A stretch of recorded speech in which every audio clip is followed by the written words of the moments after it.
There's Abdullah. There he is. There's the man himself. You guys can hop on Roll20. That's my password. I was doing some editing and changes to some stuff, so the cover picture accidentally got cold. The what? Cold, killed. Normally there's a cover picture when you log into Roll20 that I put on the front of our campaign. It's like a picture of a mountain or something. Oh, gotcha. But I killed that. I slit its throat and it's asleep. Oh, that's sad. You said you were hammered last night. How come? A wee bit. I poured myself a glass of whiskey, but it turned out to be a rather sizable glass of whiskey. That's fun, drinking alone. Nice. I was watching fucking Camp Cretaceous. Whatever that means. Oh God. Sue me. I like dinosaurs. It's bad. We took a look at it. It's bad. That shit was so bad. It's so fucking bad. It's really bad. Sue me. You're like, actually, wait. I have the perfect picture for this. How's everybody doing? I ate a burger at around 3, and then I woke up, and Steph was like, "We about to start," and I was like, "Oh, yeah, we're here." Hell yeah. It's officially pog time. It's pretty damn poggers. What did you guys do today? Awesome. That's you in the chat.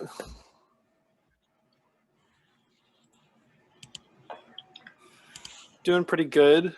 This is probably because this is like the first time most of you have actually been in like a legitimate city that you could like sink your teeth into. Because when we started this session, you know, Stefano and Adrian, you guys like the party was just like kind of just doing whatever. You weren't, but like now you guys can really sink your teeth into Just so you know, we plan to steal a sack of potatoes off a guard once again.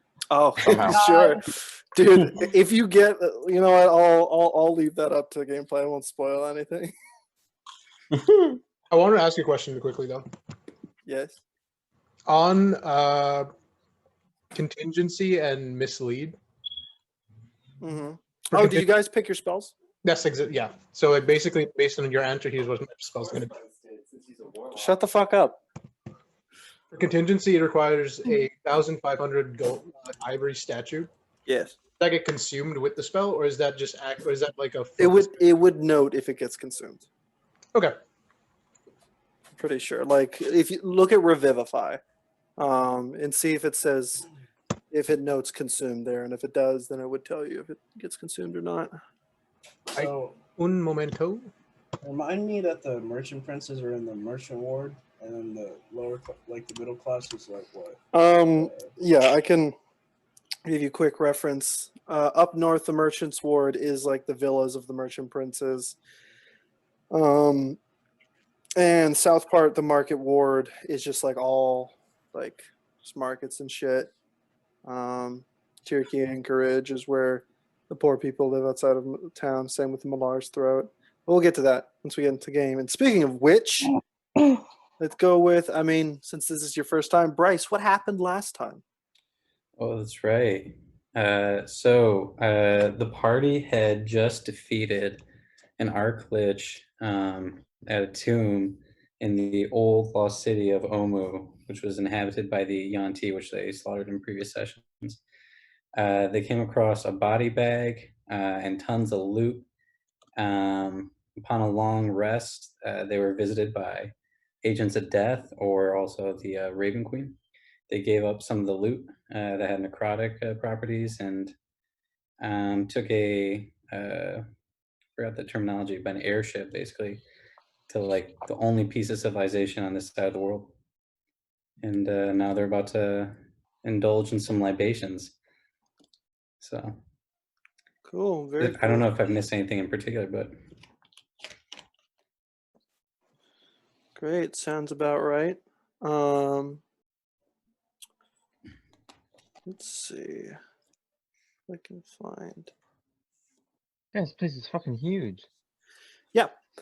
So, recapping exactly what happened last time, you guys did exit the dungeon finally. And after messing around, taking a rest, you came across Bird Person dealt with a her Oh yeah. patron, we'll call it, Vecna, having a conversation with Amagwaba, looking for something called Fate's Talon. You guys don't know what it is, but it sounds ominous. And after that, you rested a little bit more. You had a quick face-off with what you assume to be servants of the Raven Queen due to, you know, what they referenced and whatnot. I just want to write that down somewhere. Um,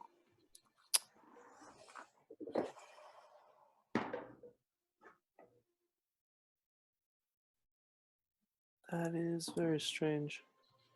I had a just personal description of Port Nyanzaru that I wrote down somewhere. Did I dream that? Am I going crazy? You sent something to me. Yeah, I sent it to you. I sent it to you. Okay, so I'll read that to you guys later. I was like, do I have fucking Alzheimer's or something? It's all right. Um, It's been a long week. yeah. And so you guys spoke with them, but after a while, you managed to avoid any confrontation by giving them some of the more dangerous dark artifacts. After that, you spoke a little bit more with Drouse, got to know him a little bit better. And then finally, after waiting long enough, Aurelia's personal vessel, the Sapphire, a flying ship of the Azure Spire, came down to pick all of you guys up and gave you a speedy return to Port Nyanzaru, which you now return to in a flurry of celebration. Let's see if we can.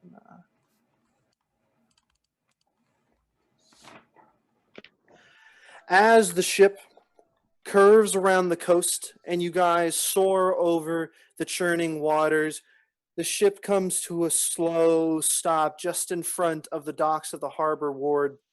And you can see people on the harbor have almost been, as the ship comes flying down, it's not just like active in the form of day-to-day activity. You can see that people are standing there like looking at you and cheering. There's a veritable like large crowd of people who are now cheering as you all come back. The ship comes to land, we'll say right here where that ship is. That's pretty much the space that you land in. And you can see walking down the dock is a woman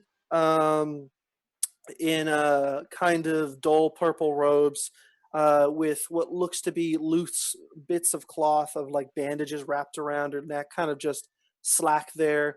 And you can see an older face of kind of wrinkled. It looks like pretty scarred, with long black hair coming down the back. And you assume this to be Cinder Sylvain. The boat creaks and shifts as it lowers into the water and comes to a stop. And you finally touch down in Port Nyanzaru. The longboard is extended onto the dock, and you guys are free to walk down. And I assume you all do so. Woo! As you all, yeah, it's a crowd of celebration. There are people like yelling, clapping, waving their arms wildly. There's always that one dude who's like he's there's like this one dude in the back who's like like that's in the SpongeBob movie when SpongeBob thinks he gets the manager position. Yeah, exactly like that. But who walks down first? Um, Hello. How much is 250 gold? Like how many? What? Is it like a how? Can It's that fit in my 200. hand? It's 250 gold pieces. I don't know. You'll have to estimate how much that is. Can I start making it rain on the? Oh, you throw gold? I have Gold, solid uh-huh. gold pieces. 100 gold pieces. Just start Okay. pelting the people with Yeah, you throw it, a spray of gold as it flies across the crowd, and like a gold is like pretty much like $20, between 20 and $50 Uh-huh. in R. So people start like flying towards them. They're like getting hit in grabbing the for face. They gold don't care. pieces. Yeah, people are going crazy. And you walk down, Kim Duncan, Syndra kind of like cocks her head and then takes a moment. Tim, Yes. I Yeah. can see it's been quite a journey. Oh, it was quite the adventure. Yes. Oh, Lot of- it's lot of good other to things see you, Syndra. Like she's an old woman. She embraces you, and she nods to the rest of you, those that she hasn't met. I think she only met Carius. Possibly because No, not Carius. no, because we met him in the forest as well. Did Ragnar meet her? Because she's the one that sent me to meet up with the party, or no? Yes, Ragnar did. Oh, He wasn't with you guys. This is Ragnar backstory. Right. Yeah. Okay, so I'll grab Cinder Sylvain and I'll say these are the new adventurers that we've recruited into our group, our group for the time being. This is Sir Asari here. Next to him we have Carius. Next to him we have Drow and Bird Person, and I believe you've met Ragnar. Yes, it is good to see you. She kind of pats you on the forearm as that's the highest she can reach. And she says, "Come, we'll discuss more."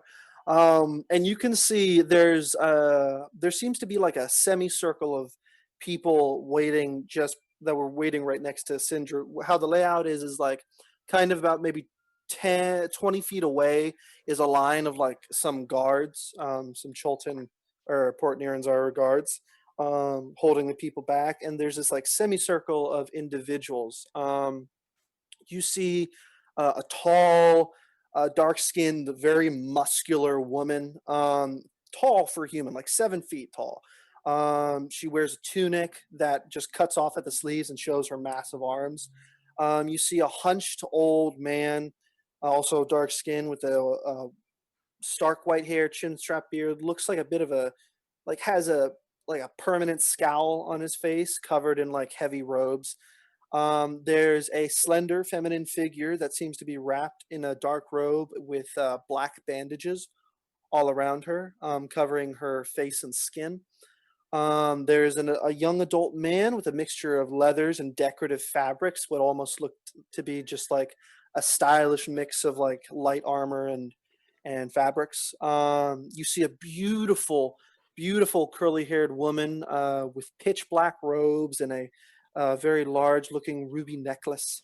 You see a hunched old woman with a heavy patterned robes with mosaics of triceratops. And finally, a familiar-looking figure, a middle-aged man wearing gold-colored silks and a turban adorned with various rings and pieces of jewelry. And he has a thick beard that is braided with gold bands. That one you recognize, Tim Duncan, as I think you're the only one who met. That's Wakongo Otomo. He was the personal friend and merchant prince, one of the merchant princes in the city. And as you look at them all, Syndra gestures to you. The merchant princes themselves wanted to greet you on your victorious return. And she introduces you guys to them all. I'm going to send each of their pictures in the chat, the Discord chat, if I can open it up.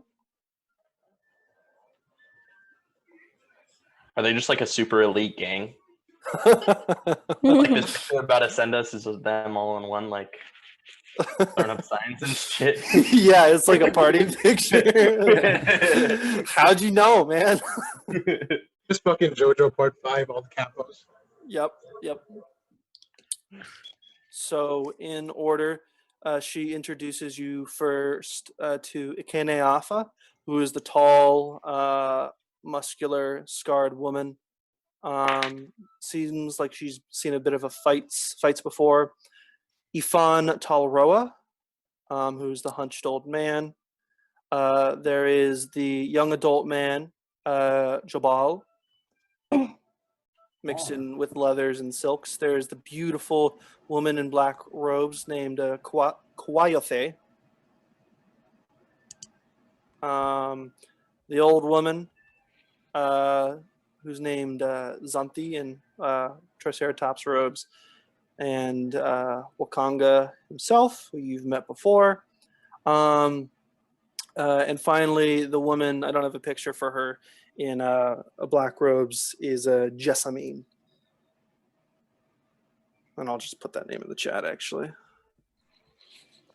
What do you mean? Jessamine. They all greet you in their own varying ways. Ikeneafa kind of shakes all of your hands. Ifan Talroa doesn't greet you at all. He doesn't shake your guys' hand. He just kind of looks at you, examining you. The Jessamine figure just kind of offers a slow nod. Jabal nods, like appraising each and every one of you, shakes your hand as well. Kwayothe kind of stands there reserved, looking at you all, but gives you a nod as well. Wakanga, or actually, we'll go to Zanthi. Zanthi takes the time. She's like, like an old woman handshake where she like, She doubles up. yeah, like does that two-hand type thing. And finally, Wakanga puts his arms around Tim Duncan and nobody else, I guess, and says, "Welcome back. I knew you were all a good investment."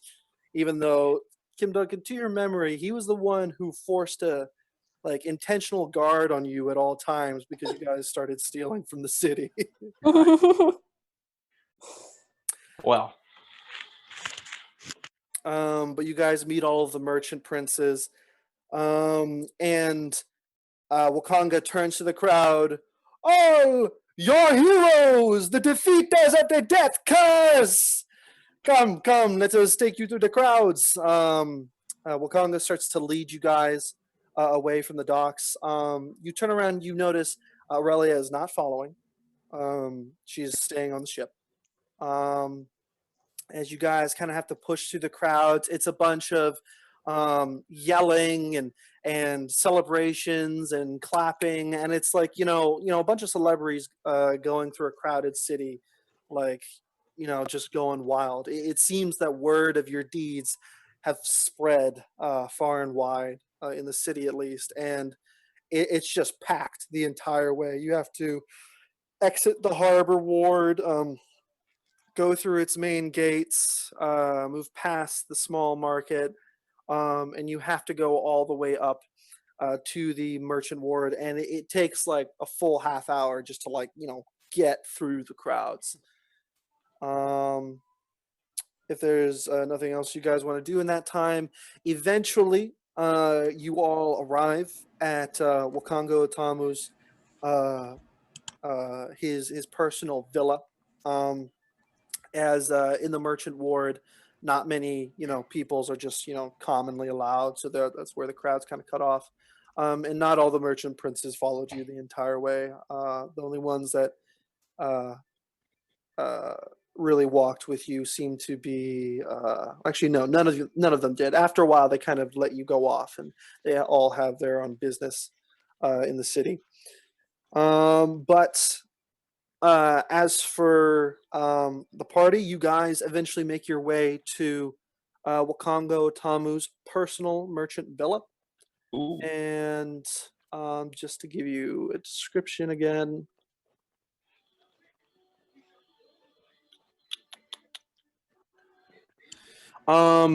You walk into the villa and you can see it's an open air mansion made of marble and cut stone. This villa is covered in bits of wealth. There are drapes and tapestries covering the walls with various silks and patterned sheets that give the house a relaxed feel. Conversely, there is also shields hanging from the wall with crossed cutlasses, all of which have a uniform stylized design of a gold trim. Various covered torches burn softly without giving off any smoke or odor, strangely, along with what seems to be soft music that is sourceless and omnipresent. But you guys walk in as the din of the outside kind of comes down a little bit. And Sindra turns towards you all and offers a smile. You did it. You did it. Yeah. Yes, we did. Yes, ma'am. You see, she's actually walking with a cane, as it's a bit hard for her to support herself. I must say, I half didn't expect it to work. You were gone for a while, and I didn't get any messages. Tell me what happened. Tell me of your adventures. Too much. Too much. We've been through many parts of the jungle of Chult, and finally, after many days, found the lost city of Omu. And we were there for probably about, I'd say, a week and a half. Does a week and a half sound right? More like Oh yeah, half we really don't know. yeah. In the tomb or in Omu? Just in Omu in general. Oh, yeah. like a month. Oh yeah. Yeah, you guys were there for a while. Okay. Um, Well, Sindra, We had to were go there through all for a the while. things. yeah. Do you Yeah. want to, just to avoid like talking this out, do you want to retell her the adventure and what you guys did? Do you want to leave any how we parts out? Sirach.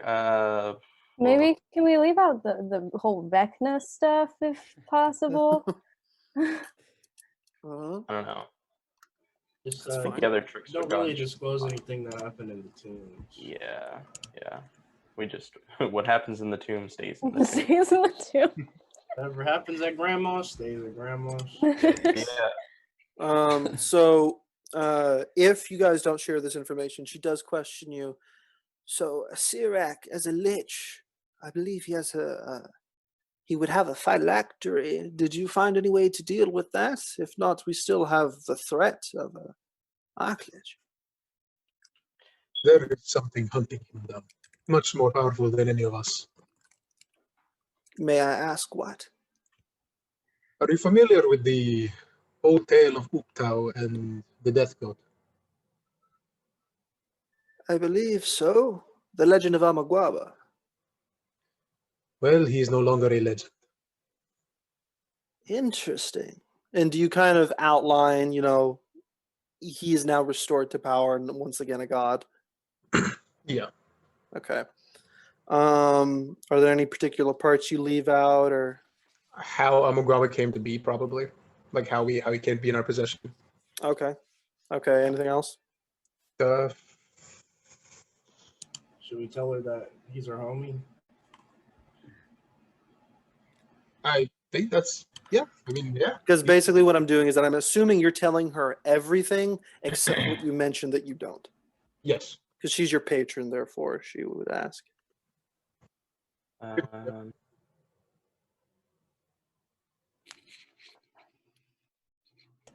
Okay. We don't have anything to hide from her, do we? I can't think of any reason to hide anything. She doesn't Yeah. seem malicious in any way. She seems good-willed. But she says after you regale the tale, it takes like an hour or so. I mean, you just recount so much. Sindra, by this time, Wakanga had brought you guys over and let you all talk. And you're sitting around what would be a fireplace, but due to the heat of the day, on the bay of Port Nyanzaru, it's a little warm, so you don't light the fire, and you're all sitting around.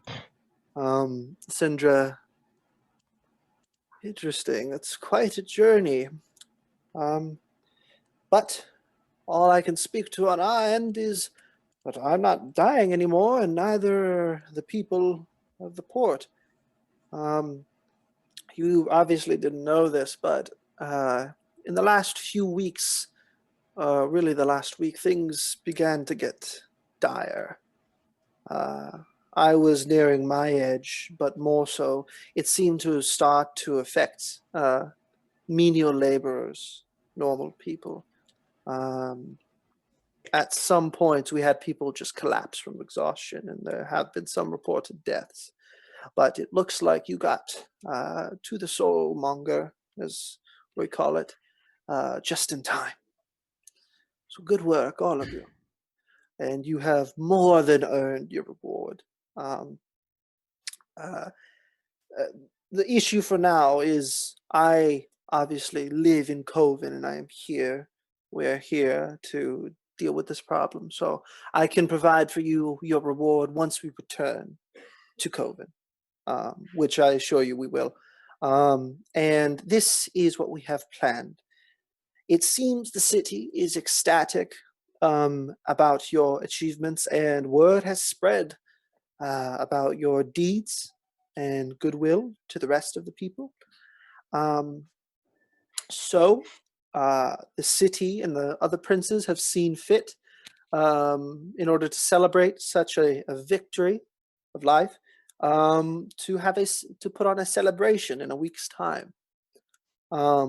Wakanga himself has offered to hold a party here at his manor, and the day after such will be the official celebration. And I think that would be a good time to possibly return to Coven.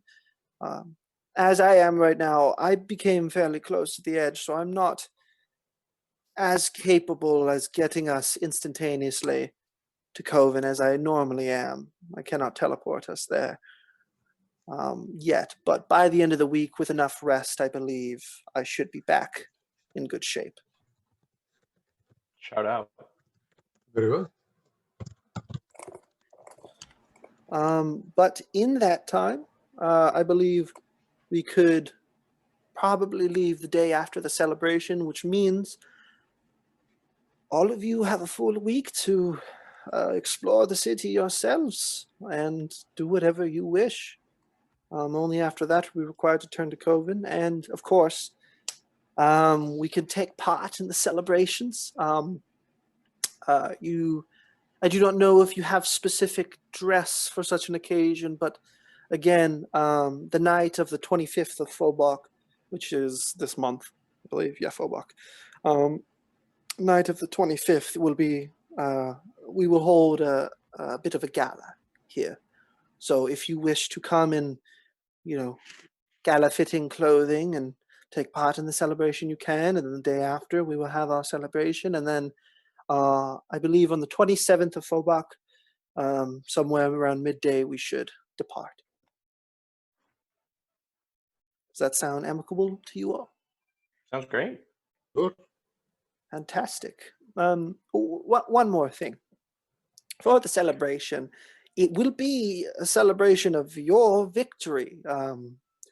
I know I haven't really pushed the issue on this enough, but you all have become heroes to these people, fames. I would be surprised if sometimes statues were built in your honor. You saved many, many lives today, and the only people that know about it so far is the port. But as we return to Coven, word will spread. On the celebration day, the princes wish to name it after you all, and they found, how do I put it, issue with the phrasing yes. It offers a bit of confusion.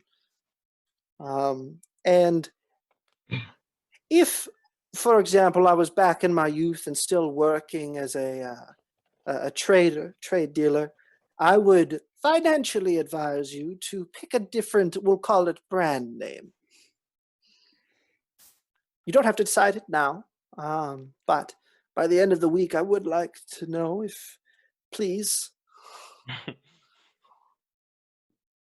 So she tells you all that. Do you have any ideas as of right now? We were thinking of going by the Unbroken. She smiles. That reflects you well. It seems some of you have kind of taps Kim Duncan on the shoulder with her cane.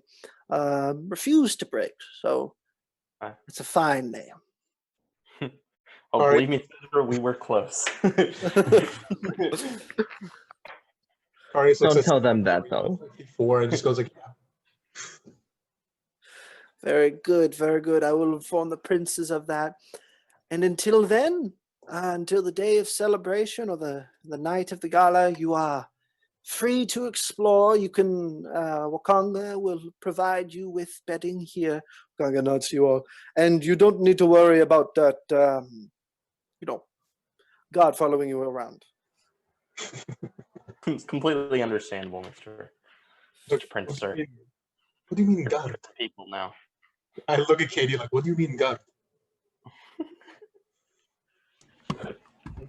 Probably my brother is being when he was over here. You know. We don't need to get into it. It's, Great. Kind of rubs his like temple. Probably put his bandanas in the wrong places. Fantastic. So you guys, I mean, what do you want to do? You guys have free reign from here on out. Does anybody have anything pressing they want to do right now? Pub. I That want to go sounds to an like a armor great idea. shop. Before we do that, I would like Karius asked Wakanga to say, do you know anyone who can carve a statue from ivory for me? Bejeweled. You asked that to who? Wakanga. Conga. Yes, I do. We have a personally sponsored magic shop here in the city, named Akar's Arcane Antiquities. You will find it in the market district. It is the building that doesn't look like a building. You'll understand my meaning when you see it. It's a Macy's. Shut up! Don't ruin the surprise. It's just like all these fucking like old jungle buildings, just like a fucking Macy's in the middle. Great. So you have that. Anything else you guys want to ask Wakanga or Sindra? Where Where the finest armor shop is. Yeah, the armors. That would be in the market district as well. Oh wait, sorry. That would be. I was doing a mix of the two. They're the same person. Wakanga says that would be in the market district as well. We do not have a specific one shop for armor, but we do have some skilled blacksmiths, and you can most likely find one. Perfect. Yes. Anything else? What is this about the Grand Suik? Suik? It says What? Grand SUSOUK. SOUK. Grand Souk? Yes. Where does that? Where does it say that? Oh, never mind. Wrong map. Wait, what the hell? Look at the What? map. Look at the map on Oh, fucking Roll20. That is the map you guys have. damn it. Okay. If it matters to you all, up here, that watchtower near the water, that is the temple to Melora. Where is... I believe over here would be the temple to Ayun. Here is, I think, the temple to the Dawnfather. I have to check. Pelor. About the temple to Cord. There aren't storms all that much in this area, Damn it. unfortunately. Is Father Shatembe still here? Wakanga and Sindra don't know. And you never met him, so. Never mind. Damn. But regardless, you guys can head on out if you want to, if there's nothing else you want to ask of them. First, for the most important matter of business, Kim Duncan, you wanted to go to a pub? Yeah. Yes. All I'd right. like to sip some mead. Sip some mead. There is a pub. There are multiple that are more than welcoming to you.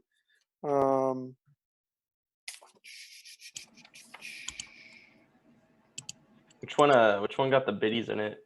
Kim Duncan's trying to chill with the wee man. girl, baby. Oh my god. No, I'm just trying to assimilate, you know? What is Mm-hmm.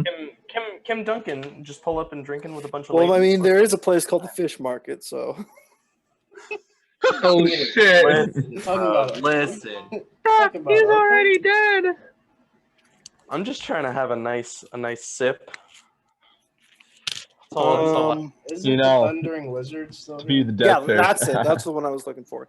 The Oh, main yeah, I'll place go would back be there. the Thundering Lizard, Yeah, I'll go back there. which is in the Market Ward. And you can make your way there. They are more than accommodating. You can really get whatever you want. I won't get too far into it. But after a while, people begin to notice you and be like, she's the one. People talking in languages you don't understand. People start buying you drinks and stuff. And like, to put it in perspective, like a drink is like a silver. Yeah. So A silver or like maybe a few copper. there's like, quite a few drinks coming our way. Yeah, you can get whatever the fuck you want. All right. Anything you can think of. Their specialty is roasted stegosaurus. Oh. Yeah, which is served on a stegosaurus plate. Yeah. Wow. Wow, that sounds like a delicacy. Yeah. And you definitely eat up. And initially some guys try to like talk to you, but you are not very responsive. And after you take notice to a particularly attractive looking Chultan woman, she seems to comply, and you guys can spend time together, do whatever the fuck you want. Okay. Yeah. Cool. We don't get details. It doesn't even need to roll charisma. God damn. Nah, we're just homies, bro. Is it He was just her? two Is it just gals Kim? hanging out. Katie's not No. a lesbian. Katie's just trying to chill with some ladies and just hang out. Oh, cool. yeah, you guys can do whatever you want. Yeah, no, I'm just hanging. All right, cool. You eat stegosaurus together and talk Oh, about that's sick. stuff. Okay, cool. How sensual. Okay, so people go into the market. We'll start with, well, I guess Ragnar. Ragnar, what do you want to do?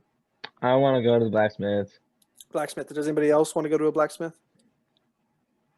I'll tag along just to see what they have on the market. Okay, cool. I'll come.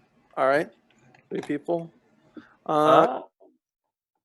You're at the blacksmith for like armor or weapons? My bad. Or anything. Blacksmiths do Hey anything. man, and you're at the For metal. Thundering Lizard. Yeah, all For right. shaped I'll metal. Does Tim Duncan have all of our Or gold? gold. Yeah, I got all of it. Oh, yeah. I got it. No. Mom, I feel like can I you borrow guys, some money? I feel like you guys have like some. I feel like we all have at least like some. Well, do you But- guys want to split it up right now? Yeah. That in would the, be handy. in the bag of holding right now, I'm I gonna have cash out, sir. You can What? get one candy. 1,500? No, 15,000. My bad. 15,000 gold. Oh Jesus! I need 10% of that. We can just split it amongst you guys. Yeah, split it. Is And then, Drouse in on this? No. And if you No, he's offer, not. He's he'll not. politely Well, refuse. let's give him a little bit of spending No, money. no, Come on. it's all right. I can make my own. Everybody gets honest 3,000 That's a man. besides Strauss. Okay. Fuck We guys keep in mind we also have gems. Yeah, we got a bunch of shit to sell too. Like, yeah. If there's stuff you you guys guys- want to sell, that would Yeah, be if fine. you guys want to sell stuff, you can sell it here in like Port Nyanzaru. It goes like instantly for the exact price that you're shooting for. Can Okay. we try to sell it? Because it's items of the heroes of Chult. The Yeah. reason why they're not like going lower is because you guys are the heroes. Is it? He touched it. It was 3,000. We all have. Yeah. Okay. What if we all sign it? With what? What do you mean? I have a hammer. Oh my god. That statue of Tiamat just bonk. The heads are just fucking dead. No, bro. It's a collector's item now. Okay. So you guys, you can convert any items that are worth a certain amount of gold into that amount of gold into your bags. Are we walking funny? Because we're 3,000 in. You have you guys can exchange it for platinum if you want. It's possible. That would equal 300 platinum. You also have a bag of holding, so Peter, yes. how would one go about crafting a staff? Crafting a staff? Yes. First you gotta find the right tree, man. And then the surfboard is in the tree. You gotta just find a way to take it out. You just Okay. have Six surfs up, dude. Oh my yeah. God. Like that one? I wasn't feeding it. I'm not feeding that. I knew where you're going with that shit the second you said tree. Just crafting a staff. I mean, obviously you have to like physically craft it. So, like, We all know your puny little arms can't do that. that's not what I was gonna say. But you can buy a staff like pre-made. If you want a particular staff, you can get one commissioned. It would take like maybe like 2 days to like fully make it, depending on what materials are being used. I was thinking because I have like the little ring, that disintegration ring thing I took, the onyx ring, and I have an adamantine pole. So would you like it set into the adamantine pole, or do you want the adamantine pole transformed into a staff? Set into the adamantine pole? Could I make a Okay, staff yeah. like that? Well, the staff would have to be crafted. It's basically a quarter staff, is what I'm talking Oh, about. okay. So not like okay. So magical folk. I think that's a completely different beast. I'll talk with you about that later. Yeah. But regardless of that, so TD, how much gold do you have converted now? What did we sell anything? Sorry. Well, I mean, you guys can exchange the items you have for that amount of Uh-huh. items in gold. Like, those two, you have that drinking horn and that Yeah, statue the of Tiamat statue, the quiver. Yeah, we get a couple things, but I mean, Basically, all he's saying is the gold value you have written next to those things, just turn it into Oh. the gold and just get rid of like what the item is. Just add that gold to the unless you pile. want to keep the items. Oh, Yeah. okay, but so sorry, I didn't know we were under that impression. So like everything pretty much, except for the things that we want to keep. Yeah, sure, if you want. Okay. You guys want me to like read off what's in the bag of holding so we just know, or? Yeah, just rattle them off, and if anybody wants one of them, just Stash flag it. Yeah. Okay. So we have, let's see, 4 gemstones, which this was pretty on, so I didn't actually write the value on those. But scroll of commune with nature. We should have a dead turtle in there somewhere. The black opal crown, the gems, which are 1,000 gold pieces. Drinking horn, Tiamat statue, which is 7,500. A potion of invulnerability, a potion of heroism, 200 gold pieces. A black quiver with a star map, which is worth 75 gold pieces. A jungle dagger, 3 gold cups, 75 gold pieces each. 5 gold cloaks, 25 gold pieces each. Dow in a bottle, a dead Dow in a bottle. Gold spectacles, which are 25 gold pieces. Leather eye patch, which is 50 gold pieces. A platinum hairpin. A 1 sapphire cord, 1 platinum bracelet, 1 topaz gemstone, don't have that anymore. Horned rim glasses, a magic music box, and pages of the Necronomicon. Cool. Quick question. So are you, do you want to do this just in mechanics? Like Kim Duncan remembered, okay, all these items I can sell and he takes those out individually, or are you like getting together in, like, we'll say Wakanga's place, so you guys don't have to be in a crowded place, and pouring everything out on the table. Yeah, I think that would be a better plan Make a of action, perception check, Tim Duncan. Okay. You can too, Ragnar, because of your high perception.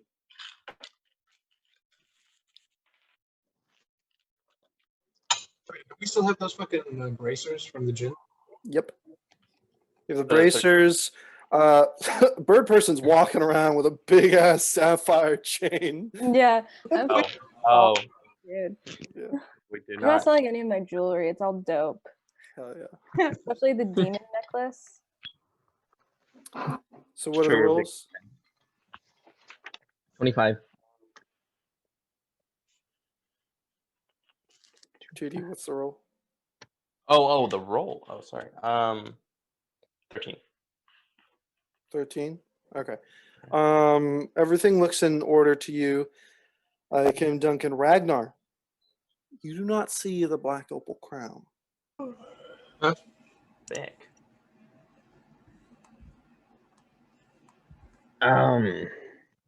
Aurelia might have it. Hey guys. I think something's missing. What? You remember that brownie thing with the black rock in it? You mean the literal thing that could unchain the chained god? I think that's the one. How the fuck did we lose that? Kim Duncan just kind of like sits there, definitely not knowing how this happened. What exactly was it that is missing? Just Beautiful. a kind of important tiara looking thing. Got a little black opal on the top. I don't know if Drouse, make Drouse. an Arcana check to see if you know what that is. A tiara, right? Yeah. But he describes the black opal crown. Ooh. 2. 2. You have no idea. You have never seen or heard of it. Okay. Sounds like a cool tiara, though. Awesome. Wait. Didn't you take it out to show it to Aurelia? I think so.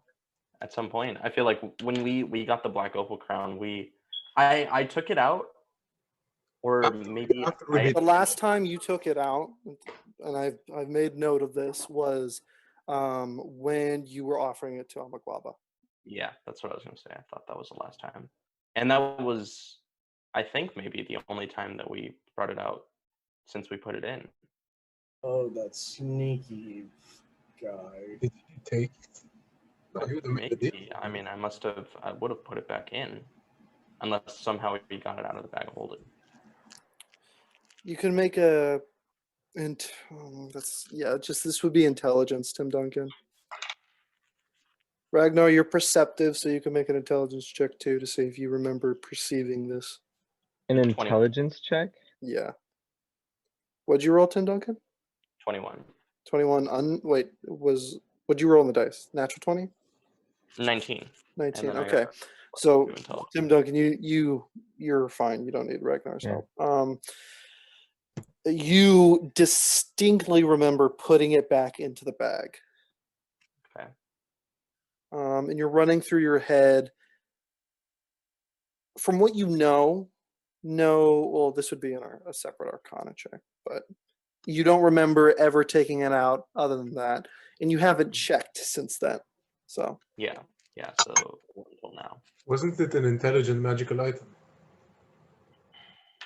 from your identify, you did not get that, and it was not told to Ragnar in his legend lore spell.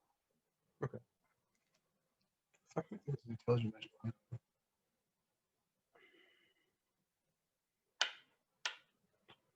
I think the only logical explanation is that Amguava took it. I mean, Either no one else would have the power to reach around and actually get inside the bag holding. I mean, he's the only person that I think maybe would have the power to do that, because we really don't know. But Are there any ways that I would know to circumvent the bag of holding that aren't just like sticking your hand in? Arcana. Okay. Be nice. Ouch. That's the 17. Only a 17. Only a 17. A bag of holding is not a like. It's a semi like complicated magical item, but it's so like used just so much that it's like you know a bit about it. To give you some parameters to a bag of holding is how it operates is that it creates a demi-plane, which is basically like a pocket dimension in which you store items. And the bag of holding is just the gate to that you can open and close at any time. But of course, it has enchanted magic to whereas if you think of a particular item, the item comes to your hand and then you take it out. Demi-planes don't just exist outside of reality. They exist in basically, if you can think of the planes as like islands, the ocean is something called the astral sea. The astral sea is the lining between all known planes and dimensions, and that's where pocket dimensions and demi-planes exist. It's possible to physically travel from one plane to another by traveling through the astral sea. And it's possible to find a demi-plane there through that. So if theoretically, it's like nigh impossible to do because magic functions wildly differently there. So you can't think of any practical way, even remotely, to do it, even by the most powerful of magic users. But other than that, for a bag of holding itself, you'd have to be able to reach into it or use magic to like reach into it. Like I think a mage hand could technically pass into the bag of holding. Okay.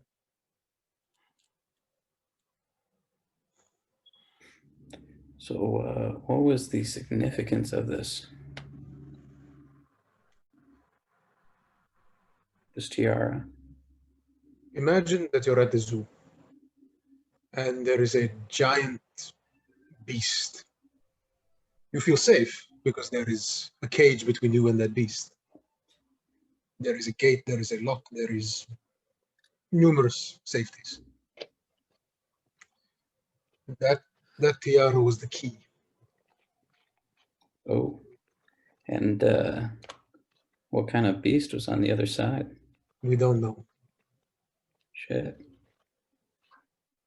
That's a big oopsie. The biggest of oopsies.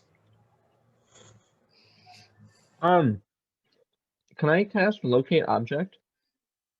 On the black opal crown. Yeah. Do you have that prepared? Yeah, I was that prepared. Okay, what are the parameters of it? Read me the spell. Un momento, por favor. Get me some kombucha. Okay, bro. Dude, I was going grocery shopping today and I saw the fucking synergy one. I was like, I got a cop. I gotta. Okay, so describe or name an object that is familiar to you. You sense the direction of the object within 1,000 feet of me. Oh, Mhm. well. I'll still cast it anyways, because like fuck it, why not? See if it's close, Okay. but I And you doubt it. name the black opal crown. Okay. Yeah. It pings. It's located about 4 feet away from you You motherfucker. on Drouse. Oh, knew it! I fucking knew it! Cheeky motherfucker. I'm sorry. Would I you care didn't to explain understand. yourself? Suspicious, bro. Yeah. All right. You got me.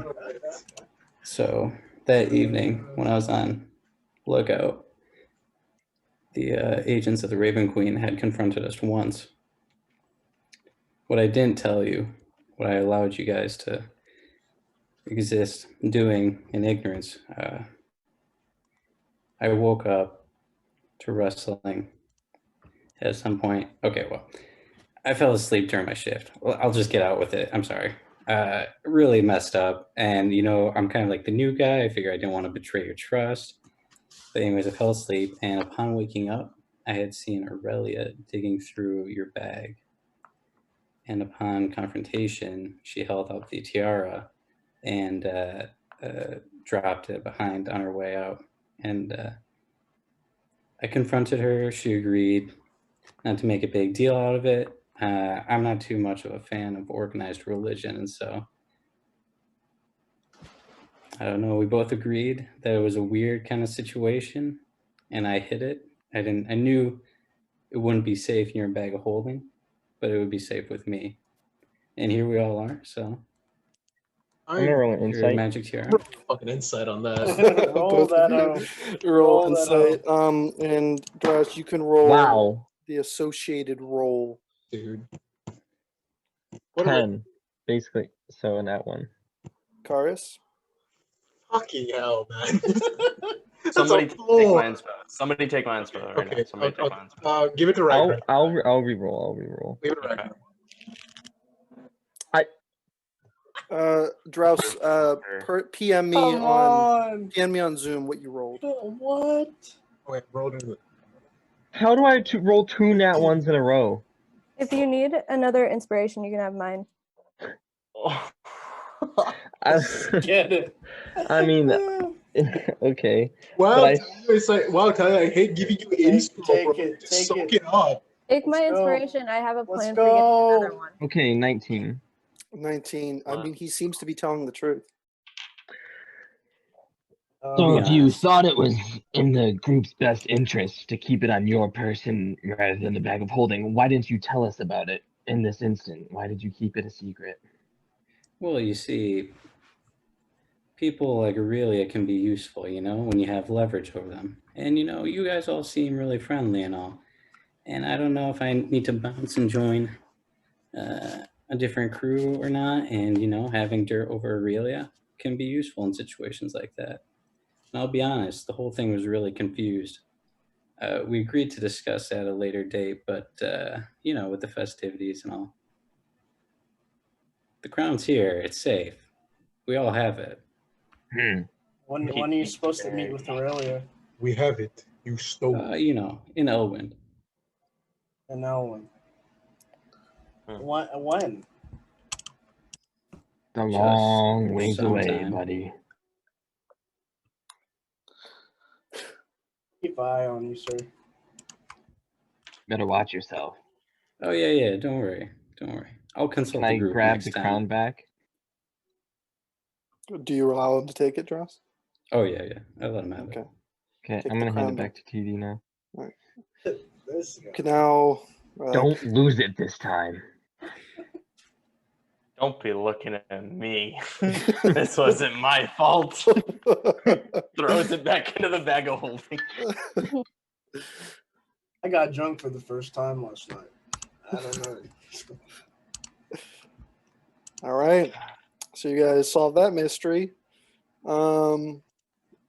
Do you guys want to keep counting your gold? Yeah, pretty much. So, You don't So- get any spending money now, bro. Stefano, you'll have to do a little bit of math here. Just add up the gold value of each thing. For those gemstones at the beginning that you didn't write down the gold amount for, Sorry, yeah. There's a couple other things too that sure, I just don't. tell me what you don't have the gold yes. amount for. So those gemstones. Well, the black opal crown, but I don't think it has one. Jungle dagger. It's it was 5 like gold. okay. Platinum hairpin.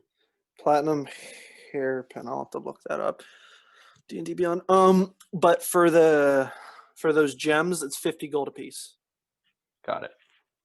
Yo, can I take those spectacles off your hands? Yeah.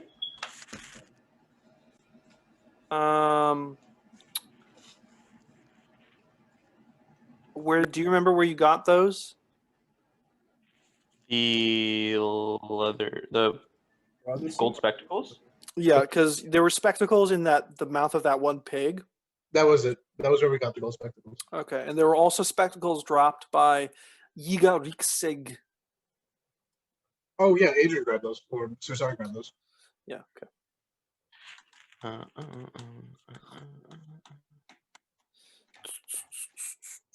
Yeah, I have it in my inventory as Yeah. library shades. So I have on my bag of holding, because I actually didn't get all the way to the end. I have those gold spectacles, and then I also have the horned rimmed glasses. Well, the Oh, that's horned interesting. rimmed glasses would be first. You did get a leather eye patch set with a bloodstone as well, TD. Yeah, that I have that one here, Okay. and I think I'm gonna actually keep that. Okay, cool. The gold spectacles are 25 gold pieces, and the platinum hairpin is 75 gold pieces. Got it. How much is the bracer? The bracers? Yeah, the platinum bracer. Platinum, I probably have- a lot. I I think have one of them. they're like. I think they're armbands. Yeah, armbands. 750 gold pieces each. God damn. And the sapphire cords. So there were 2 of them. No. So Well, one of them actually, third person has one of them. yeah, Hello, I got keeping that I got shit. confused. I got confused earlier. So Does I anybody did else actually- have the second sapphire cord? Mm-mm. Yeah. so- So We'll say you One- pick.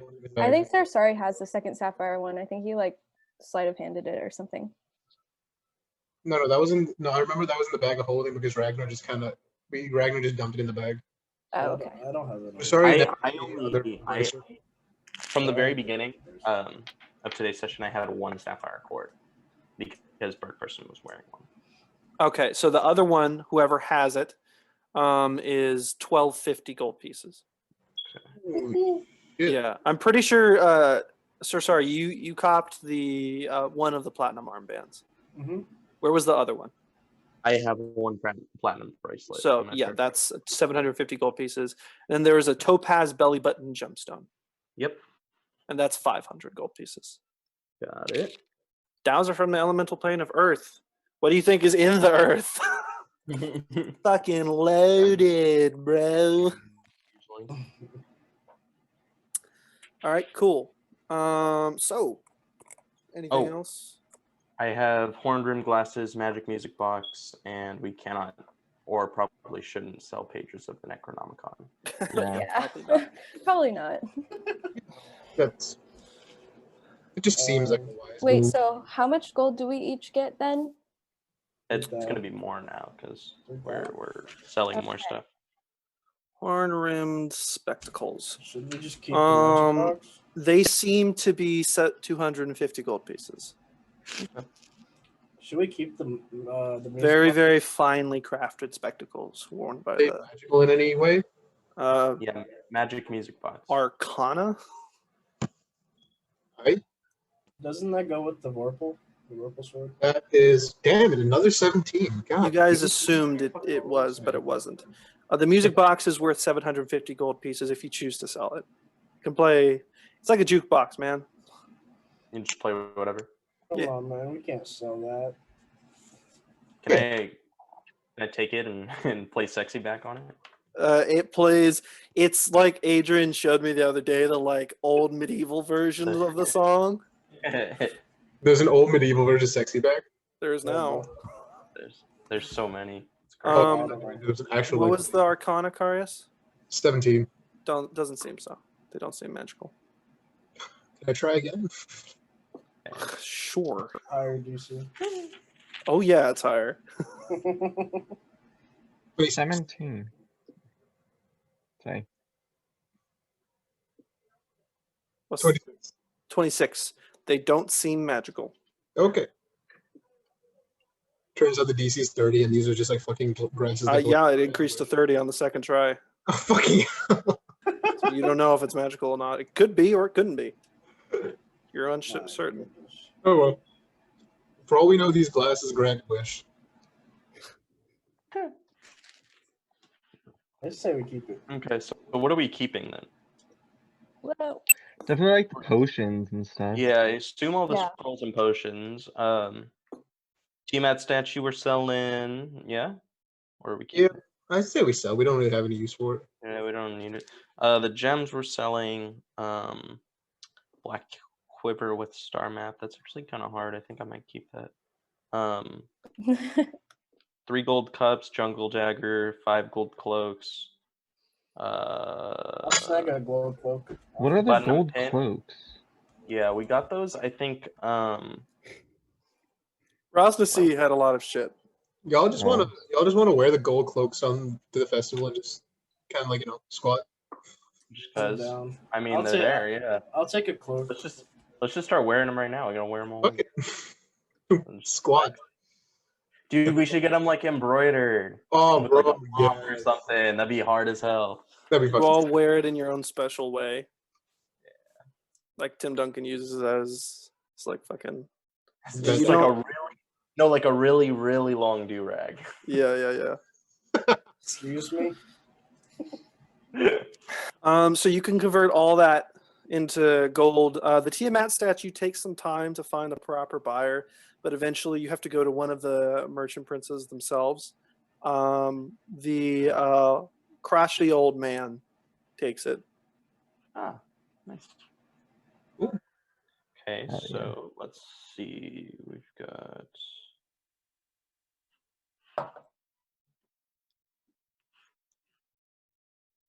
Add that thing up. Oh, I forgot a drinking horn. My bad. That Yeah. drinking horn that we got with the from the crossover. Yeah, that's another 7,500. 75, got it. 7,500. 7,500. Yes, 7,500. Ah, Yeah. good. That makes quite the difference. Wait, the platinum armband is 7,500. No, what? No, 750 Okay. for both of them, right? For each. Oh, for each. Okay.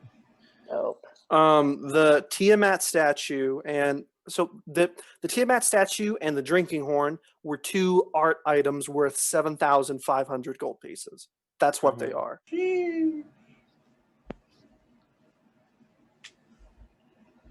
So Brad just bought it just for a collectible. You found it in a dragon's hoard. Yeah. So you doubt that he bought it. I don't know, man. Dragons are intelligent beings, so That they are. Actually. Dragon could probably use fucking eBay. I don't know. Maybe he made it. Maybe he was into arts and crafts, bro. Fucking just because he's an evil dragon, he can't be an arts and crafts. Yeah. The manic demonic dragon who was like shivering with painful spasms definitely had the time to craft a nice little drinking horn. What else is he supposed He's to like be Van Gogh, doing? bro. Maybe he's like Van Gogh. All the best artists are He tortured. was eating all the demons that were running out of the portal. Da He Vinci. needs inspiration. Da Vinci. Da Vinci? The Pinky. Stupid. All right. Stupid meme. So, do you have all your Um, gold from that? I'm almost there. Come on, entrepreneur. Yeah, I would have majored in math if I wanted to do this. Okay, 20,000 gold pieces and 5. 20,005. I got you. 20,005. That is 4,000 per person. Nice. So 7,000. Each of you have 7,000. You, from what you already had, you have plus 7,000 in personal spends. Besides Yes. drops. Yes, we rich as fuck. Wait, so how much do we have? You So the 3,000 that we already got before is there, and then this next number that I gave, the 4,000 that Peter just added on is all the rest of the stuff that we just sold. So you So have like 10,000. whatever gold pool you had before entering this session, add 7,000 onto that. yeah. So it was 3,000 and then 4,000 add together 7,000. So 7,000 plus your own bag. Oh, okay. Vibing, bro. Not 3 plus 7. Okay. I was about to say, like, Jesus Christ. Dude, That would have been insane. Cha-ching. So we have 7,000. maybe Fist comes like, yo, where's our cut? I'm just fireballing it. I'm just getting that out there. Yeah, we're just tanking the whole flaming fist. Yeah. I'll make him flaming, bro. So it takes some time to sell these things. And around the time you all kind of reconvene at Wakanga's place to redistribute the gold amongst yourself, there's a knock on the door, and you hear a voice enter the foyer. And one of you can walk over to the balcony. We'll say it's Ragnar because of his perception. And you see Aurelia walking in with her satchel of things, looking around, and spots you and kind of walks up the stairs. And she says, "Looks like you all are heroes." You betcha. You are too, Aurelia. We are. Oh, if people know I'm a hero, I'll have to kill them. But that's a nice Oh, thought. okay. Yeah, don't tell anybody about me, please. All right. I'm gonna stone face and be like, really, we need to ask you a question. Of course, anything. Does Draus have anything on you? I wink at her. She pats herself. I have none of Draus's possession. What do you mean? You remember that evening before the ship? Y'all Caught you got sneaking dirt. around? She The shoots you a leverage. look. I no longer have that leverage over you, so Boy, Draus, She turns to you for a moment, real inquisitively. What do you mean? Draus here says that you took the Black Opal crown and he found you trying to take it. I did no such thing. Interesting. Oh. Another lie? That's two for two now, Draus. No. You guys saw the way her face lit up when you mentioned it. I had no idea what She that puts thing her was. hand up quickly, and you can see her muscles tense a little bit. And she walks up to you, Draus. I follow the goddess of truth. Tell me who's lying. Well, it'd be real convenient to follow a god of truth. And, in an alternate dimension, there's a Soviet newspaper called Truth. I don't She know. strikes you with a 27 and a 26. I need you to Oh, make shit. a saving throw, and I'll tell you what kind of saving throw in a second. can I roll perception? Can I roll perception to see if Aurelia's lying from all those Insight. warnings? Perception? Yeah, that's insight. Yeah, oopsies. Can I do that? Yeah, of course. You do it with advantage. You spend a lot of time with Aurelia. Dude, the insight checks are not going well. Fuck! Are we- So, Are we the dumbest motherfuckers on the We are autists right now. well, We cannot understand social So we cues. little five. We lived to five. Hard to read. Hard to read now that she's in extremely fast perpetual Oh, motion. goodness. Firstly, Draus, these two strikes hit you, and you take 17 points of bludgeoning damage. And I need you. Oh fuck! I didn't write it down. Oh no. Fuck! I didn't write it down. How big is this quarters? I'm gonna ignore the person spitting gibberish at me right now. No, like we're in his room. Oh, right? the quarters. Yeah, it's about maybe 10 feet by 20 feet. Okay. Let's see. She will use extort truth, and I need you to make a charisma saving throw. Okay. This is the same throw that you asked me to make 2 seconds ago, right? Yes. Damn. Facts. Dude, she's punching the fucking truth out of you. Jesus Christ. The heck? She's knocking your socks off. What'd you roll?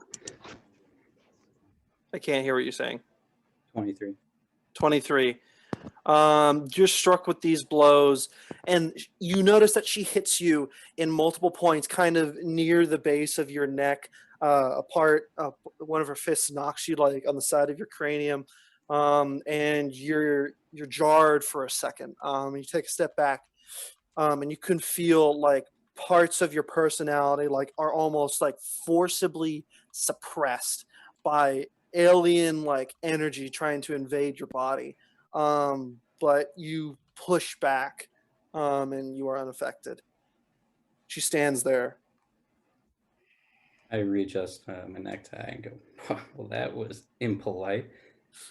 You should be rejoicing. There's no more leverage over you, you know, in your powerful organization of truth. Jesus.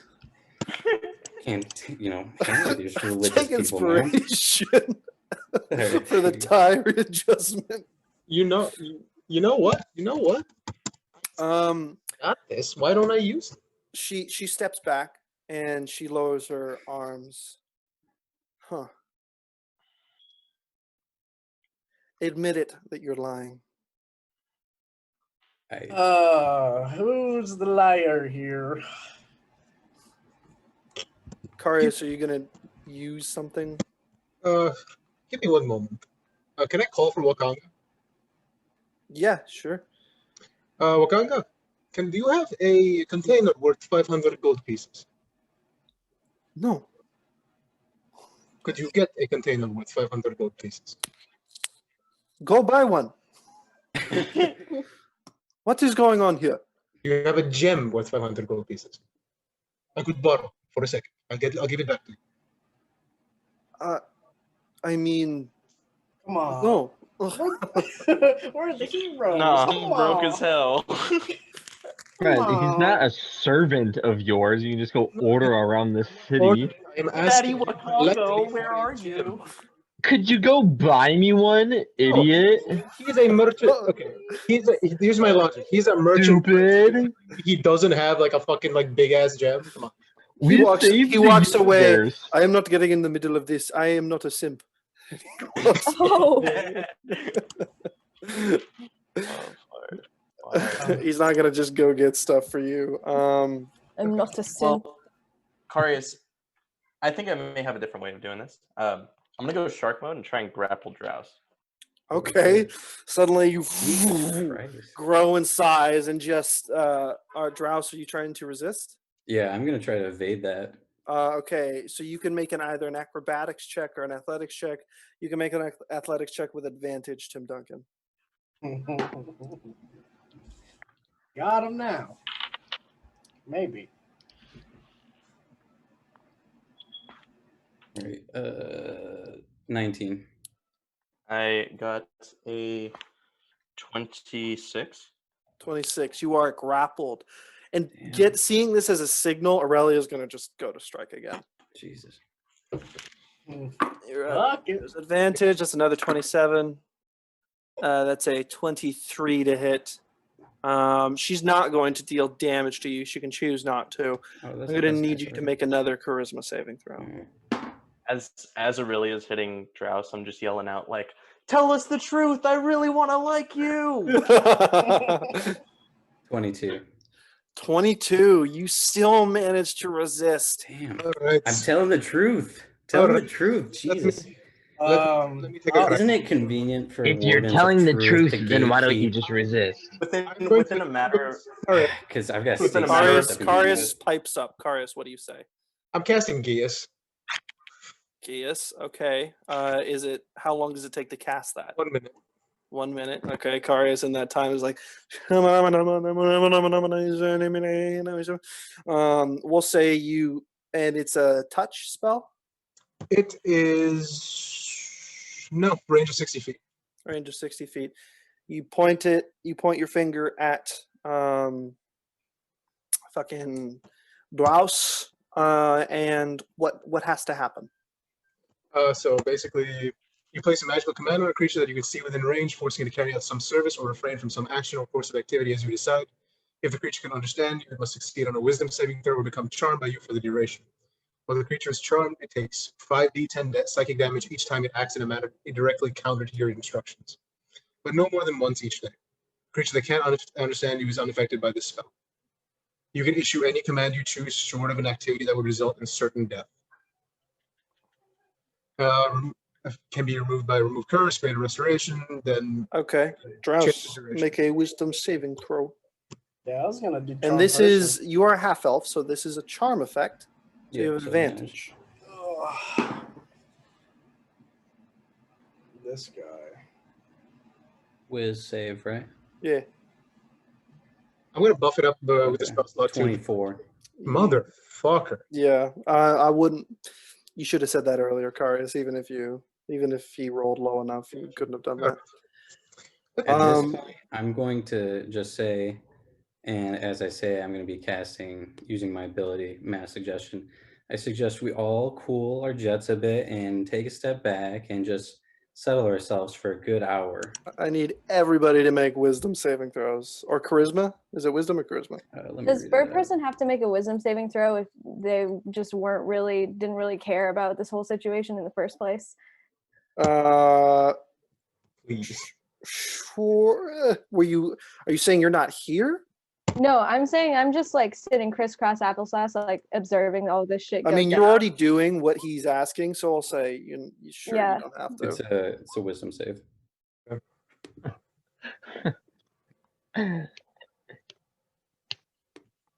What the hell, man? Adrian, what are you doing? I'm just testing out the roll to see. Dude, the rolls are low as shit today. Like, I'm just looking at that. I'm mass adjusted, bro. What's the save? What's the DC? Should be 17. I failed. 18, baby. I succeed. Shit. Really? Yeah, Aurelia succeeds. Monks and wisdom people. And TD? Yeah, no, I got a 16. 16. So everyone seems to be just as high strung as they were before, except the shark, who lets you go and calms down a little bit. Sir, sorry, you are even more chill than you were before. I'm gonna go invisible. You are in bright light. I'm gonna hide behind a bookcase. All right, you hide behind a bookcase. There's this sound as the bookcase is pushed forward, and he just like shimmies behind it. All right. You do not have any chances against Aurelia, sir. So if you want to get discombobulated again, Wait, Strauss, Yes. there's no need for this to get uglier. I do not want to have to take this outside. But if you continue these antics, I will have to act on it, and I will have to protect my group. What I thought we could happened? trust you. What happened? Aurelia starts to get like stressed out. I have no idea what's happening. he's Well, taking- we were sitting here for about 10 minutes and were informed of this situation, and then we all just started throwing body shots at Drows. So I mean, What situation? I don't know. What maybe we should situation? just- He's maybe we should just claiming drill that you Aurelia. were trying to steal something from us, and then you guys created a deal to talk about it later about the Black Opal crown, that you were trying to take it, and then he thought it would be best that he holds on to it for our safety because it wasn't safe in the bag of holding. And then he Why- proceeded to not tell us about it until now when I realized that it was missing. Why would I Extremely try- fishy. Why would I try to steal it? The Azure Exactly. Spire is going to take it one way or another because that is a very powerful magical artifact. You have free reign to examine it, and as I understand, they were going to exchange it to me freely. I have no reason to take such a thing. Our point exactly for questioning Drows and expose his lies, but he is refusing to be cordial with us, and this might get ugly if he keeps his antics up. Something that you guys do have is because, I mean, you rolled high enough to know that Drow seem to be telling the truth. I've been telling you guys. That's the third time I've told you. So the crown what is I still witnessed. unaccounted for? No, you No, guys we have have it. Oh, we have it. So what's Because the Drows deal? had it the whole time. He just didn't tell us that he had it. Unless it roll wasn't insight on Aurelia. Aurelia. That's I threat. actually, You already rolled. unless it wasn't actually Aurelia Oh. that I observed that night and interacted with. Karius, many of make you an are- intelligence check. Please give me at least 2 creases today. Hey. Hey. Hey, 22. 22. You do recall thinking back, like what bothers you, this isn't, like, Drows is lying. He's just rolling high enough. You guys are pretty convinced from high insight rolls that Drows is telling the truth. And Aurelia, she's a fucking member of the Azure Spire, of the Goddess of Truth. You know, she fucking put a symbol of Ione on her forehead when you fought a Sirak. You're pretty damn certain she didn't do anything either. Thinking about it, what could it possibly be?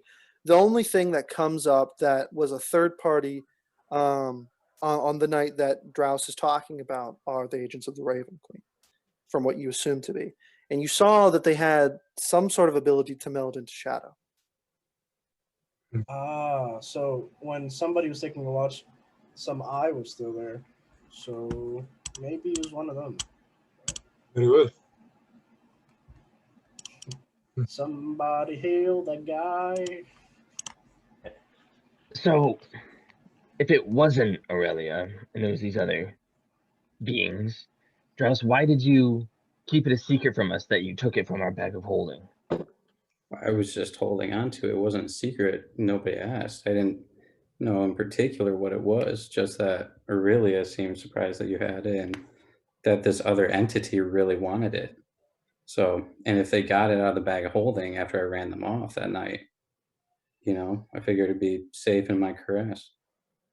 And I mean, hell, that's why I was so surprised to see her there in the morning too, you know? Figured that she would just run off for good, but You're on thin fucking ice, but what you say makes sense. I mean, I'm not one to trust magic or religious organizations or authorities, but if you seem to trust her, then I am also willing to believe that it wasn't her that night. Regardless of what you think, and she looks to you, Drouse, I believe that the safest place for the crown would be with the temple to Ione here in the city. And she holds out her hand. I agree. I hesitantly agree because can I make a history check to remember whether I know what that the Temple of Ayun has a page of the Necronomicon? She further says you don't need to make a check. It's already holding multiple pages of the Necronomicon as well as other dangerous magical artifacts. And it's only until the day of celebration that we will depart for Elwyn. All right. And there it'll be transferred to the Azure Spire, the safest place for dangerous magical artifacts such as this on Therus. Very well. Fuck it. Do you give Aurelia the Black Opal Crown? Yep. Well, Tim Duncan has it. Mhm. Okay, you hand it over to her. She looks to you, Drouse. I won't pretend to know what game you're trying to play at. But lies can only carry you so far until the light of truth burns it out. Anyway, and she looks to the rest of you all. Let's get down to business from what I am actually here to do. I'm here to discuss with you what we retrieved, and she kind of gestures to the crown. She like puts it away and secures it. What we retrieved in the tomb, as it is my entire vocation, to say that I plan to transfer most of the more dangerous lore that we all found back to the Spire, which will require us to now transfer it to the temple. Yeah, that's a big ass bug. Get out of here. What the Dude, the bugs are coming out in fucking droves today. Yeah. But really, we're in a port. There's bugs everywhere. fuck you. Yeah, calm down, Aurelia. It's a port. There's not bugs at a port. Not that many bugs. Yeah, there's a lot of wind and ocean stuff. She says that I am here to retrieve and hopefully ask your accompanence. I don't know how to read. To ask your company to the escort such artifacts to the temple here until we can transfer it on the day of celebration. What would that consist of exactly, really, other than the Black Opal Crown? Yes, point of order. All of the pages of Syrax pages on the Necronomicon that I know that we found. You guys shared everything that you had with her, so she knows of everything. Yeah. The pages that seem to be titled experiments are concerning as they deal with much necromantic power and experimenting on various individuals. So we would like to keep those. We would additionally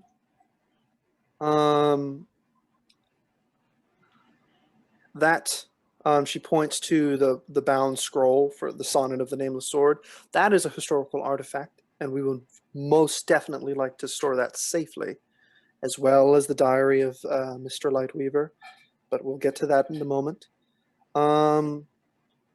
And finally, she gestures to the book that just has the title Ascension on it. Ascension. Information such as that, it can be dangerous. Mostly it is the retrieved books. Very well. Get that Ascension. Oh, was that in the library? That Yeah. is in the library. I was hoping to hang on to the Lightweaver book for the rest of the week to see if I could decipher it. And this is where our goodwill comes in. You have all been extremely cooperative to the Spire and have been very helpful in retrieving these dangerous magical artifacts, and you're cooperating fantastically with all of this, which has been more than helpful. So on my behalf, I spoke to other members of the Spire and I had a brief conversation with Sirvola herself, and she will allow you to study the diary of Mr. Lightweaver until the day it needs to be transferred, Carius. Sounds good to me. Yes, of course. But the other books, right now, I would that I listed before, I would like to transfer. Very well.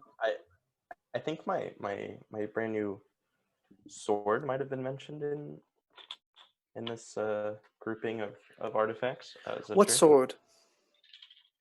The Vorpal blade. I remember no such thing. Oh no? Well, I don't need it. I'm just gonna. Yeah. Hypothetically, if one were to have the sharpest blade in existence, forgotten and yet remembered through fabled legend, Mm-hmm. I could only trust someone who has put their life on the line many times for the well-being of the realm and the protection of people who cannot protect themselves, who has been on this journey from the beginning.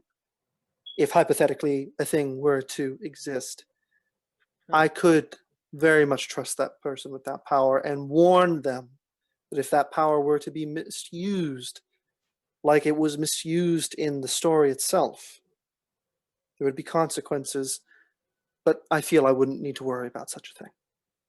Yeah. Like I could hold on to it.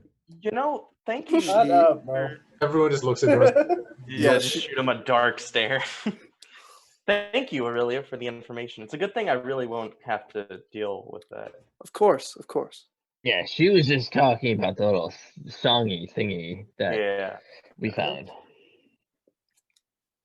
But if she actually, speaking of which, she points to the flame blade that you have.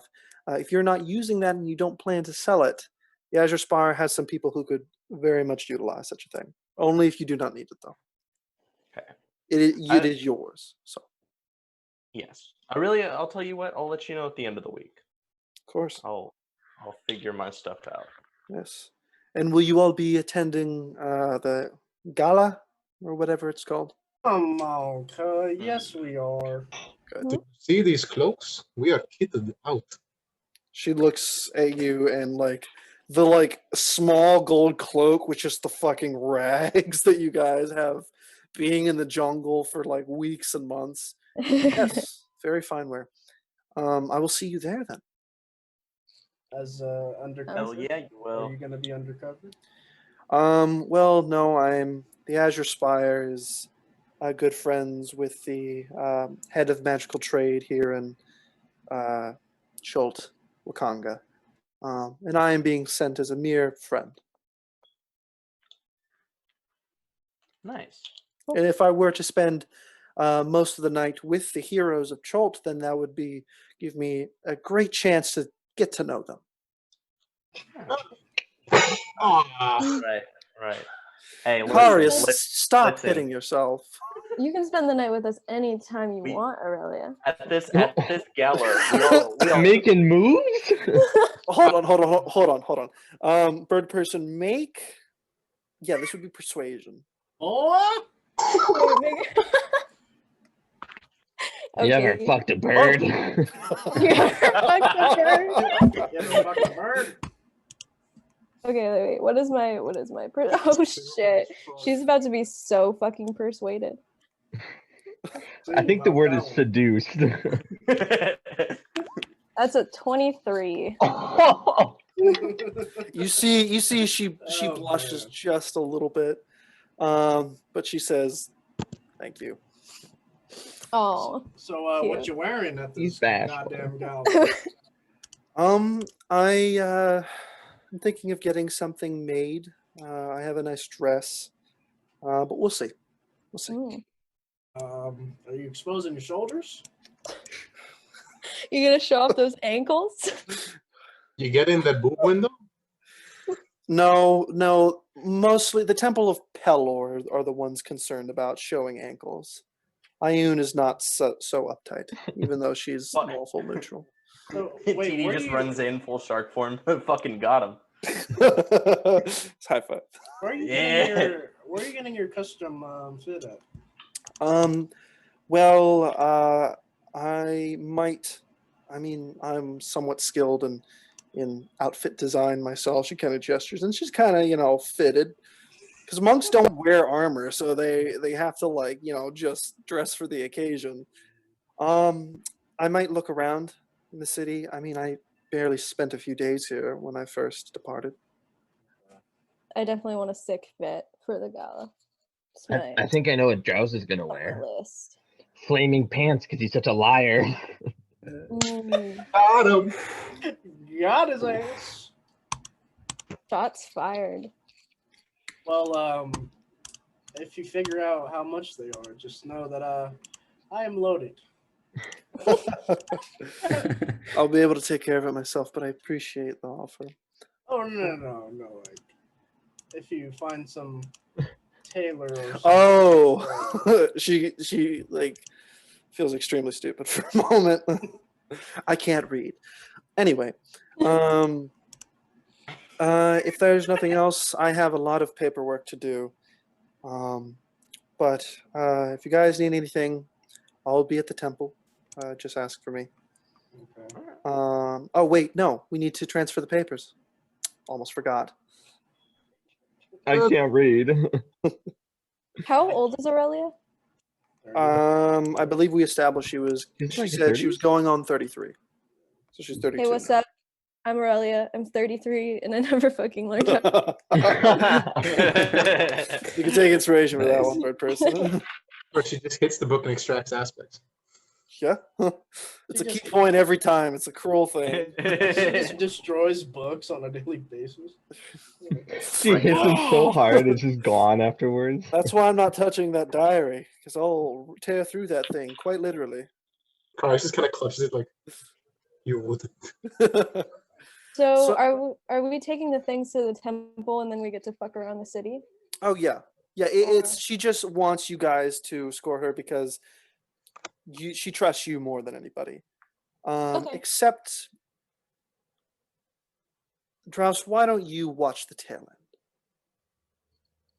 I'll That's a good walk plan. next to Drowse. I'll keep my keen eyes on him. All right.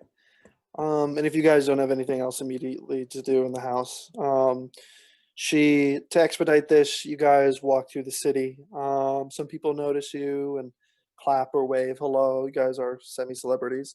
And you go to the Temple of Ioun, this tall carved structure of stone with the likeness of a woman in flowing robes with a featureless face, 3 eyes covered in a hood.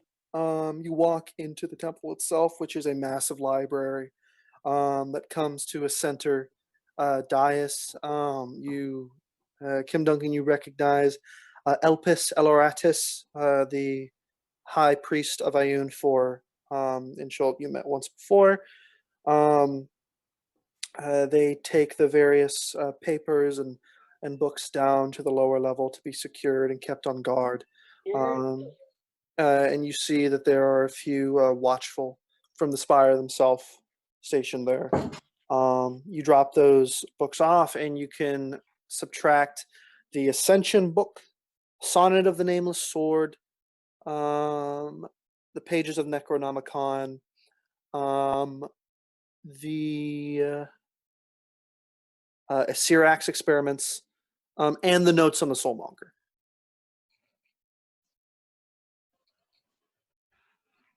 What's that book called? Oh, never mind.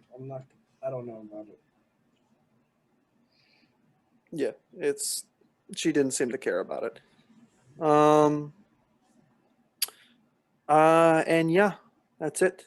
And I believe you guys have no crazy other items that she would know of, right? Yeah, you got rid of Gatebreaker, Vorpal Blade. Yeah, that's it. Except this dick. What about this ounce of hallucinogenics that we have? Boo. No one wants a scaly dick. Speaking of, where can we get some boof in this city? Some boof? Some booth. Oh, my- boo. Is there an altar server at the temple that I could talk Peter, to? Peter, I am actually curious, bro. Like, I feel like, is there like an equivalent to drugs? Like in like, Oh yeah, oh yeah. There's always been drugs. Yeah, there are equivalents of drugs that you know of. You had to. There was something called Kelor root that people would chew on, and it would induce hallucinogenic things. It could be dangerous in larger doses, and it is used in some poisons. And some basic poisons can double as kind of narcotics in some ways. The most since you've worked in the field that you worked before, you would know that one of the more rare and extremely difficult to make, like fucking like, I don't know, like what it's like, I don't know what the equivalent in our world is, but it's like if you don't handle it right, it could kill a person very easily. It would be a a stabilized version of purple worm poison. Purple worms are supermassive armored worm creatures that can swallow a house in a single bite, that is known to tunnel deep, deep, deep underground. And for some fucking reason, the gods saw fit to give it an immensely dangerous and vicious poison on its tail. The Port Nyanzaru bullworm. There it is. Yeah. Real quick, I'm gonna piss. I'll be right back. I did the pee too. I'm gonna piss as well. Yeah. I'm gonna get some pasta. Ah, freak.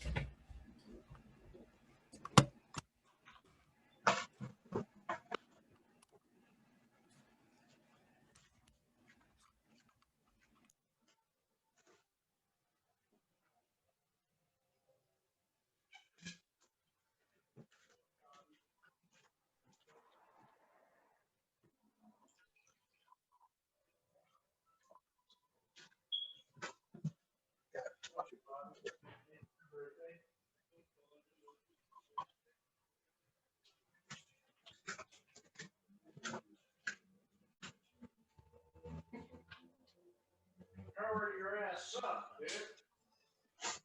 Gotta get out of here. I gotta do it. I'm gonna do it.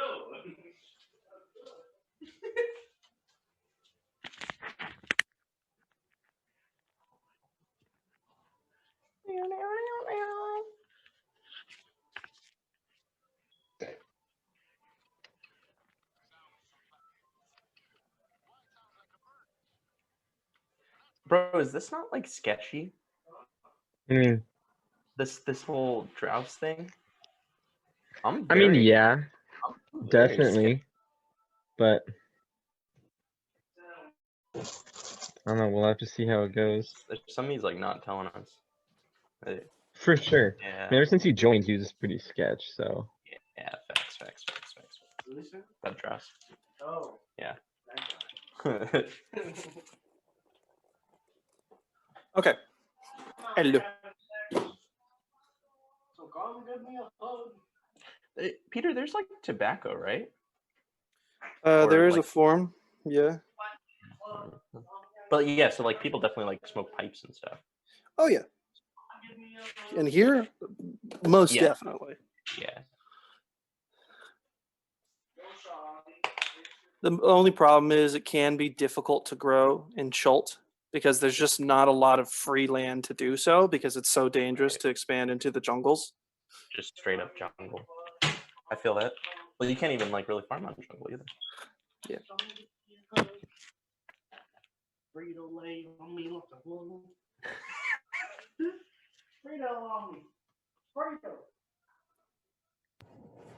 Guys, I'm gonna be honest, I'm tweaking so hard right now. I drank like 4 cups of coffee today.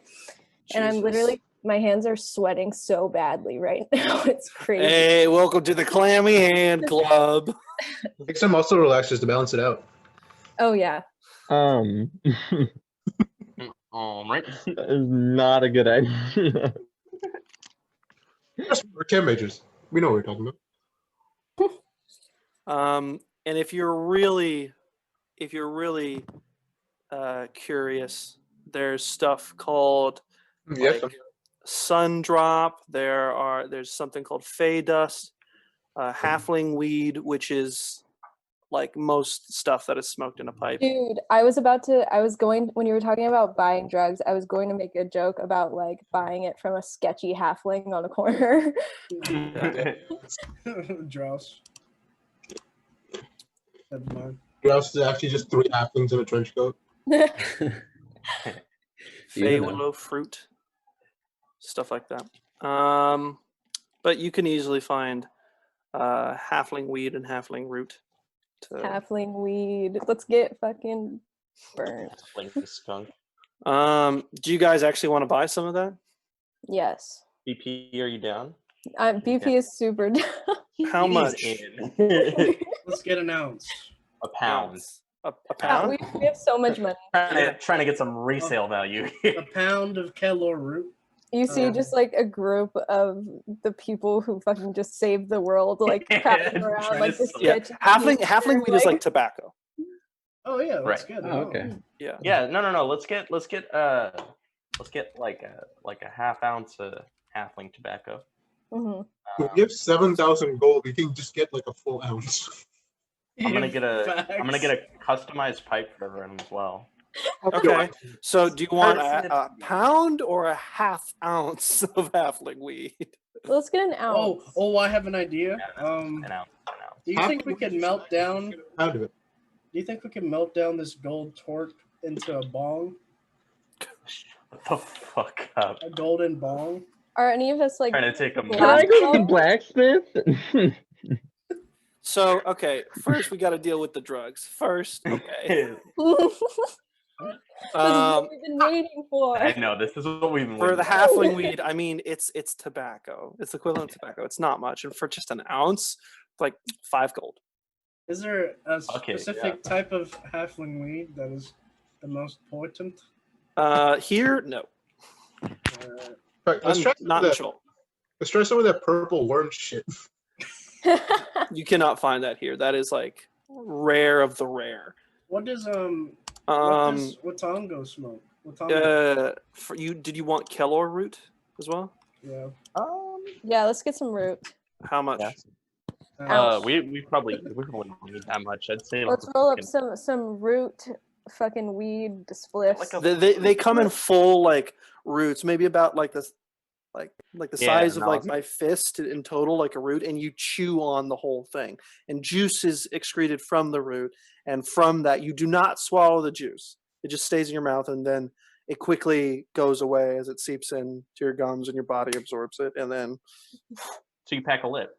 I'll So- get an eighth for myself. Should we get like 6 roots then for each of us? Give me Like, weight. Let's get In terms of pounds, all right? I don't buy drugs a pounds. lot. Let's half get an like ounce. Half an ounce. Sorry, it let's was, get it a was more. pound. Let's get a Half an pound ounce. of no, let's get a pound of root. A pound of root, it's kind of heavy. So a pound would be, like maybe this much. Maybe like that. Yeah, maybe like that much. I don't know. I don't know. I'm kind of shooting around here. No. Doses. How much for 6 doses? Hey, look, maybe we'll have some leftovers. For Kelor root, that stuff is a little bit more expensive, so we'll go for about 40 gold. I can cover the root. Okay. All right. So far we have the halfling. Weed. Yeah, halfling weed. And then we have Kelor the roots. Kelor roots. And then Karius wanted to get the purple worms. He wants the purple worms. Is there any? Yeah, that's We not can't available. get the purple worms. Oh yeah, we It's can't. not available. Is it so? That's all they have? Halfling weed and Kelor. Oh no, root? it's depending on what you're looking for. There's not like they have. You have to go looking for it. So is Fade Dust Okay. like the slopes? Is that what we're talking about? Fey dust, it is technically it begins as a kind of magical component. However, if you treat it in various ways and then hold it over fire, it turns into a dust that you have to like sift through the fire for, and therefore it's really hard to like find good Fey dust. But the effects vary. I mean, it could be hallucinations. It could be like very low magical effects on a person. You could just like go unconscious for a few days. Oh no! Fun. I'm not about to knock out at the celebration. Dude does a fucking line of Fey Dust, wakes up like, yo, is it already the fucking gala? Dude, Jesus Oh, Christ. you guys want to take some Molly? What? A dream flake? A dream flake. What are you looking at? I It's in think. the player's handbook? This bro Yeah. typed in D&D 5e drugs. Oh, I totally did. I totally did. Well, because you said Fadus, and then I saw Fadus on like the first two here, and I was like, oh, okay, this is right. No, this is just stuff I'm making up in my head. Oh, okay. I was like, I figured it wouldn't. Some of it I got from that, yeah. But Do they have Adderall? yeah. Anyways, let's just. So we literally have. Also, I was looking at this one. I don't know, but it says halfling weed or like weed, but I don't. It's yeah. So we have halfling weed and then Kayla root and like a Ziploc bag of Xanax. I don't know. Is that it? if you want like something that'll make you like really, really happy, that would be Satar rock Ooh, or Satyr rock. I get guess. some of that rock. Okay. Like imagine like rock candy. You just eat it. Some crystal. So are we all Sounds fun. taking? Yeah. Let's get. Are we let's all get like taking a a mixture of it, or are we taking like? no. For that, it's doses. And it serves on one person. So how many doses do you want? 6. 6. Yeah. Okay. Wait. 12. It's pretty expensive for 6 doses. So No. 7 doses because it really is going to trip with us. Yeah, let's just make it to 7. She's a everything. monk. Wouldn't she need Ragnar is not participating in this. He needs He's to a keep his good mind boy. sharp. Or a person tries to peer pressure Ragnar into participating. by doing what? Role I play have it a out. strong mind, Ragnar? Trust me. and I am not tainting my mind. I've been around the world. I've been on Ragnar, this earth 30 more years than you have, so bro, chill out. your mind been tainted, okay? We just went through one of the most traumatic experiences possible. Let your mind have a little bit of fun. Take it off of the fucking serious shit. I'm sure your thunder god would be super down with you getting a little high. Maybe you could even, grow your connection with him. Are you saying you're I don't think you understand, Cord. And don't lecture me on my own god. if I may Ragnar? interject, I'd like to make a quick point. A part of the magical incense is halfling weed. Drugs. Boom, bitch. Yeah, but I'm not shooting up. Oh. I'd like to make a There's a difference between incense and like snorting it. Ragnar. Ragnar, are you saying your mind is too weak to handle these drugs? No, I'm saying I don't want to Oh, no, potentially weakness. tarnish it. Hmm. Come on, Ragnar, don't be a killjoy. I'm not gonna stop you guys. I got my own business I'm gonna take care of while you guys have your fun. One hit it and turns you. Yeah. To approach a problem from a different mindset, that is strength. Ragnar, ¿quieres? Ellie, What? Ellie, What's that I- Mexican gibberish? Oh God. What? Ellie, out of Somebody, game, I somebody gotta say clip this. that. Somebody Hmm. clip that. I gotta say this. You were way too comfortable with role playing that. I feel like every session we go on, Tyler just starts to dip more into the Southern Republican just a little. Ragnar, Never sold drugs ever in my life. to be a little fair, you have gone through an extremely life-changing experience. Mhm. You have gone through an extremely life-changing experience. It is ultimately up to you to do. But I mean, there's Cord does not. You know for a fact that Cord has no strong opinion on psychedelic things as long as it doesn't corrupt your sense of self. Yeah. But according to your values, It's more of a personal thing. your party is requesting for you to take part in a personal activity. It is ultimately up to you to do, as you are a person of strong resolve. It's more of a personal thing for himself. That he doesn't want to. He already took a drink of the Kool-Aid in the fucking Rosin Sea tomb, and that was enough for him for a while. That's fair. You know. That's fair. Also, like, fucking, Sir Sorry, you literally had a personality change when you were fucking around. So I don't know if you want to dip back into that dark pool again. Yeah, So. that's true. Last time Ragnar tried narcotics, he almost went insane. Jesus. Yeah. So I He'll think be I'm the- gonna politely decline. He'll be Okay. handler.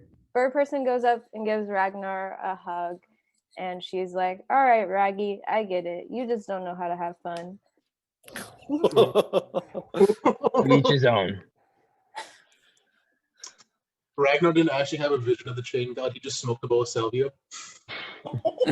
Just got fucked up with a bunch of snake people. So Yo, you guys, I guys, saw some wild shit. you guys get that stuff. Do whatever you want. Now let's go to getting some armor and weapons. Ragnar, what do you want to do? I would finally like to go to the blacksmith so I can upgrade my armor that's been damaged. Okay. You walk over to a blacksmith, and there's various people selling items and stuff. What catches your eye is a particularly tall-looking individual.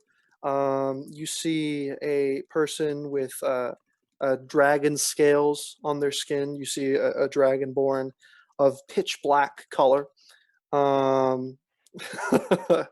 Fortunate son. It seems to be a tall, very tall, like almost rivaling you, which is surprising. This tall female dragonborn woman with like the equivalent of dragonborn hair, which is basically like dreadlocks going down the back of her head, horns pointing forward. Oh yeah, that's the one. It's a good aesthetic.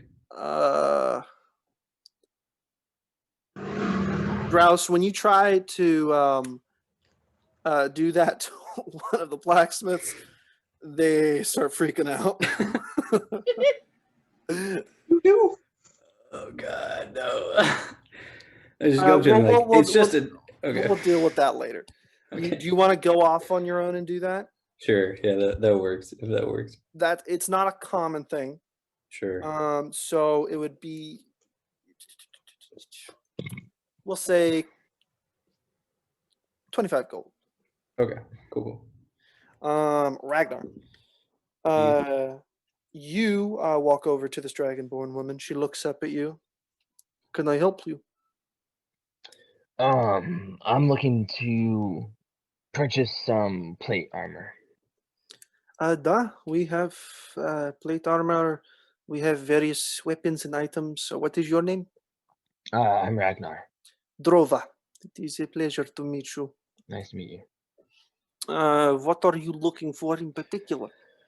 I would like to, as you can see, what I have currently has been severely damaged. Yeah, you look like shit. I understand.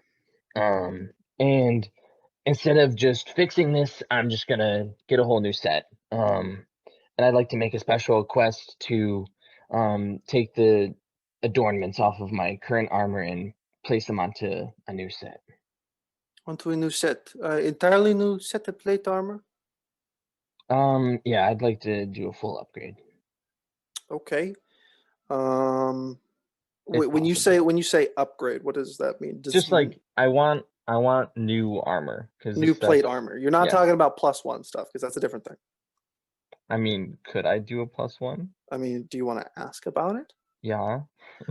When asked about it, she says, I don't carry that level of incredibly crafted armor. You'll have to go to probably a weapons we can do master crafted. You can look around and basically any type of weapon that you can think of, there's a +1 version of it here. She does master crafted weapons. She seems pretty skilled at what she does. For armor, that is more magic stuff, and I don't mess around with that. But for a simple set of plate armor, transferring all those adornments, turn around for me, please. And she kind of takes measurements and stuff. Yeah, I could do that. For a new set and fitted to you, I have one made for people of my kind, so I think it might fit you as well. I believe. Let me go to prices. I believe when we checked, it was 3,000 for plate. No, plate is Oh. 1,500. Oh. I believe. For Dang, normal see plate that. armor setting with this, And looks you like can you- have the leftover scraps of my old armor that you can melt down. Okay. Have I seen you before? I am a part of the Unbroken that defeated the Death Curse. Ah, okay. Interesting. I can see why this is all, fucked up and stuff. Yeah, it's Good been work through you since then. did. I was, you see, I have a brother who lives here, and he was not doing so well. And you saved his life. Thank you. My pleasure. You know what? Normally, I would have to charge much more for fitting and making new plates, but I'll get you fairly customized with those 1,500 normal price for a plate. Wonderful. Fantastic. Strip, and she needs you to take off She your armor. undresses me. Are we there?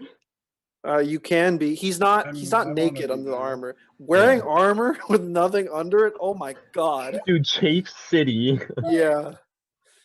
Hot metal plates digging into your flesh. Oh god. Yummy. Ew. Fuck, Kelly. Yeah, you are just a Bird Person is just a horn dog tonight. She has not fucked anything in months. But she takes off the armor and she piles it on. And she says, "You can pay now. You can pay later. I don't care." I'll just pay now. When should I come back? Great. I plan to slightly extend pieces of armor. She kind of thinks 3 days, 4 days, day before the celebration. On the celebration day, I won't be doing any work, so I'll make sure they I'll have it check done. back. Great. She shakes your hand, gives you a little, Yeah. Okay, I'm also gonna peruse the weapons that she has. Yeah, she gestures over to the side. We have great swords. We have war hammers, mauls, shields, bakras, bracers, anything you can think of. Take a look at those warhammers. War hammers, yes. She has about 2 master-crafted war hammers. It's a +1 warhammer. Oh, okay, so nothing crazy. Yeah. All the weapons here, if you want it to be, are there normal weapons and then there are +1 weapons. Okay. Yeah, I'll just take my leave then. Okay. She bids you good day. Does anybody else want anything from this? Oh. Yeah. We'll go with Callie because she raised her hand first. Oh no, I wanted to do something else. Okay. So sorry, you wanted something crafted or bought? Can you take a look at these hands that I have? I'm missing something on them. So I was looking to have some knuckle dusters, if you have any of those. I don't. I could get some custom made. You could look around, but you'll find no one better at crafting than me. All right. So on the left, if I would want to get custom, how much would it be? Custom knuckle dusters. So just coverings for your fists, basically. Mm-hmm. So, I would have to take some measurements right now, but I'd say custom made. We'll say 50 gold. Okay. This would be normal, non-magical. Okay. And I have one request for you, sir. Yes. Ma'am. Ma'am. So, on the left, I would want it to say my first name, which is Sabra, Sabra, and on the right, sorry. Sabra, sorry. Ezo, sorry. Whatever, you know. I can do that. I will have to craft it a little bit. That will increase it to 100 gold. Fine. All right. And she takes the gold from you. You can subtract it. I will have that by the end of the week as well. Gotcha. And if I had a question about customization as well. If I wanted to customize something to magical, where would I go?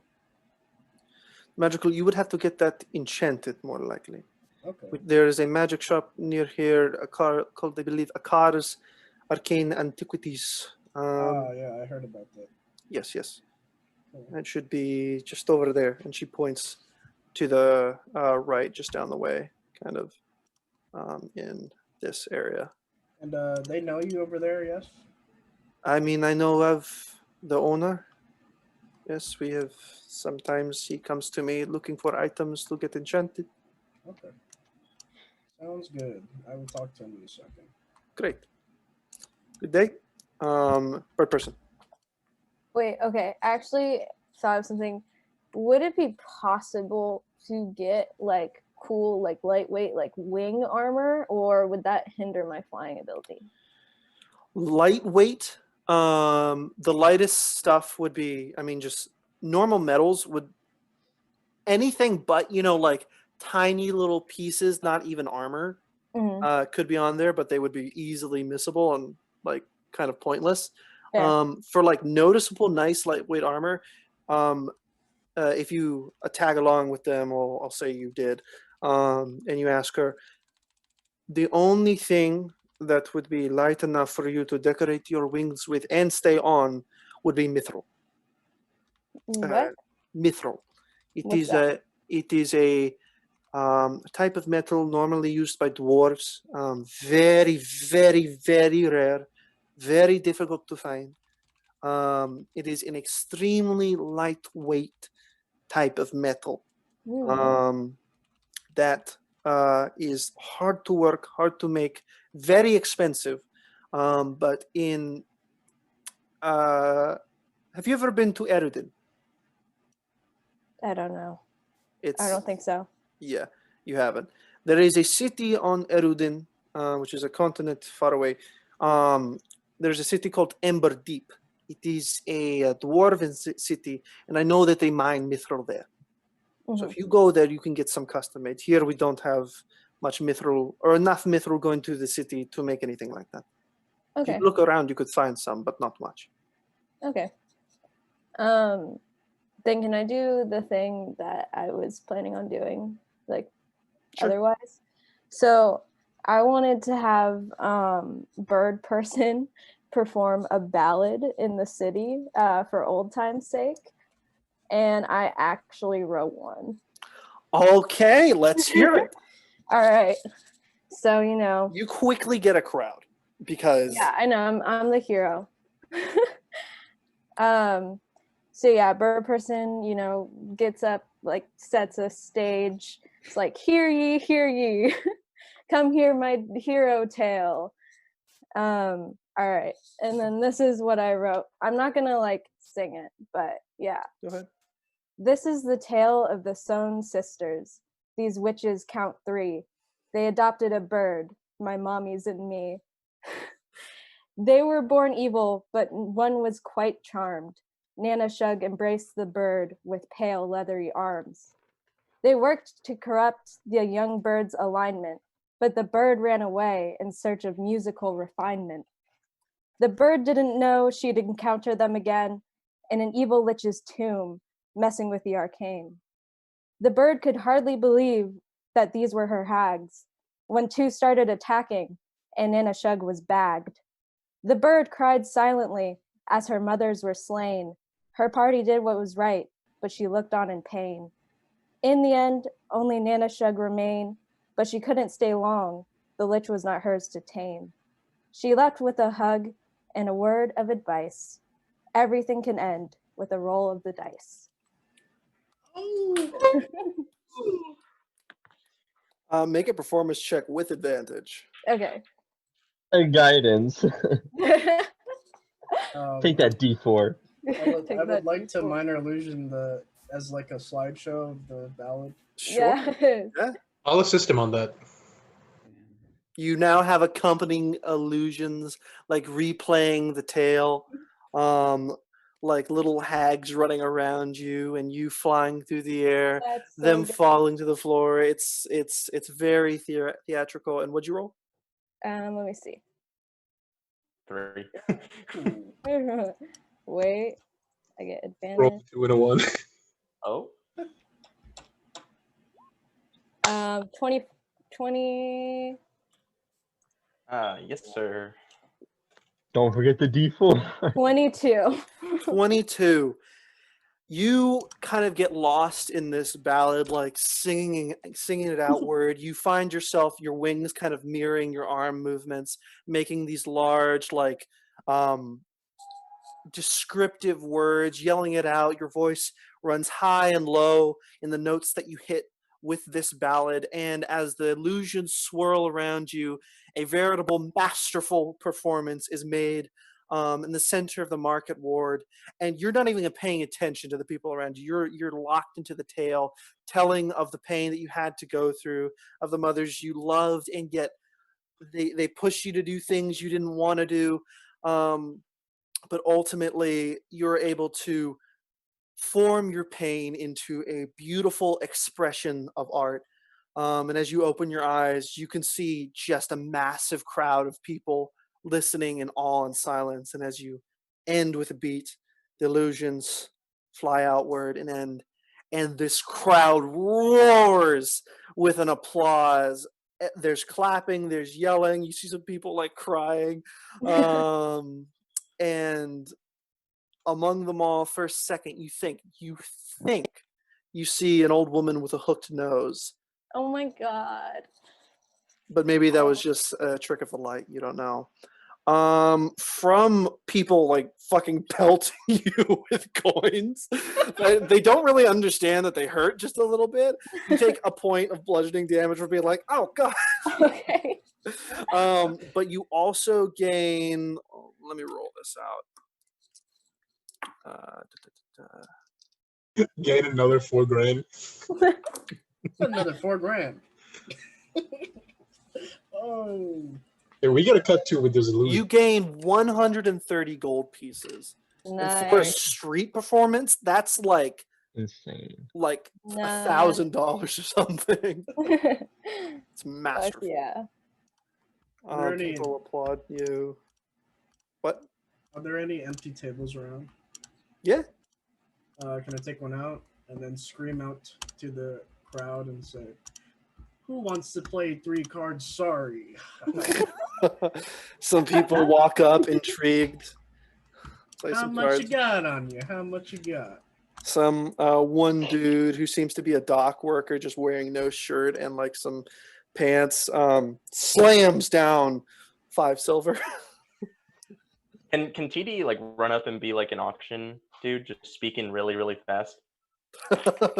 Next to 5 gold for the man in Sure. Just running around causing chaos. Love it. Oh yeah. Next That's all I'm here to do. I'll take out the playing cards that I have. Uh-huh. So, Mr. Dockman. So we're gonna take out the 2 jokers and the 2 of clubs.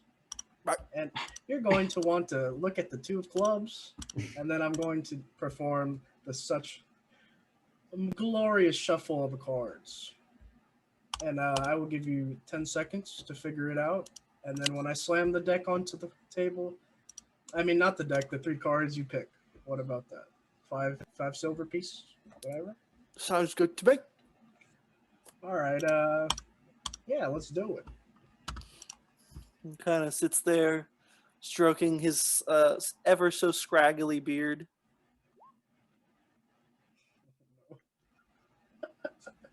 Nice. What is the check for that? Sleight of hand? Or Sure. Yeah, sleight of hand. 7. 7.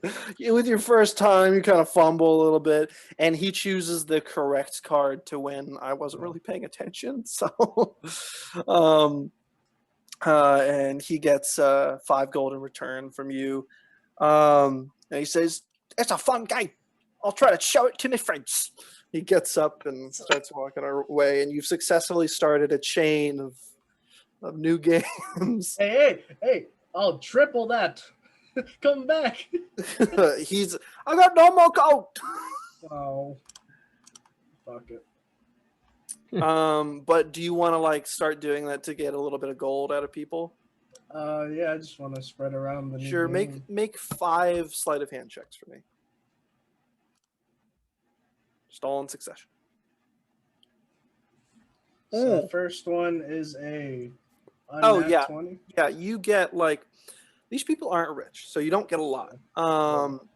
So we'll say you get like 15 gold out of this. But you're real good at sleight of handing these cards. Yeah.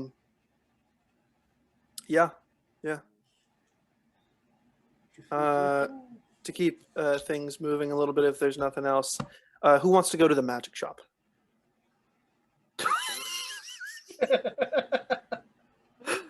Oh, I forgot. Callie, I would give you quadruple inspiration for that because that was immaculate. Thank you. But I know you already don't, so you have my vote for best roleplay today. Okay. I think it's obvious, right? Yeah. Yeah. Peter, did we already move past blacksmith? Oh, you can. Do you want something for the blacksmith? You can go back. Yeah, just really quickly. Yeah. Yeah, I'll straight on in, kind of after everybody else leaves.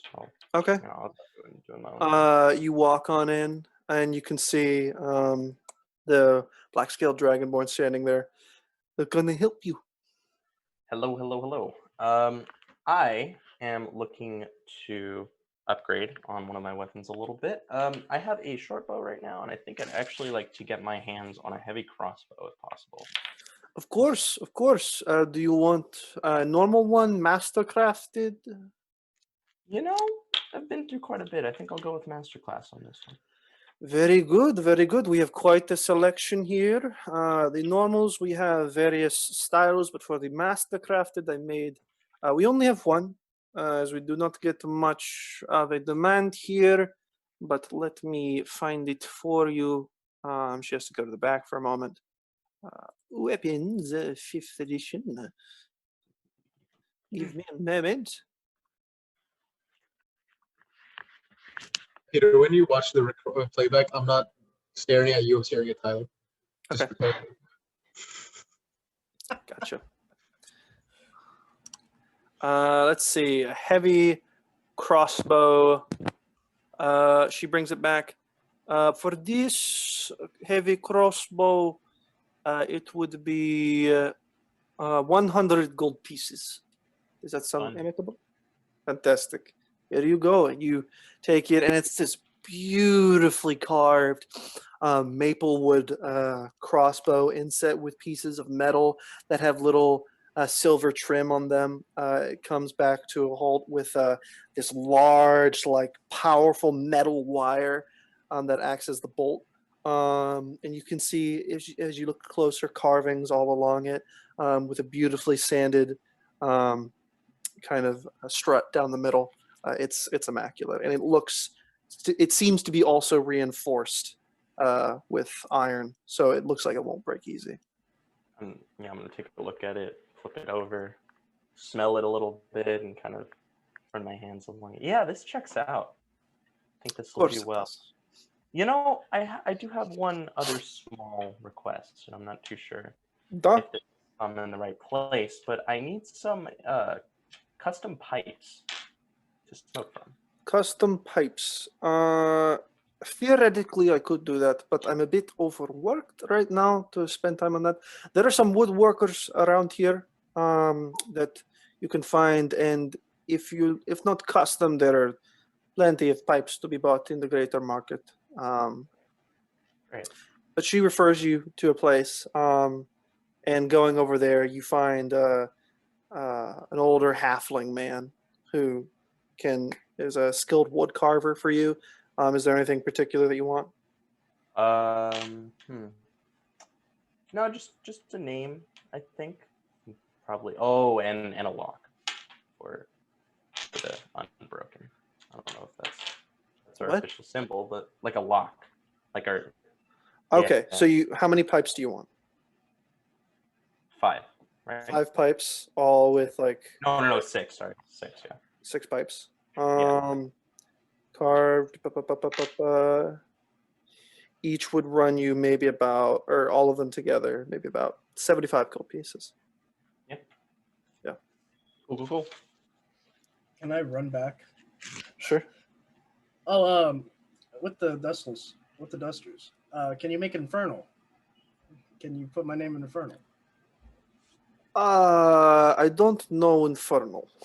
Oh, you have a translator? I have some paper. Yeah, I could write down for you. Yeah, okay.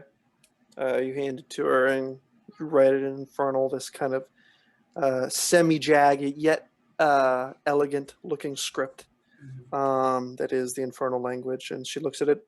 Yeah, I could do that. Definitely. Nice, thank you. Of course. Have a good day. She gets to work. You hear the ding, ding, ding in the distance. But everybody else wants to go to the magic shop. We can do that. Oh. What?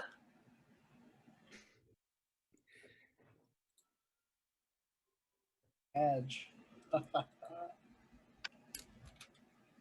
Give me one moment. Duh.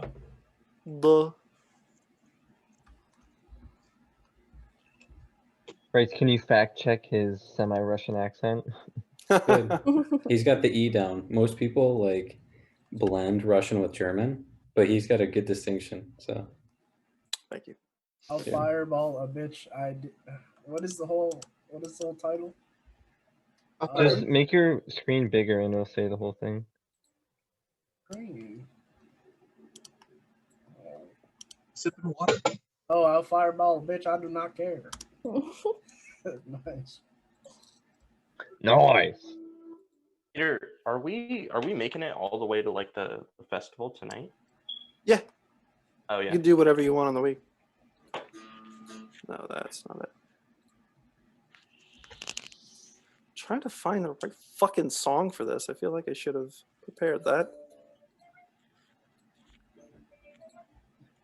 You know what? We'll just go with something fun. Like D. Fenris theme. Fenris.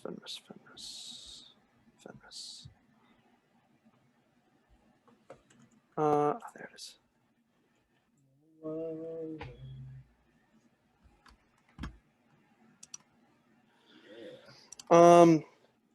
You guys walk towards where you were directed, and you see a low building sits in this corner of the market. It's made of misshapen pieces of angular boulders and jungle wood that give it a shoddy, rugged look. There are staves, wands, and pouches of glittering dust behind the thick glass windows, alongside other various items that line the inside. It has a large fine metal plaque that seems to be floating just above the entrance, nothing holding it, that is engraved in a language I don't think any of you understand. It is... Undercover? No, none of you understand it. I know this for a fact. Celestial. It's a more common language. But everybody wants to go with the special stuff. However, under it, under this like fine, large, like raw metal plaque, is just a simple plank of wood hanging by a rusted chain, with something written in common, which is Akar's Arcane Antiquities, that hangs and floats softly in the air, suspended by nothing. The interior is dark and it's hard to see into, but there are some drapes that allow you to walk in without opening a door. Do you enter? Oh yeah. Great. Everybody do it. You all walk in, and you see the interior is surprisingly spacious and breezy due to the intentional separations in the wooded ceiling that allow air and light to stream in during the day. The walls are lined with various knickknacks and minor magical ingredients of varying spells, ranging from legume seeds to holy symbols. The more precious items, however, seem to be near the back wall that is protected by a stone counter, upon which a muscled, tattooed half-orc wearing a ruddy, short-sleeved robes leans. You can see tattoos all along his forearm that kind of cuts off around here as the cloak is short-sleeved and rolled up just a little bit. He kind of is like leaning bored on the counter and looks to you all. Hello, welcome. Come on in. I am Akar. Welcome to Akar's Arcane Antiquities. How can I help all of you? We are the Unbroken, and we wish to purchase some magical items. Ah, yes, I've heard of you. Welcome. What are you in the mood for today? I have varying things for you to choose from. I definitely want some health potions. I have some. Yes, I have some. Okay. Can I get like 3? Of course. Would you like a potion of minor healing, normal healing, or greater healing? Let's do greater healing. Greater healing, I only have one, and that would be 500 gold pieces. Oh shit. Okay. Actually, I have big money, so Potions. So to put this in perspective for like the actual value for you guys, potions of healing. So I run the names a little bit different. On in D&D, if you look it up, a potion of healing online is a potion of minor healing for me, and a potion of greater healing online is a potion of healing for me, and then it goes up because I just feel like it fits. So a potion of greater healing would be a rare item, and it's 8d4 plus 8. damn. There's no supreme healing. That's my. He does not have any of those. Okay. That's like 80% of my fucking HP bar. There might be some other minor potion sellers in the market. I don't know. But I'm not the only one that sells potions. But I do sell the best magical items. Would you like to take a look at my stock? Mm-hmm. Yeah. Give us a tour. Of course, nothing more for the heroes of Chult. Take a look. For your potions, I have 4 minor healing potions, 2 potions of healing, 1 potion of greater healing, and let's begin with. You all seem to be well-armed individuals, so let's take a look at the magical arms and armor, shall we? I have some enchanted arrows, +1 and +2 arrows. I have. We have a problem of trolls around here, so I have 12 arrows of troll slaying, 125 gold per arrow. And as for the weapons, I have specially enchanted items called Corpse Slayer weapons. They are a little bit more able to dispatch the undead. Basically, what they are, they're equivalent of a certain weapon type, and they deal an extra 1d8 of damage to that creature type, which is undead. There are 2 Corpse Slayer Yukilwas, which is basically like a Chult spear, and each one is worth 3,000 gold pieces. And there's 1 Corpse Slayer Great Glaive, which is worth 6,500 gold pieces. Jeez. Occasional trip. Oh, But God. I also have this Gambler's Blade, which it really allows you to walk the line, depending on how safe you want to be. You can look up what a Gambler's Blade is online, but basically at the beginning of every day, you can choose for it to be a +1 or +3 sword, or +2. But depending on the plus, you also subtract that from your death saving throw. Oh. Gambler. That's a Wow. wild one. That sounds fun. I also have a specially made flail. He picks it up and puts it on the counter. Specially enchanted, also master crafted. And specifically what it does, move aside, please, if you would. He asks you to part. He picks it up and he kind of slams it towards the ground. You can see the iron chains that hold the flail extend outward and hit 5 feet longer than the flail looks. And he brings it back and almost hits the back counter. Oh, God sorry. damn. This Fucking Nice. yo-yo. it's a Do that plus- again. It's a +2 flail of reaching. So it's a flail that is considered a +2 weapon that has the reach property. You can reach 5 feet longer with your weapon strikes. Dope. Yeah. So it's Dex plus proficiency plus the 2. What? Not dex. It's a strength weapon. Oh, never mind. And finally, kind of looks to you, Ragnar. You look like the type to probably use one of these. He takes out this large, what seems to be a mace of some kind. It's just this dark gray mace with like angular edges on it. This is what I call a mace of smiting. Certain creatures in the world are made of a construction of some type. And this mace is very, very good at destroying such creatures.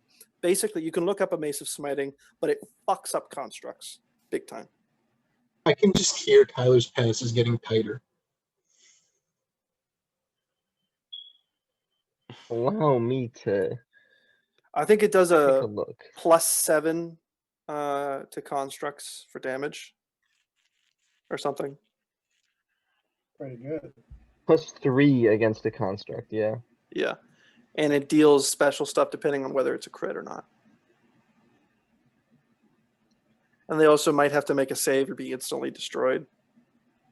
It fucks up Yeah, constructs big time. so when you roll a 20 on an attack roll made with this weapon, the target takes an extra 7 bludgeoning or 14 bludgeoning if it's a construct. If the construct has 25 hit points or fewer after taking this damage, it is destroyed. Yep. Is it the same like damage values as like my Warhammer? Just like a +1 mace? It's a mace. So I need to look it up. it's not is it a +1 mace? It says it's a +1. Okay, You gain so, +1 to attack and damage. Yeah, okay. So it's a magical mace. And I believe a mace just deals a d8 of damage. So it'd be doing the same amount of damage your Warhammer is doing. But it doesn't have the versatile property. Yeah, I don't really use the versatile that much, so I wouldn't be too What is the versatile property? two-handed or hands. one-handed. 1d8, 1d10. I'll say How much does this cost? This is a rare magical item. 7,000 gold pieces. I Get just out of spent town. some But I'm on not my done. armor. You see, we also have bits and pieces of armor and what I call wearables. If you look over here, some of you might be interested. I have some scale mail, not very high quality armor, but I've managed to enchant it due to its simplicity in design. It was easier to enchant. Scale mail of poison resistance, 400 gold pieces. I have these very finely made elven boots that will help you keep quiet. These are boots of elven kind. Is 2,500 gold pieces. They give you advantage on stealth checks, and your footsteps don't make any sound. Ragnar, I think you Might should. be good for Ragnar. Take That would be those, awesome. bud. Everyone- Can you send that to me People really are gonna- quick, just so I can read it myself? Just have an Look up intervention. Boots of Elven Kind, 5th edition. This is Elven Con. The whole group has an Oh, intervention. Ragnar. Elven. He's just like, you need these boots. Yeah, listen.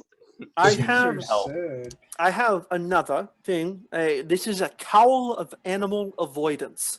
This is a custom-made magic item by me, and basically what it does is that beasts, the creature types that are classified as beasts that are neutral, not hostile, or not friendly to you, will automatically avoid you in a 20-foot radius. They will just ignore you.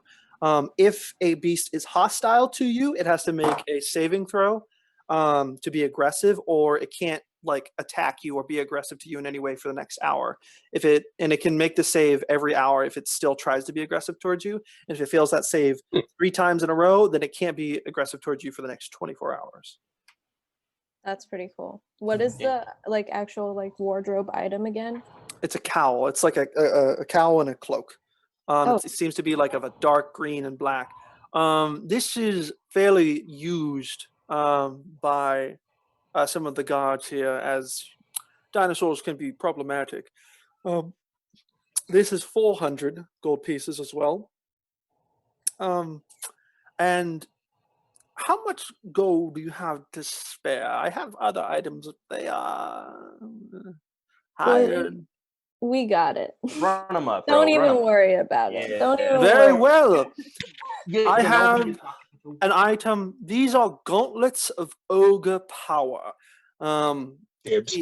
He puts these gauntlets on the table, and they seem to have this likeness of what seems to be an angry ogre face on each bracer. They're just a set of gauntlets. If attuned, and if possible to attune, once attuned, your strength is suddenly of a much higher quality than it was before. Your strength score changes to 19 while attuned to these magic items. Oh And boy. then How much day is? 8,000 gold pieces. Oh Jesus. That's you, Carlos. And finally, I have something I specially made myself. I found trolls to be quite annoying in these parts, and I found a way to take some of their essence and make it our own. This is a necklace of trolls' tenacity. And you see a somewhat beaded necklace that ends in a very familiar looking visage. It's of a troll skull with 2 tusks going downward. It looks exactly like the face of Amagwaba. And what it can help you do is, as long as you're not strictly dead or unconscious, it can constantly help you regenerate, and your wounds will automatically close. How it operates is, if you attune to this item and wear it, you regenerate 10 hit points at the start of every turn, but it can only heal you to half of your total hit points, and it does not function if you are unconscious or dead. Additionally, if the pendant is crushed by the attuned owner and the remaining dust is rubbed on any missing appendage, the appendage will grow back over an hour. Otherwise, it does not grow back missing appendages. Ooh, how So much is that one? It's a limited form of regeneration. 9,000 gold pieces. Oh fuck. All right, I'll tell you this right now. Anything under 7,000 is in our range. Unless we pool our stuff together. Yeah, for I certain was people. gonna say, guys, like that last one that he mentioned actually just might be a good. That might be a good buy. Yeah. just Good for all of investment. us. I definitely Yeah. want the cowl. I want that cloak. Okay, so if it's 9,000, So that's 9 divided by 5. That's 1,800 apiece. Oh yeah. yeah, that's true. We all drop 1,800, then we just have that. Now that's worth it, bro. Because then, like, say we go into a battle and we can't take a short rest or something, and somebody's like kind of low on health, we could just keep it in the bag of holding, and it's like, oh, here you go. That's But then you'd have to attune to it. Yeah, that's also what I'm kind of thinking. It's like, are we going If to we're use gonna get it, it's gonna be for somebody that gets hit a lot and needs a lot of healing. Yeah. I can heal or like a we lot, so someone it should be fine. someone that we know like before the battle is going to take a lot of hits if we have like a game plan That is also true. and all of that. Hmm. I think it's worth Are it. y'all especially- really gonna metagame this item? Well, no, we're thinking. Keep going, Mr. Apwork. It, Okay, we'll keep it pinned. We'll keep it pinned. That's the extent of my high quality magical items. I have more if you're interested. We have miscellaneous things. Do you have any Um, staffs? I do have some staffs. I have here. He holds up a cloak, and it seems to be this finely made cloak.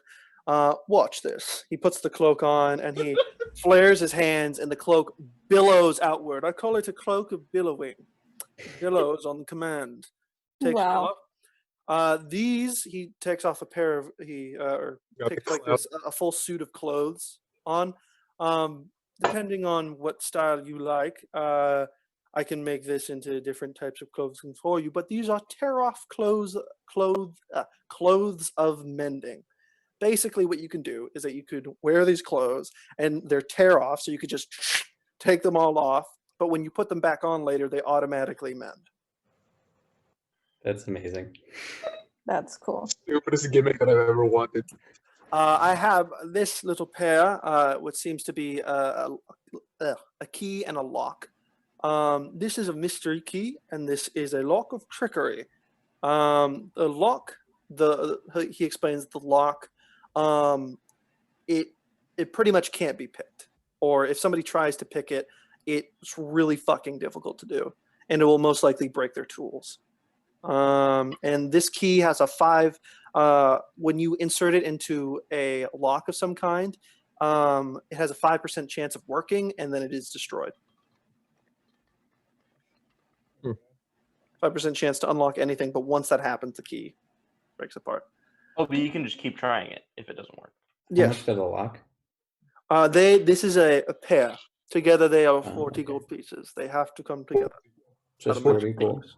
Yeah, we'll Yes. cop that. These are I- minor magical items. Another I throw one the gold I down. have is an incredibly resilient item. Nothing in the world will be able to break this. It is invulnerable to all damage. Bro got the Nokia 360. He brings out a small metal spork. This is an unbreakable spork. Oh, how much is That's it? How much is useful. it? How much is 20, it? How much? 20 gold pieces. He hands it to you. You now have an unbreakable spork. I love the fact that this guy's like, "What is your price range?" Like, "Oh, just bring out whatever," and then we end up buying like the fucking shit under 100 gold. The like knickknacks. Yeah. For you tricksters, I have this as well. Takes out a piece of cheese and a tiny little thing, like a little, almost an inkwell of oil. If you take this oil and put 1 drop on it, an event will happen in an hour. 2 drops, it happens within the next 10 minutes. 3 drops, and it happens in the next 3 rounds. It explodes. I was going to ask you what The cheese? The cheese explodes. Yeah. It'll only work on the cheese though? Yeah, no, the oil activates the cheese. How much is this? It would deal 46 damage in a 10-foot radius, and it's 50 gold pieces. I want this. Congratulations, you've been selected for random cheese event. And The cheese. because you were curious about this. I do have some stabs. He holds out a very simple looking white staff, and there's also a black one, or ones of various plain colors. And it has like these like 5 curved branching points at the top. We'll say he picks up the key and the lock and puts it on top of it, and it just floats there on top of the staff. It is a staff of adornment. Anything you put there, as long as it's not too big, it'll just float there in an adornment, and you can't put more than 2 things on it, Okay. or more than one like item space. That could be useful, like the movable rod. Maybe. The item cannot weigh more than, I believe, 50 pounds. Oh. And it works as an arcane focus. Okay. And these are custom made by me. I have something here. He takes out what seems to be a grappling hook, but as you look at it more, it's not a grappling hook. It's what seems to be a small metal piece that has what looks like 4 pieces of metal, but on closer inspection, they're not like hooks. They're hands. They're 3 metal hands facing different directions. Not like very detailed, but they seem to just be plain hands. This is a grappling hand. He kind of steps back on the counter and throws it at the counter. And when it hits the counter, the hands hold on to it with an iron vise. And how it basically operates is this is a grappling hook, but for you to when you throw a grappling hook, you need to make a check for it to find purchase. For this, you don't. It automatically finds purchase. It will hold onto anything, or it will dig into the surface itself if the surface is able to be broken. So it can dig into rock and stone.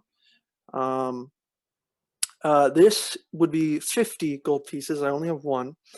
And this is what I like to call a whippersnapper. And this is something I made myself. It seems to be a small brass coin with the embossment of a coiled whip on one side and a snapping hand on the other. And depending on whether you whisper whipper or snapper into the side of the coin, and when you throw it, when it hits the ground, it will make the corresponding sound. It will either make the sound of a loud cracking whip or the snapping of a hand. To read you the description, only 1 options can be used until the coin recharges at the next dawn. Whipper. When the coin impacts the surface, it begins to make an extremely loud whip cracking sound that can be heard clearly from up to 100 feet away. Snapper. When the coin impacts the surface, it can make a constant snapping sound to a beat that can be heard clearly from up to 20 feet away. For both options, whenever a creature that did not throw the coin attempts to pick up the coin with an action, they must succeed on a DC 18 sleight of hand check or have it jump just out of their reach, continuing to make the sound. Every time the coin makes the associated sound, it jumps depending on how loud the sound is. For the whip, it can like fly across the room. For the snap, it just jumps a little bit. If the creature picks up the coin or after an hour has passed, the sound ends. That's kind of stupidly fun. I like it. It's a whippersnapper. It's worth 15 gold pieces, and he has 20 of them. And then he has something called a gangleweed seed. I want 5 of the whippersnappers. I will buy the whippersnappers too. You guys can purchase up to, the cap of 20. It's 15 gold pieces each. Oh, We get 10 of those.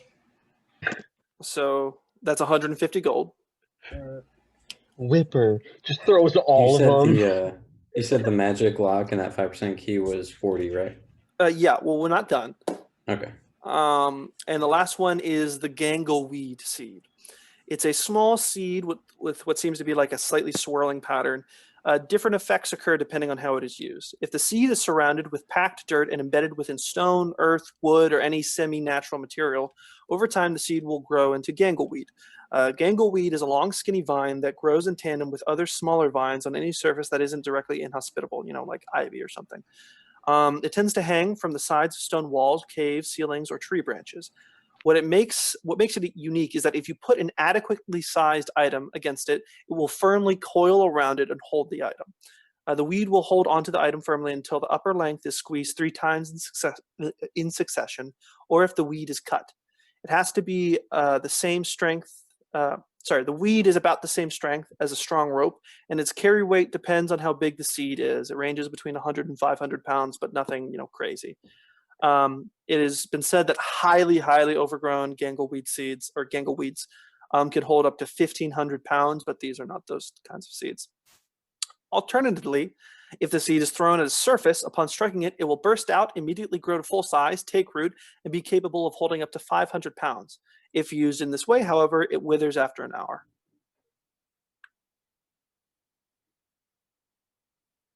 And that is the extent of my physical item selection.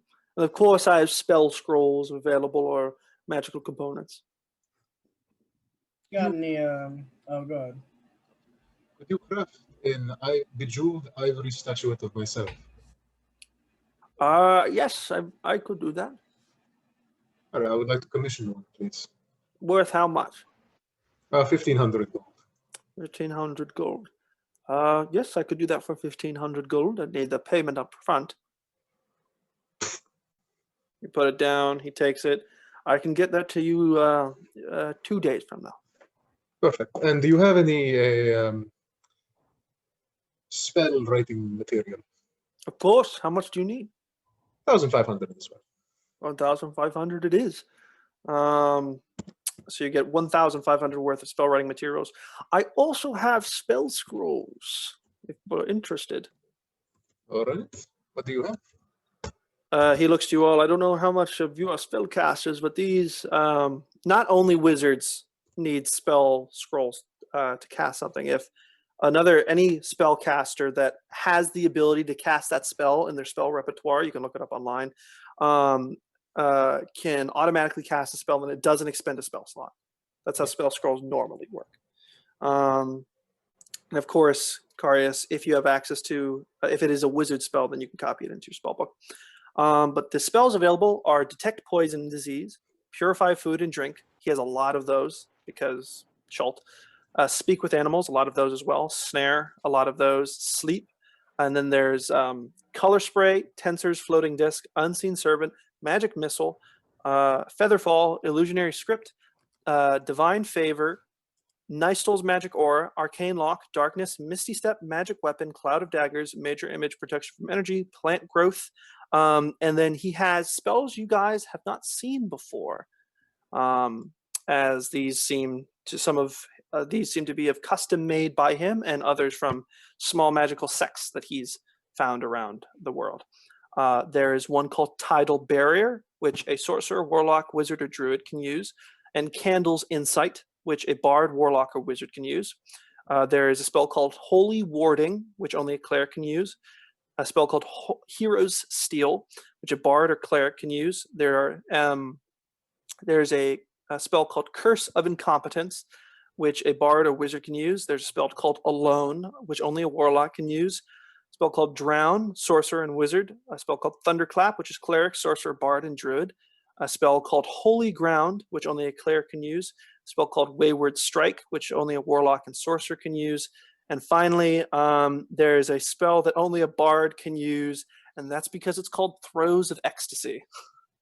Oh, Lord. That is right up Bird Person's alley. And you guys can view these scrolls, and basically how this works is that these are spells that are not normally available to you.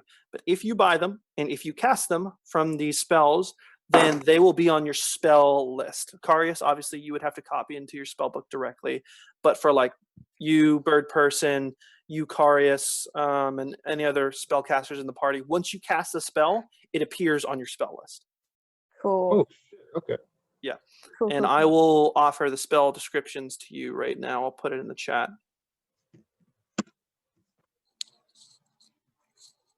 The title one seems kind of cool. Sounds cool. All right. Most of them are 2nd and 3rd level. The only one that is higher level is Holy Warding, which is 5th level.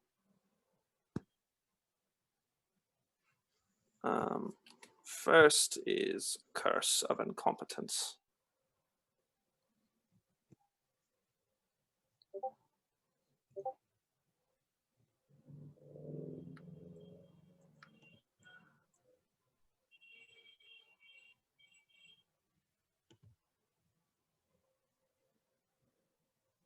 Thunderclap.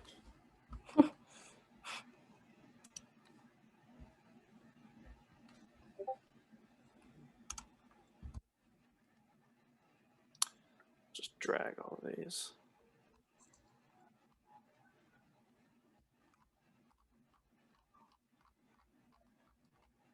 Oh my god.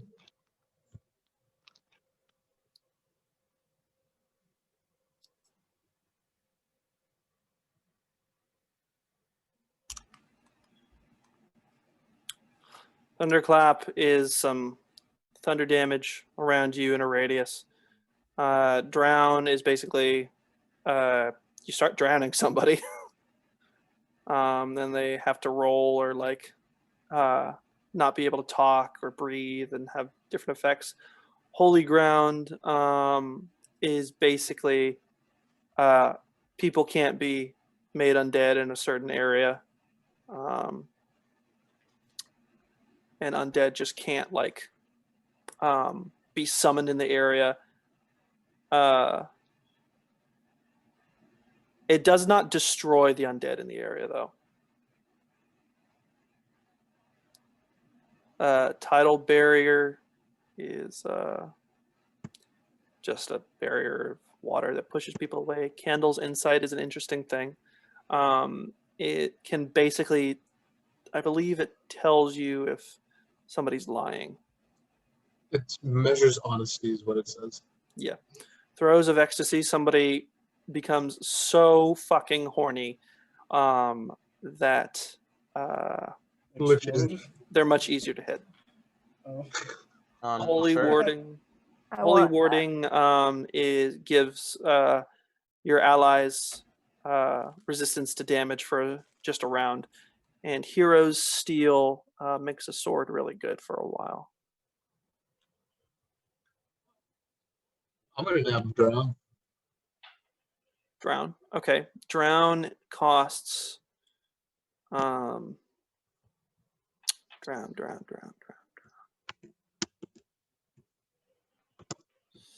Drown is 240 gold pieces. Okay. Yeah. I'll get that. Does anybody want anything else? I want the Throes of Ecstasy, of course. Of course you do. 200 gold pieces. Okie dokie.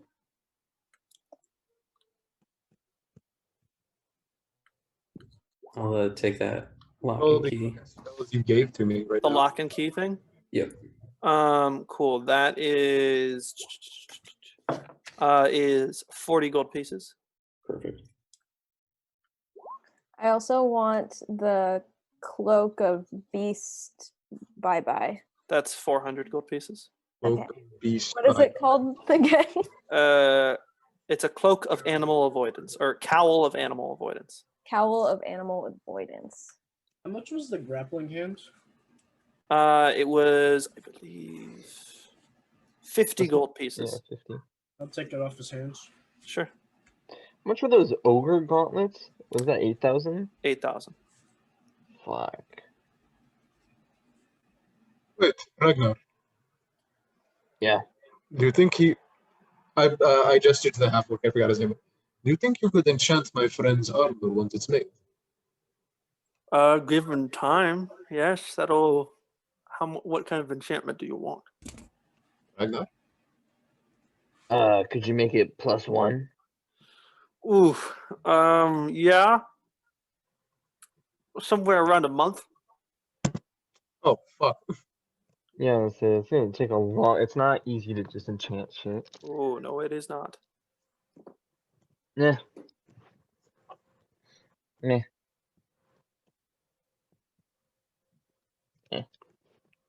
I'll cut you this deal. If you buy 2 of the higher price magical items, I'll knock, well, somewhere between 1,000 and 2,000 gold off the total price. The higher the price, the more I'll mark it off. We'll say you buy them together, I'll mark 10% off the total price. So that would be like the ogre gauntlets, the necklace. What were some of the other higher priced items? Yeah, it is the Gauntlets of Ogre Power, the Necklace of Troll's Tenacity, the Boots of Elven Kind, the Mace of Smiting, and the Gambler's Blade. What was the gambler's plate? Gambler's Blade, +1, +2, or +3. Oh yeah. Yeah. And then any of the Corpse Slayers. What do you guys think? I say you should buy the elven boots. That would be very useful. Just from a personal standpoint, I feel like if I get killed one more time because of your farts, I will haunt you. I don't know, man. That health thing. I don't want to wear those pussy little boots. It's not my style. He's fun. Ragnar, you literally walked around an undead tomb in booty shorts. I mean, we did survive, man. Technically, I did, but I know what you mean. Hey, sir, you got any rings? Magic rings? Oh, I think I do. Sorry, I Rings of missed winter. one. Dude just has a copy of the Ring of Winter in the back. This is a Band of the Dryad. It's called the Band of the Dryad. It's a small like ring. It almost seems to be made of like some kind of plant substance, and it has a tiny little flower on it. And it, basically once a day you can heal yourself or somebody with an action by touching them. 2d4 plus 1. 2d4 plus 2.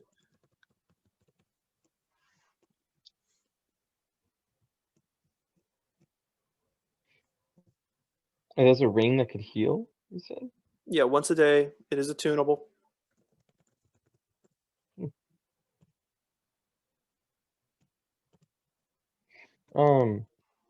I think party-wise, since, if we're buying these expensive items, I think the necklace is in the running just because that's extremely useful. I don't really need the mace. It'd be cool.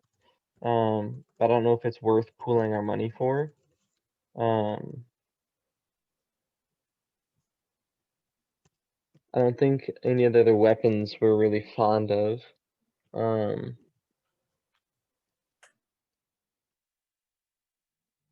I would like the ogre gauntlets because it raised my strength by 5. By but 5? not +5, but like abilities like 5 because it boosted to 19 and I only have 14 strength. But it's 8,000 for like that, so I don't know if that's worth me borrowing 2,200 gold from you guys just to boost my strength up that much, But well, okay, hold on. Just let me do some quick math. You said the necklace was how much? 7,000? Oh no, 9,000. So it's most expensive. 9,000. Regeneration is a very powerful mechanic, and therefore it costs a lot.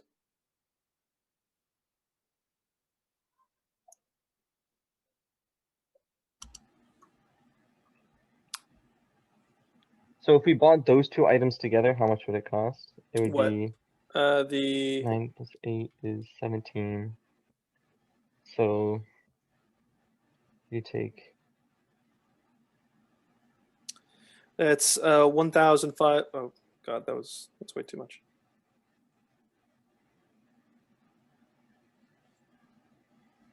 so That's it'd be like 15,300. yeah, I don't know. 15,000? 15,000 For those two magical items. Oh, okay. It'd be a 1,700 discount, but I don't know if you guys want to chip in for that. because it's not as useful for the whole party, you know?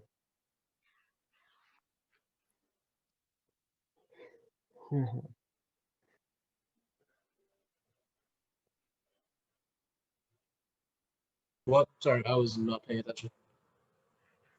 I was copying down the spells. Basically he said that he would give us a discount if we bought 2 or more of like the magical items. So let's say we bought the I got all that. What were you thinking of buying? ogre gauntlets and then the necklace. Okay. So instead of it being 17,000, it'd be 15,000 and 300. That would be a fair amount of cash. Yeah, like that's a lot of money for these 2 items, and I don't know if Yeah. that's worth it. I don't. Yeah, all right. I think Is- the amulet might be worth it, but I don't know about the gauntlets so much. Yeah. They're dope though. I mean, Yeah. but It- 15,000. It would raise my strength from a +2 to a +4. But that's not necessarily like super worth it since I don't use my weapon that much, but Yeah. so that's why I don't think it'd be worth getting. If you're getting something for you, I still side with you getting the elven thing because it just helps because you're gonna be huge plate armor. You're gonna have disadvantage. This gives Yeah, you but- just regular stealth rolls. I don't know if it gets like if it just makes my steps quiet. It doesn't make my whole armor quiet. No, because the thing is like you have disadvantage on stealth rolls, right? This gives you Yeah. advantage on stealth rolls. So then I just have a regular stealth roll, Yes, which my That's dex is still 0. So true. Well, But but it'd be better than disadvantage. I mean, yeah, but At the end of the day, I mean, it's up to you, bro, because Yeah. End of the day, you're the one wearing it. But like, I I don't know. can I think always everybody else- pass without trace, man. True. It's true. Be true. Be true.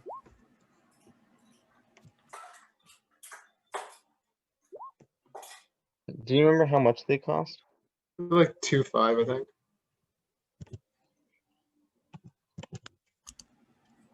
Because like the thing is I'd rather have like a magical item that fits more of kind of what I'm doing rather than trying to make me like an all around. Like Hmm. I'm this, but I can also be quiet. But like I mean I get it. It would balance it out. But also right now I don't really have a need to be like sneaking around too much. Sure. 2,500 plus 9,000 is that.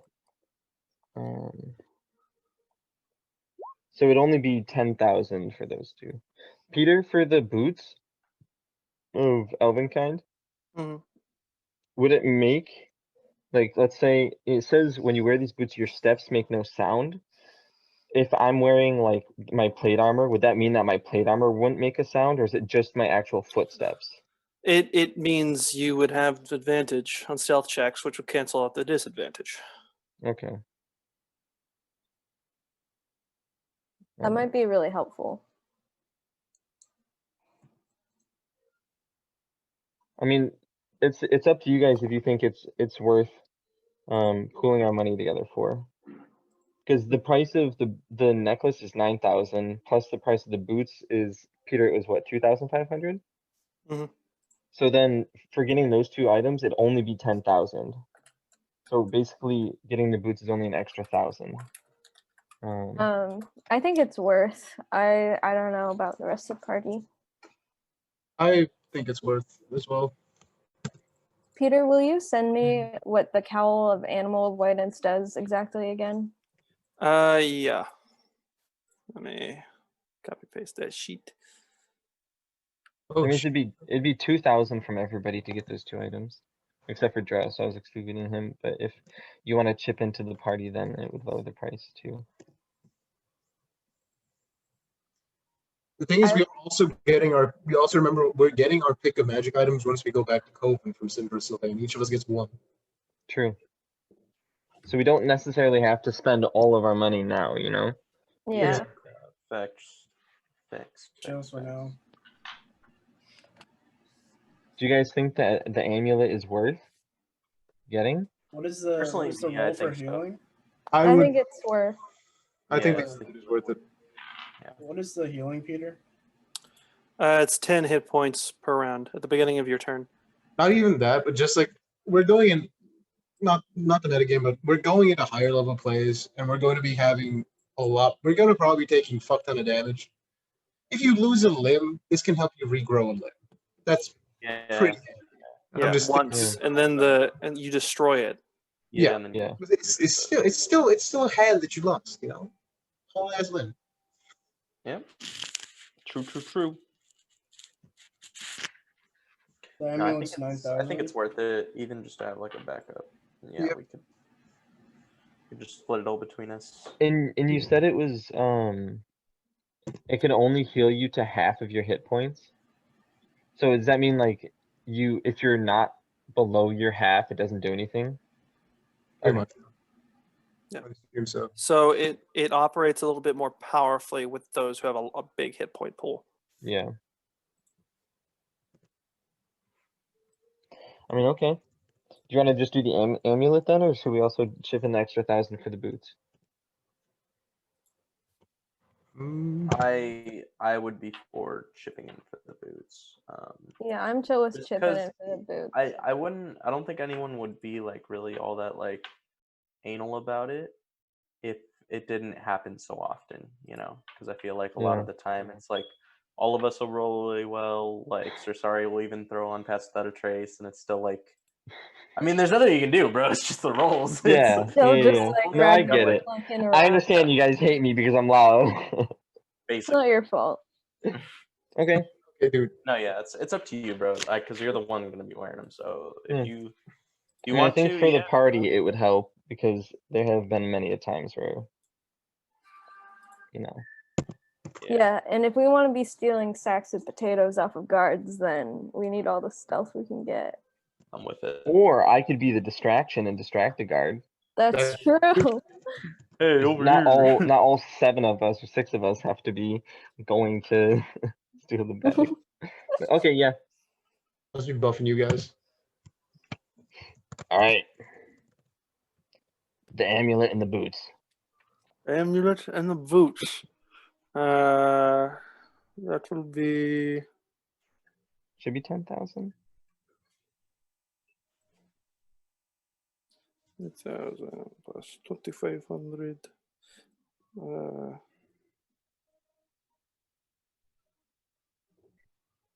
10,350. Okay, divided by 5, that's 2,070. 2070 each. Yep. Okie dokie. I also want the exploding cheese. So honestly, that's the. If you weren't gonna grab that, I was gonna grab it. This shit just sounds funny, bro. 50 gold pieces. 50 gold pieces. Yeah, it's that Okay. price. And I want you to note, if you plan to use this on people in the future, normal people have like 10 hit points. So this will kill a normal person. Okay. Imagine, Got it. imagine just being a farmer and you get killed by fucking cheese, bro. Your family has to live knowing that you got killed by fucking cheese. And I Oh, can look only at use this it once, Gouda. right?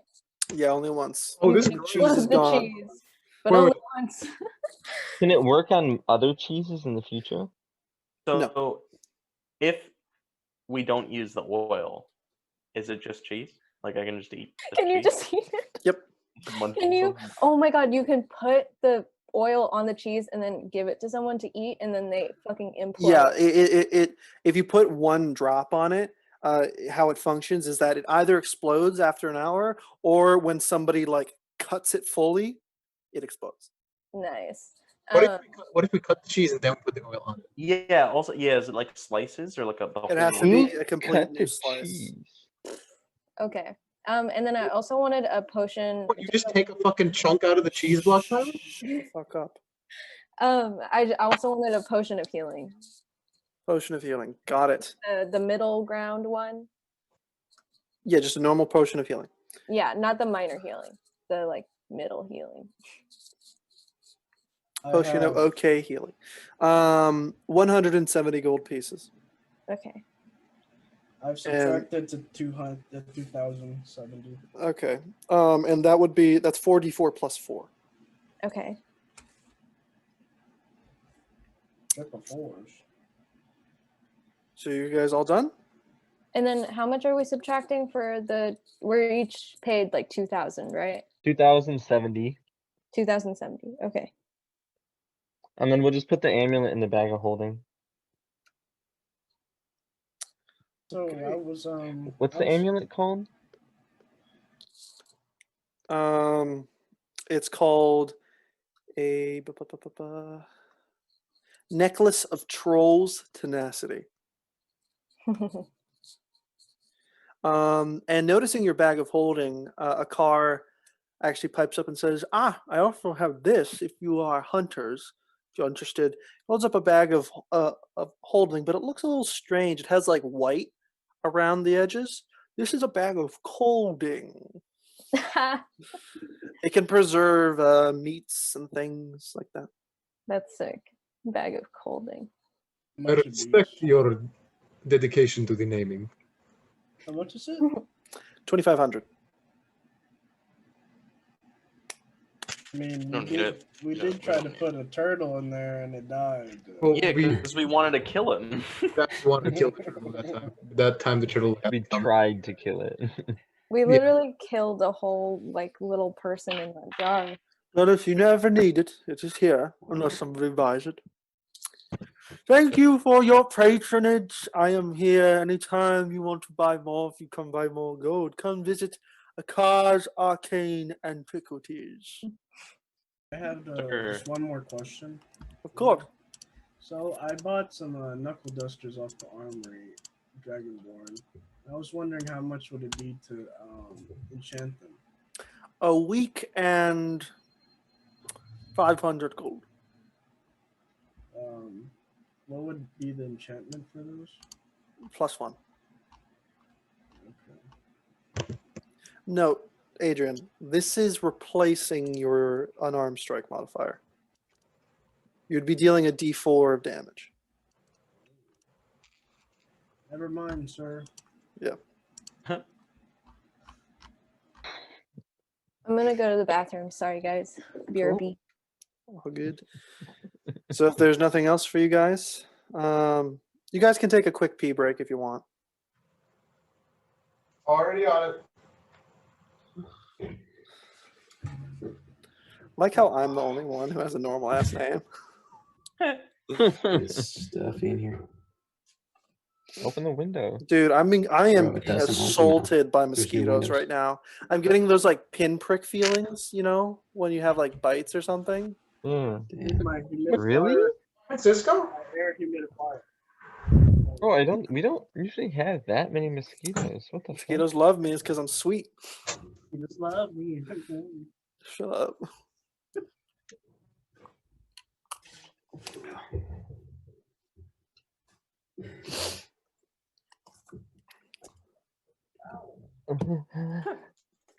It's gonna be so much fun when I bring a Sirac back later and just kill all of you.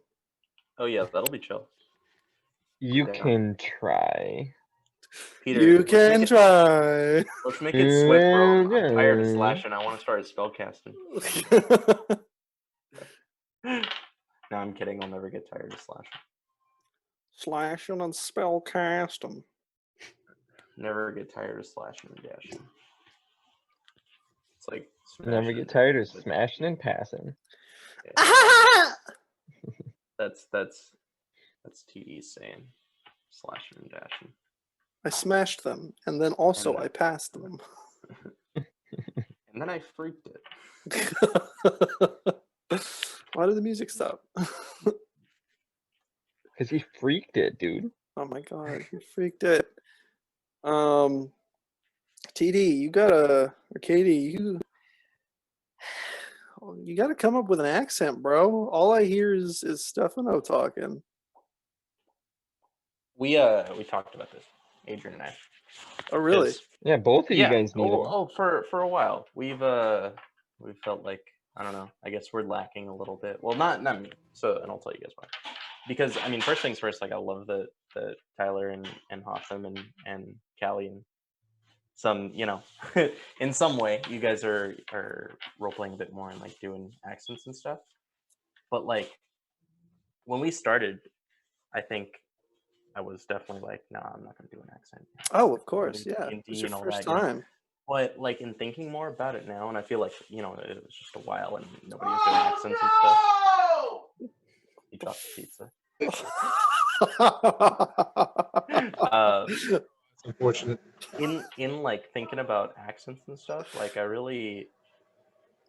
feel like TD would be what I would be if I was like adventuring, and like I know that he's from the pirateering and Oh, yeah. stuff, and I think the only thing that like me personally, like I felt like kind of after a little while was like maybe should I do an accent, and I was like no, I kind of want it just to be like me, like that's I don't know, it's just cooler to me in my head.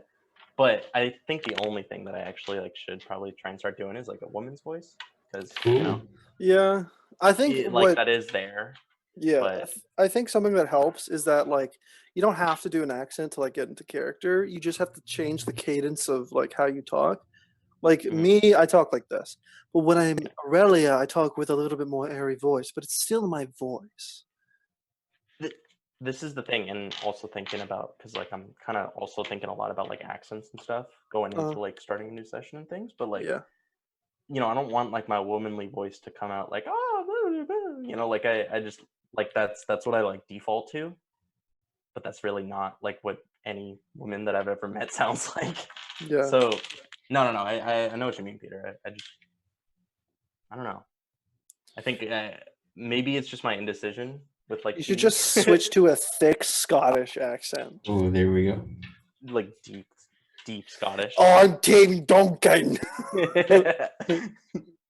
You gotta play off of the pirate stuff at least a little bit. You know? Yeah. You have to start saying arg or something. Gar. Gar. The bro from Dodgeball, as a pirate guy, is Gar. Oh.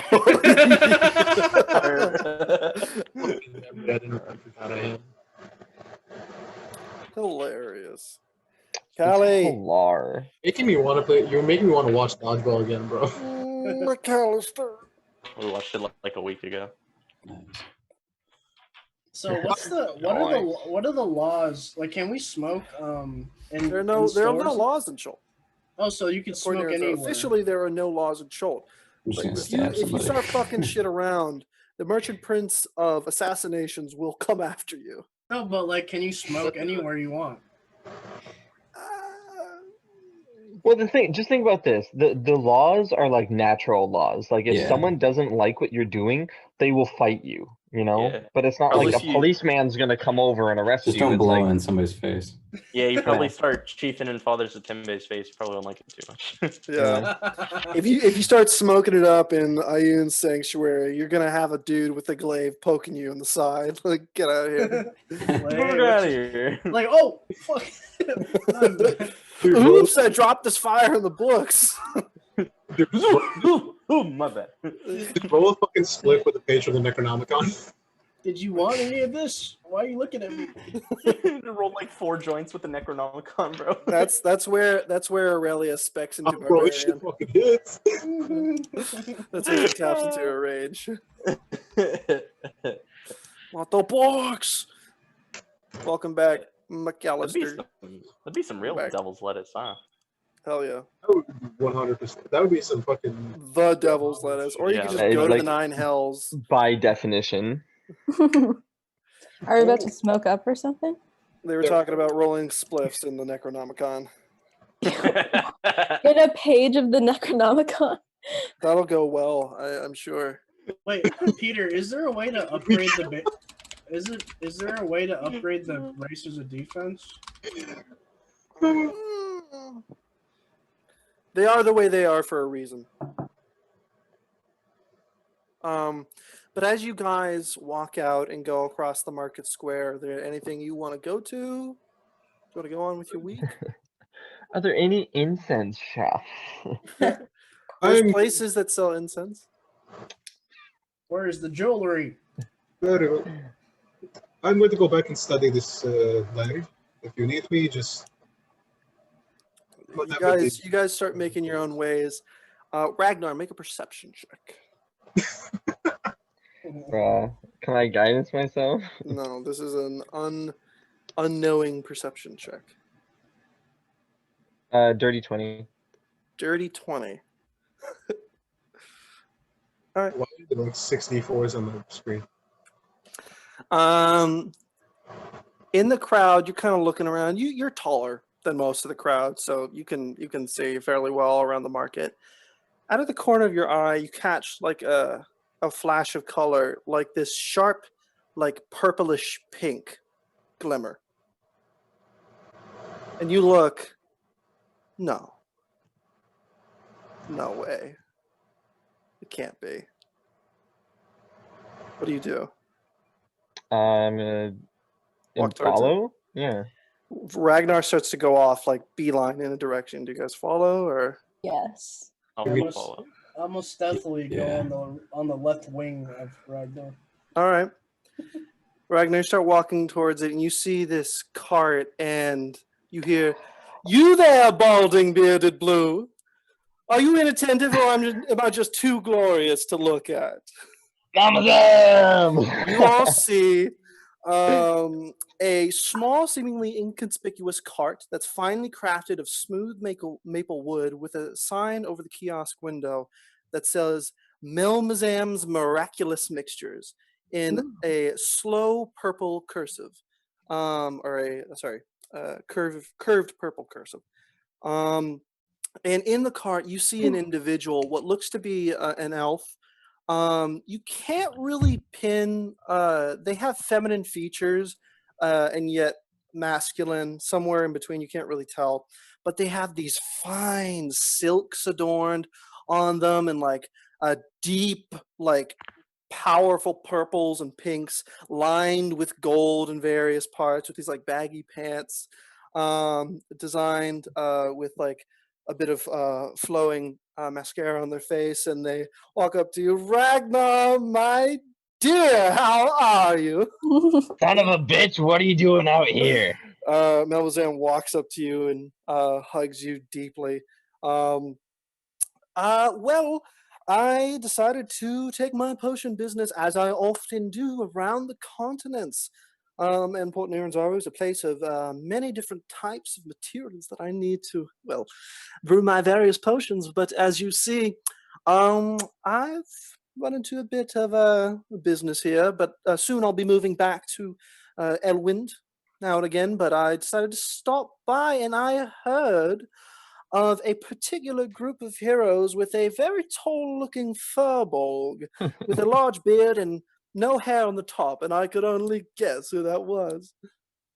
Yeah, well, got wrapped up with some stuff, but Of course, of you course. know. Introduce me to your friends. What are you doing? Have you no manners? Oh, my apologies. We got Bird Person, Kim Duncan, Karia Strauss, and Sir Sorry. Everyone, this is Melmazan. Melmazam, the miraculous, at your humble service. This individual bows before you. They look this very like well put together and ostentatious individual. I'll go up to her and shake her hand and be like, "Hey, I'm Sabra." "Nice to meet you, Sabra. It is an absolute pleasure." And they kiss your hand. I'm gonna walk up and I'm gonna be like, "Hey, we're having a smoke sesh later. If you'd want to join us." "Oh dear, I've dealt in more fumes than a dragon in a volcano. I'm good for now, as I have business to attend to, but perhaps I have things. You all adventurers now," and gestures towards Ragnar. "I have wares. Come. Melmazam kind of hops over to their kiosk and snaps their fingers, and an array of potions like fly out of the stand. What seems to be just a normal like wooden like little cart stand, like the wooden sides of it, the top and the bottom, like and behind it this big slat just drops down in a long shelf behind them. Hundreds of potions of all kinds glittering in the sunlight.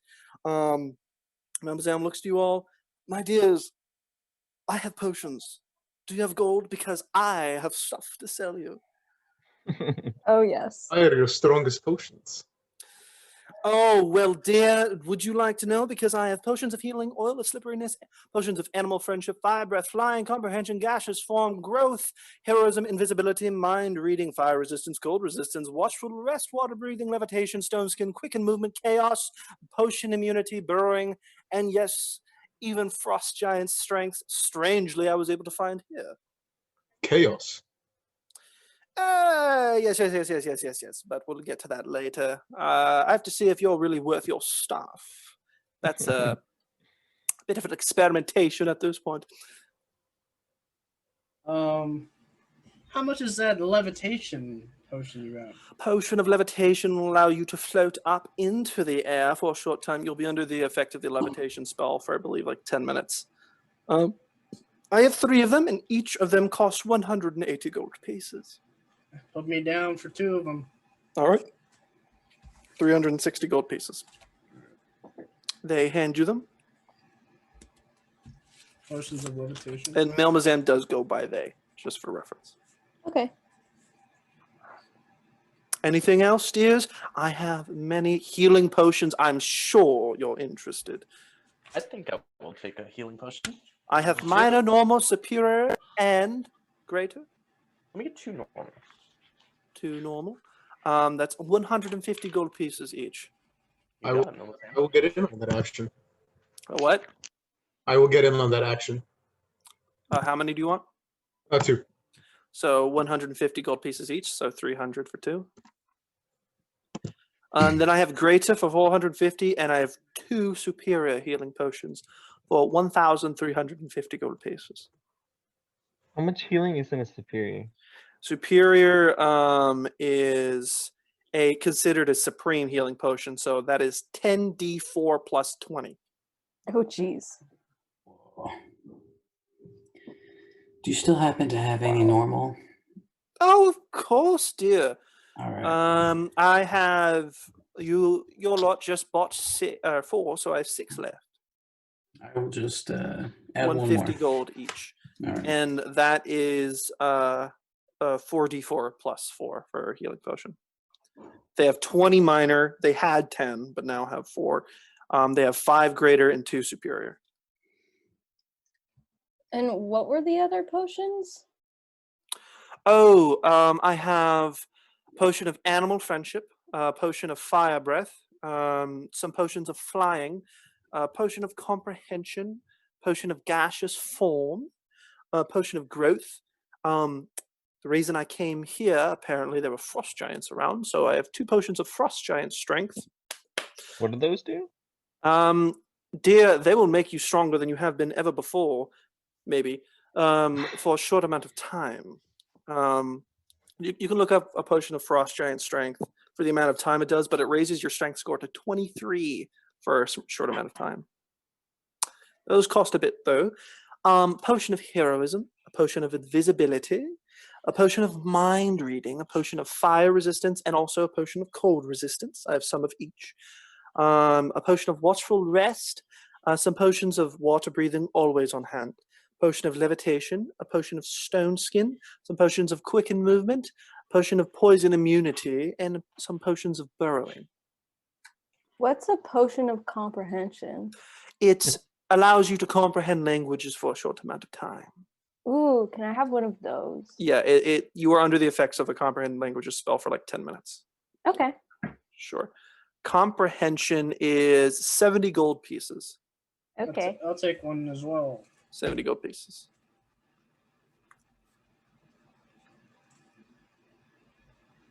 I'm so bad at math. Oh. How much are the potions of flying? Potion of flying, dear. These are hard to make, so unfortunately 900 gold pieces. I'll snag one. All right, just for you.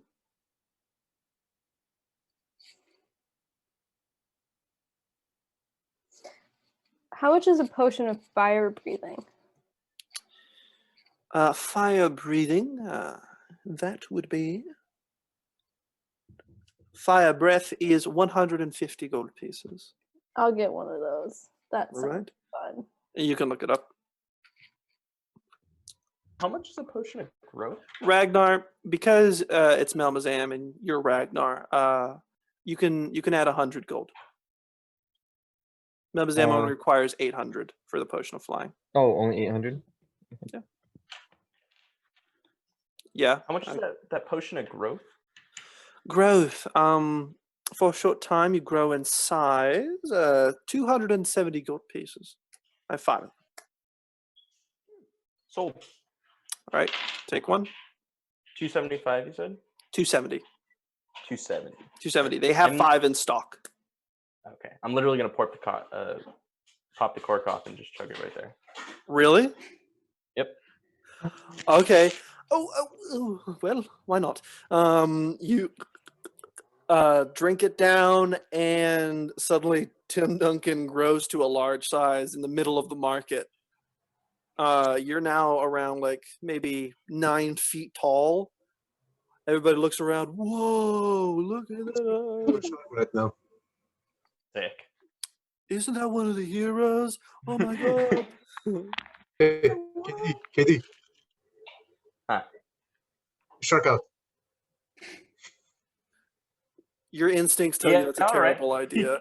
Oh, you're gonna do it? Oh god. Oh no. Your instincts tell you it's terrible. I'm just okay. Can I like get into the harbor a little bit? Like I'm gonna get like into the water. Tim Duncan just. Wait, Sure, you walk towards the harbor, and after a minute, you shrink down to normal size. Oh man. It Oh. only lasts a minute, bro. There it goes. I just want to know how big were the titties though? Oh yeah. Like big old milkers or? I mean, they were the size of a gnome. Oh. Jesus. Like Wow, one. actually. Like we're talking. Dude, that's a 3-foot titty. So we're getting to like Brandy Love area, kind of. Damn. We're really getting up there. Bro, we're getting to sumo wrestler area. Lovely. That's a 3-foot titty. Jesus Christ. I also have some oil of slipperiness. It can make you a little bit harder to hit. Oh, I thought you literally were just like hand sanitizer. Don't need that cleaning thing. your veto. You can look up an Ooh, I oil feel of so slipperiness slippery. to make you to show what it actually does. And I assume that a potion of gaseous form turns you into gaseous form. Yes, dear. How much is that one? That one would be 300 gold pieces. It might come in handy. I want it. Okay. You can look up a potion of gaseous form.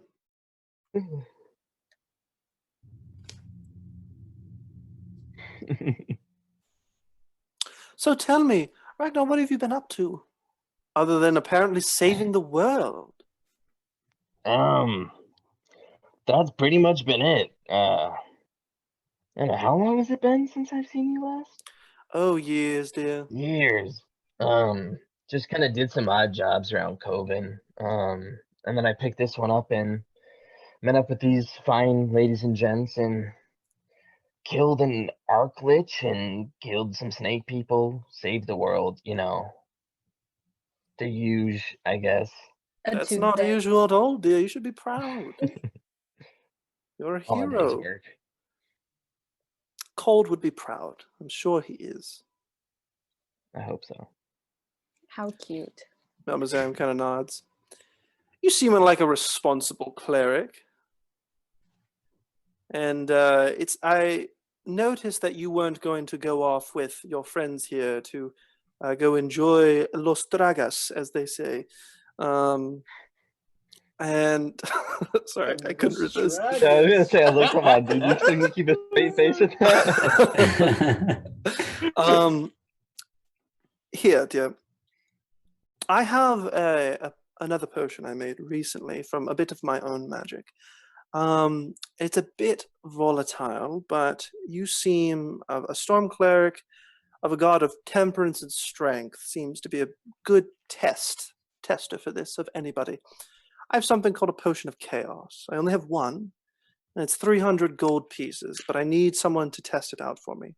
I will require payment for it because it took some stuff to make, but If you'd be willing, it can do quite a bit. What can it do? What it does is that it has, I believe, 3 applications. You can drink it once, or up to 3 times. And each time you drink it, the next spell that you cast within the next minute will be irresistible in power. It'll deal max damage. This is a spell strictly.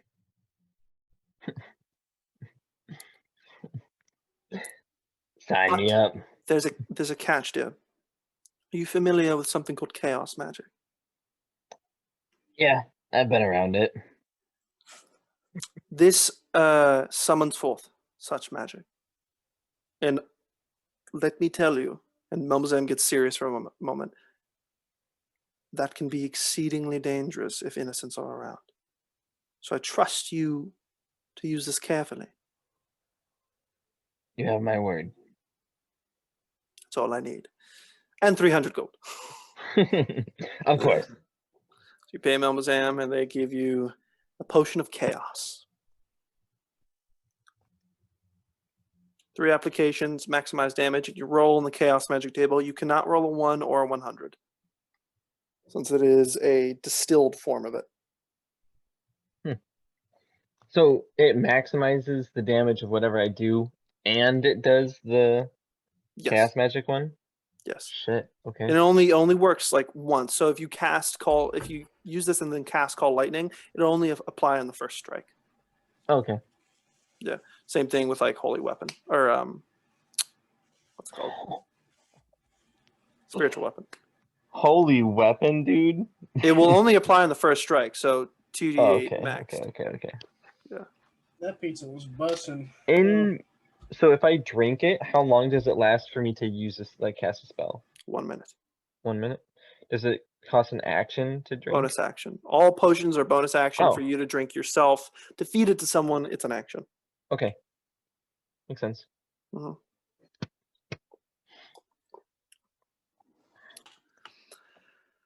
Well, I was actually just about to close up. So what are you doing for the day? I'm quite bored. Drugs. Probably drugs, yeah. And Probably probably drugs. I probably was some gonna hit a puffs. tavern. Couple puffs. Memozam kind of hops out of their cart and claps their hand, and the cart closes up completely. And you see the wheels extend a little bit, and where there would be a horse, it just magically lifts up. Goes next to Ragnar, hooks their arm in Ragnar's arm. Let's go to the pub. Sounds like a plan. Cute. Cheers. And you guys can go off and do whatever you want. And from here, we'll start to move through the week faster. You guys can do drugs, you have a fun time, whatever. For clothing first, for the fancy stuff. What does everybody want? Do you want? Because Syndra tells you that if you guys don't want to get your own clothing, she actually has some stuff that can be put together for you, and she can surprise you. I've come up with some stuff myself. Okay. Or you can go and buy stuff. What kind of stuff does Syndra have? Some stuff. Syndra, for you, bird person, she would have a dress of some kind. She would want to surprise you on the night of. So you can either pick or do. Basically, I designed a specific clothing.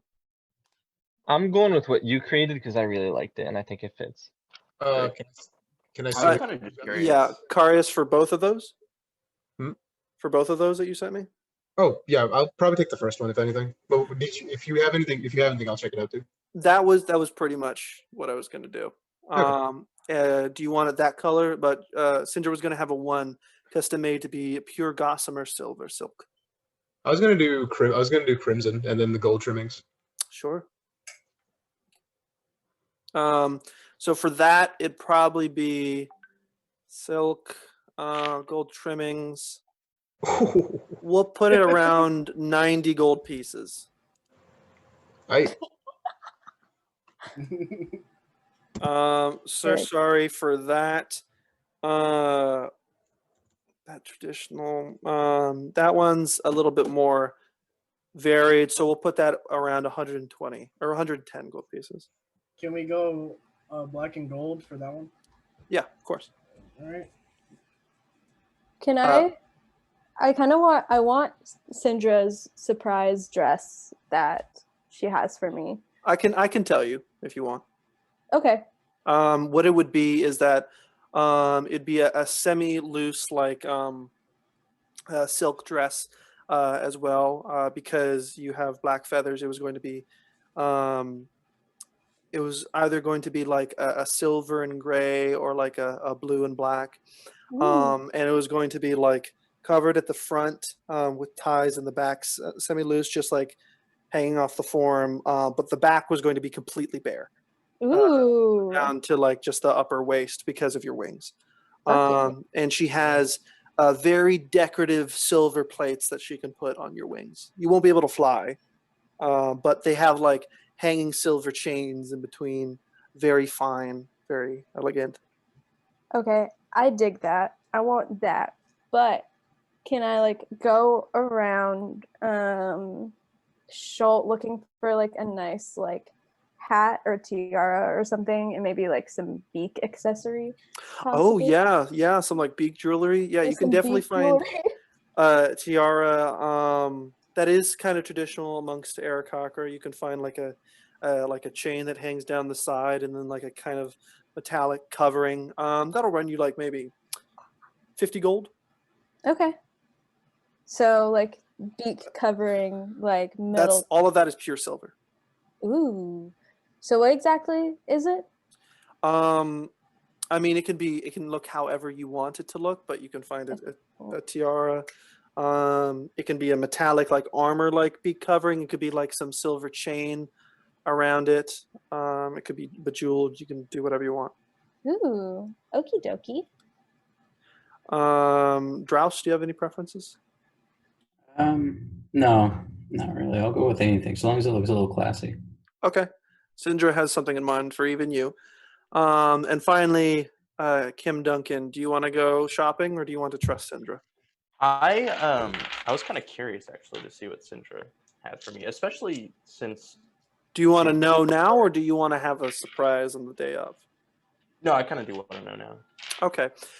She got a maroon and very well cut black and like dark brown captain's coat with like, admiral like shoulders and like decorative, plates and stuff. Because you're now a woman, like kind of tight fitting black leather pants with high strapped boots. And more than anything, the captain's coat can be lengthened a little bit to like a longer coat, or it can be just like straight around the waist with like a buckle. And she even has a fireproof pirate's hat. Really? And it is because she's noticed something. She noticed the multicolored bandanas that you carry. There are feathers adorning of rainbow color. Oh, nice. You gonna out feather me, bro? Nice. I think I might have to.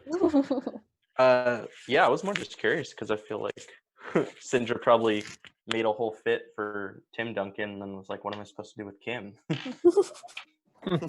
But no, yeah, I'm kind of down actually. I'll probably. No, I mean, I don't think I could add anything to that. Cool. To be real, it should. Yeah. Can I swap my colors to my house colors instead? Scared the living shit out of me. I thought you were still sitting down. Yeah, which are what? Green and silver. So green body with silver trimmings, and then leaves that are kind of linked like chain links going down one sleeve. Very cool. Of course you can. That'll cost an extra, we'll say, 30 gold pieces. Gotcha. That brings me to a neat 2. Ragnar, do you have the picture that I... Yeah, I found it. Oh, okay, cool. You can put that in the chat whenever. And Drouse,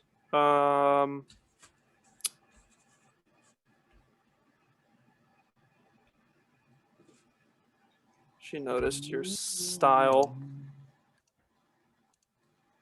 So Josh, you want a surprise on the day of?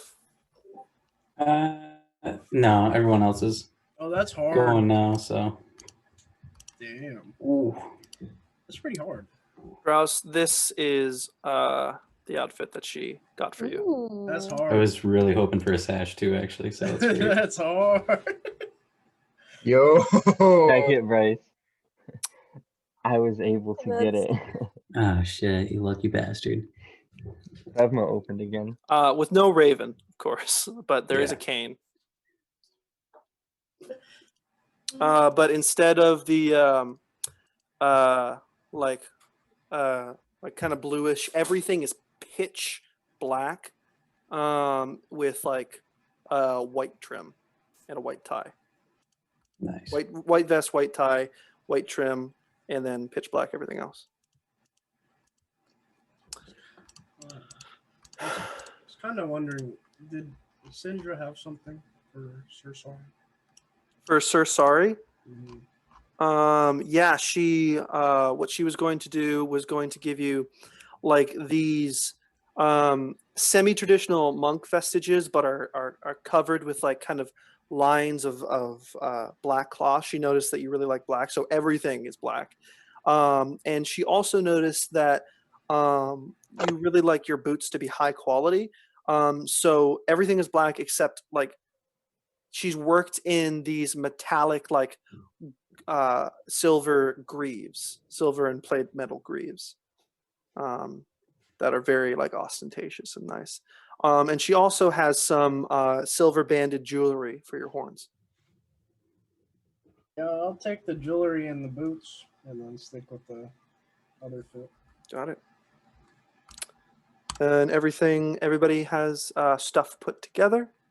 So if there's nothing you want to do on the week coming to the gala, are you all ready? Would it be possible for me to spend some time sacrificing some of the materials that I've gained throughout the stuff to do some meditating on crafting some spells? Sure. Yeah. Okay. Why don't you roll a d20? We'll have to talk after to work out the kinks, but Yeah, for sure.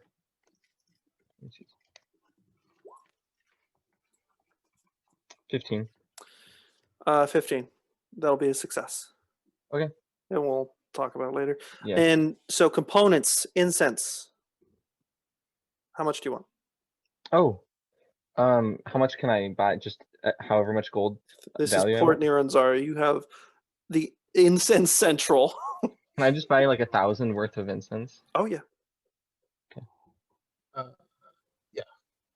Could I go to the Temple of Ayun and just start studying that diary? Just start Yeah. trying to decipher it? Aurelia actually sits down with you and helps you. Sweet. Could I also ask her like if she could ask one of like her underlings to look up stuff about sun dragons? Sun dragons. Yeah, she does. Okay.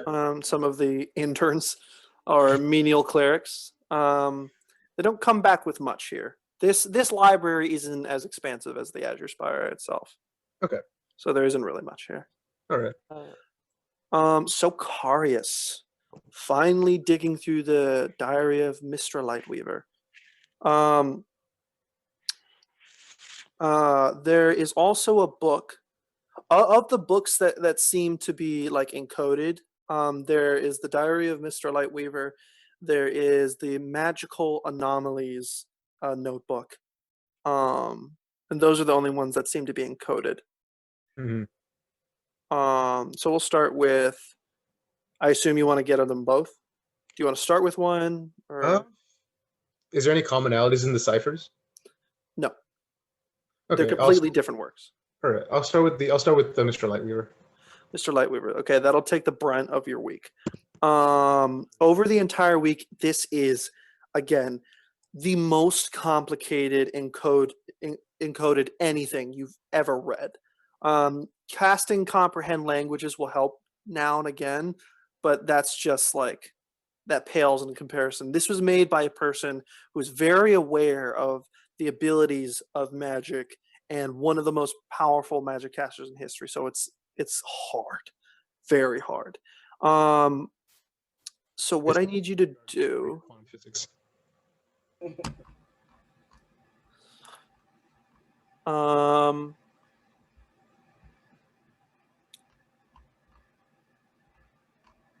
need you to make an intelligence check with advantage. Because Aurelia is helping you. Oh, that's a nat 20. The natural 20. The DC was 25. You had to roll a natural 20. Or, yeah, it wasn't 25. Basically, in my mind, I was like, you have to roll a natural 20. You spend all of your time poring over these books to a point where you get exhaustion like one day or another. But through all of your power, you are able to discern this spell book, and it is incredible. There are multiple points of interest. Most of the spell book seems to be encoded as a let me read you this. A good portion of this diary is wayward thoughts and theories on new spells Mystra eventually created. Although this was incredible during her time, this has more historical value as these spells have become much more of the basis for modern spellcasting. Most of these spells you already know. Magic Missile, Mage Armor, Detect Magic, Disguise, Self-Identify, Shield, Arcane Law, Continual Flame, from spells to Wall of Fire, to Force Cage, Telepathy, something called Mighty Fortress. You even find the preambles of more powerful spells like Meteor Swarm, True Polymorph, and a theoretical, a light theorizing on a spell that could even warp reality. These are not in there. These are like theories on them. These are not spells that you can copy into your spell book. That's not what I'm saying. Second, you find in her personal part of the diary, her expressing worry on possible factions across the world seem to be looking forward to using the various magical artifacts and things that she refers to as shards, which are large sources of magical power, against each other for more political means. And though she grows old and worries that she won't be around to help stop it, she feels the omens of war coming on. And you are very aware that Mr. Lightweaver died just before the beginning of the War of the Magi. And you find something strange. You find a type of magic that you are not familiar with before. You see that Mistra started to become aware of a format of magic being developed by cults she had uprooted, something she calls apocalypse magic. She writes of her worry that some of her colleagues might misuse such powers, since she can see that most of the incantations involve calling upon deeply evil powers. Because of this, she destroyed what she could, but saved the rest here. Through this, you now have access and awareness of apocalypse magic, which I will send to you. These now appear as spells that you could possibly take. Okay. I love the smell of napalm in the morning. Yeah, Your fireball about to look like a fucking firework, bro. you have no idea. It's called apocalypse magic. This is the spell list. Oh wait, this is. Do you want me to put it in the main chat or just for you? I will share with the group anyway, so you put it in. I don't. Okay, so Ragnar, you are now made aware of this as well. Oh. There are cleric spells present here, This is gonna be and a point of for some contention of with the us. other spellcasters. Brimstone. Oh, dude, these look fucking dope.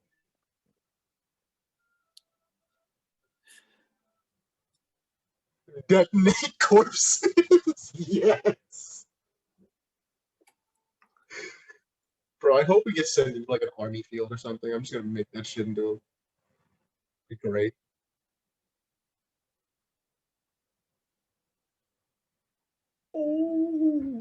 God, Aren't the damn. other ones uploading?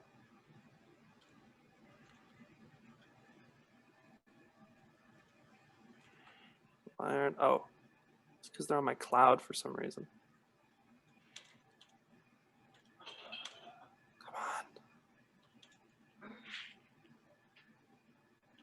Caustic waste. Soul Eater. Told you, thoroughly evil. Yup. Earthquake, bro. I'm about to be Torterra. Oh, earthquake. Some of these spells you already know of. Some of these spells, you see that like you can Yeah. kind of see the branch of history here. Like some people remembered these spells. Some people made them more common. Like earthquake is a spell that you know of, Carius or not Carius, Ragnar, that you know of and could take. But it doesn't seem evil to you. Perhaps Yeah, they're seen even as like evil. insect plague is on here too. Yes, exactly. Hellfire Blitz. That sounds Bro, good. one of these days I'm just gonna cast insect plague just to send TD into PTSD. Not to actually hurt anybody, just to be like, ah. Get scared. There's another type of magic, almost mirroring what you see here. It's very interesting to you, Ragnar, or to Carius, and you catch some of Ragnar's attention with this. Near the end of her life, Mister began traveling through the upper planes to educate herself and others on the various goods of the universe. It's very common for people of the multiple planes to be engrossed in the evils of the multiverse, but there are good forces. There are the good forces of the gods and angels. On her travels, she had many adventures and made some powerful allies, some of which were immortal warriors of the gods known as angels. An angelic friend of Mistra's, Amnayeth, taught her a powerful form of magic, angelic magic. Mr. describes how an angelic seal involves invoking the names of certain powerful angels, which seethe with the essence of creation. She also states that invoking an angel's name may call their attention to the invoker, and woe to those who misuse a seal they were not freely given. You are now aware of angelic magic, but you only have access to the few true names inscribed in the diary. A spell has 3 spells available: Blessed Halo, Blade of Wrath, and Seal of Sanctuary. Okay. Sorry. No, it's you cast it by invoking the name of an angel. Yeah? Yes. So bless, Halo, Blades of Wrath, and what's the third one? Seal of Sanctuary.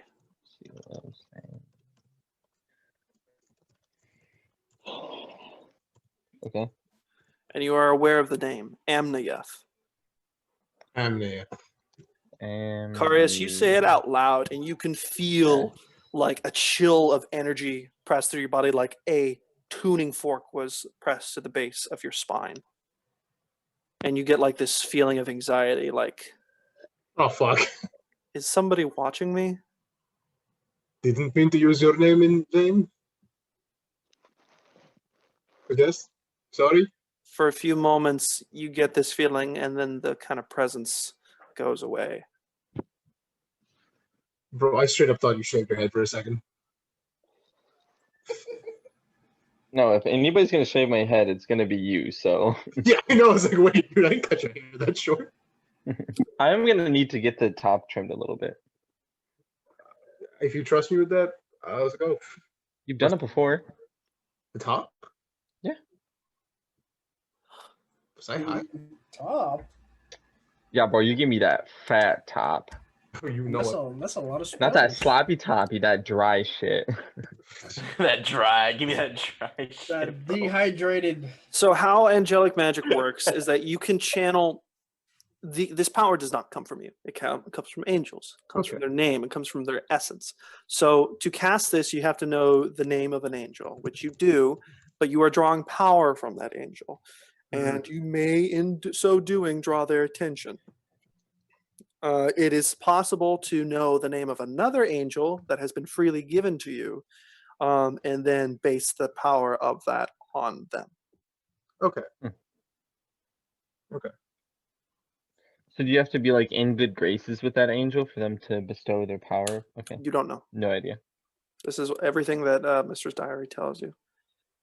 And the diary ends somewhat abruptly, and you get the sense this might not be the only one out there, because Okay. it doesn't end conclusively in any way. Okay. but you have successfully decoded the diary of Mr. Lightweaver. Aurelia tells you, we will credit you. Use it reference to my grad apps. Yep, exactly. That takes most of your week, but because you rolled a natural 20, you also have time. There's one called magical anomalies. You feel that maybe you'd spare like 5 hours for this. Basically, how I'd rule it is that you can attempt to decode this one today, and then I'll have you make a con save, and if you're successful, then you don't get a point of exhaustion going into the day of celebration. And if I and if I don't do it today, can I do it later? Or, I mean, yeah, sure. yeah, I'll do. I mean, me not telling you in this session, that's all it means. Oh yeah, well yeah. Tell me later. I don't want. I want to be up and ready for the party. You know. Okay, cool. So it comes to the day of the gala. Can I buy diamonds? Oh yeah. Yes, yes, you In a can. diamond store. There are various jewels across the entirety of across the entirety of the market. You see that there are about we'll say 4 diamonds that are range between the minimum for Revivify. Okay. And there are 2 greater diamonds. One is worth 700 and one is worth 1,200. Right. How many of the 300 gold pieces for Revivify were there? 5 of them. So There are 2 300, 2 450, 1 500, 1 700, and 1. I think I said, what was it, 1,100, 1,200? yeah, you said 1200. Is there also diamond dust? It can be made pretty easily for a charge of like 50 gold. But So you I would could have to take- provide it. So could I buy 4 300 gold diamonds and then take one of those and grind it into 300 gold pieces worth of diamond dust? You would have to pay somebody to do it Yeah, professionally. for like an extra like 50 Yeah. gold. But these diamonds are not worth 300. Are not like 300 gold for each one. Like 2 of them are 300 and 2 of them are 450. Oh. Yeah.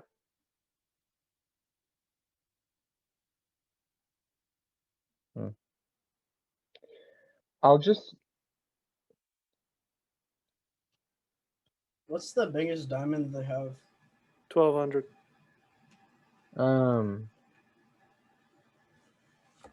I will take. I'll take 3 of them. So 2 300s and then the 1 450. Or 2 one of the 300 and 1 450. Got it. Yeah. So 1,050 then. Sure. And you want one of them ground down? I'm not gonna do the grinding down. Okay. I can figure that out myself later. You know that if you do it yourself, you can severely lower the value of the Yeah. diamond. Is this like a jeweler? If I grind down like a 300 gold piece one, would I get 300 gold piece worth If it's of done dust? professionally. If you do it, it could severely reduce the cost or the value. So then that end up costing me. Yeah, let's do one of the 300s. I'll grind down. Okay. So Got it. it'll be 1,100 then total. Yeah. Another 50 gold. Anything else before the gala? Yeah. Just wondering about 2 things. I wanted to synchronize, so I wanted to go all the way up to the highest peak of Nyanzaru. And that is the top of Golden Throne. Golden Throne is basically where all the merchant princes meet. It is the highest point of the city and the most glittering one. It's made what seems to be pure gold, and upon closer inspection, it's probably like brass. And it's right here. And you synchronize. You get a map of the city. Can I check for fellow monks? If I Yeah. could- You're here. As your spire. Oh, nice. Okay, and then I wanted to see if any of the Colosseum is happening for today. Not today, but they do say that on the day of celebration, they will have a tournament event or semi-tournament event.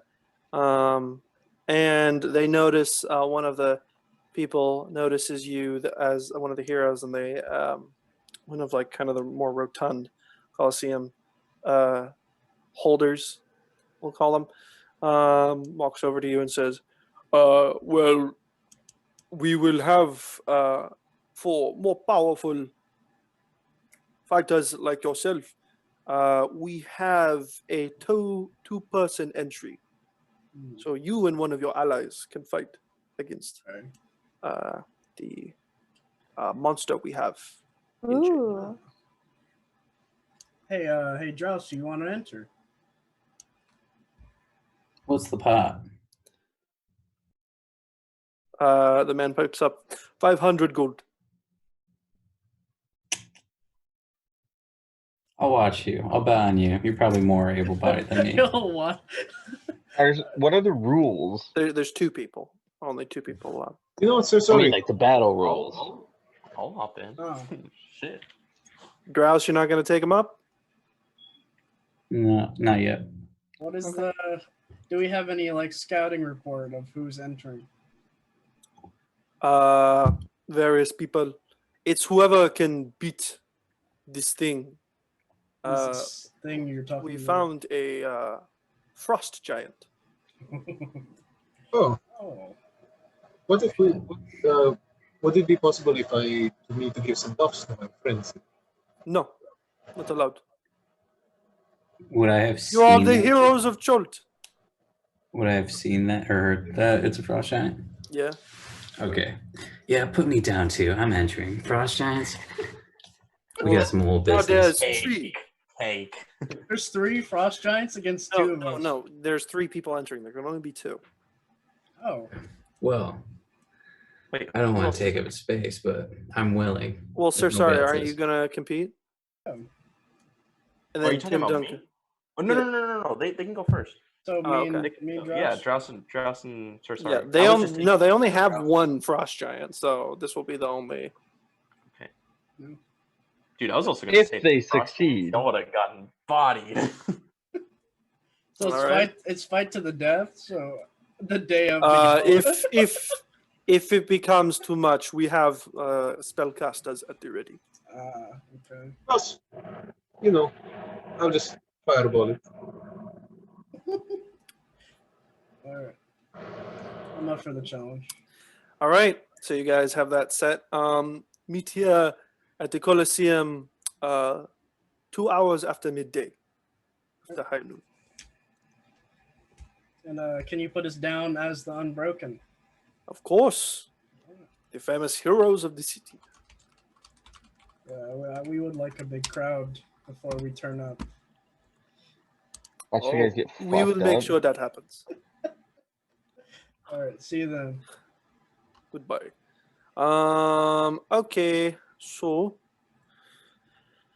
if there's nothing else, Would it be possible to sneakily buff them from being in the crowd without anybody noticing it as cheating? Yeah. Okay, Snape. it could, but you know, there's strength in facing things alone. Yeah, that's true. I was just curious. I would like. I buff. You know. I got my own buffs, man. I don't know.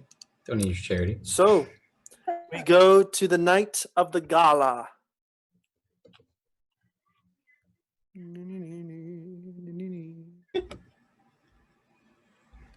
Swear if we die. Oh, freak! I Hey, forgot to download the music. Hey, Sandra, you wanna play what?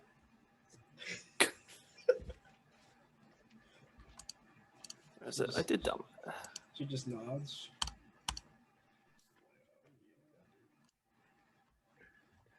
So, as he's going to figure out the music, here's a word from our sponsor.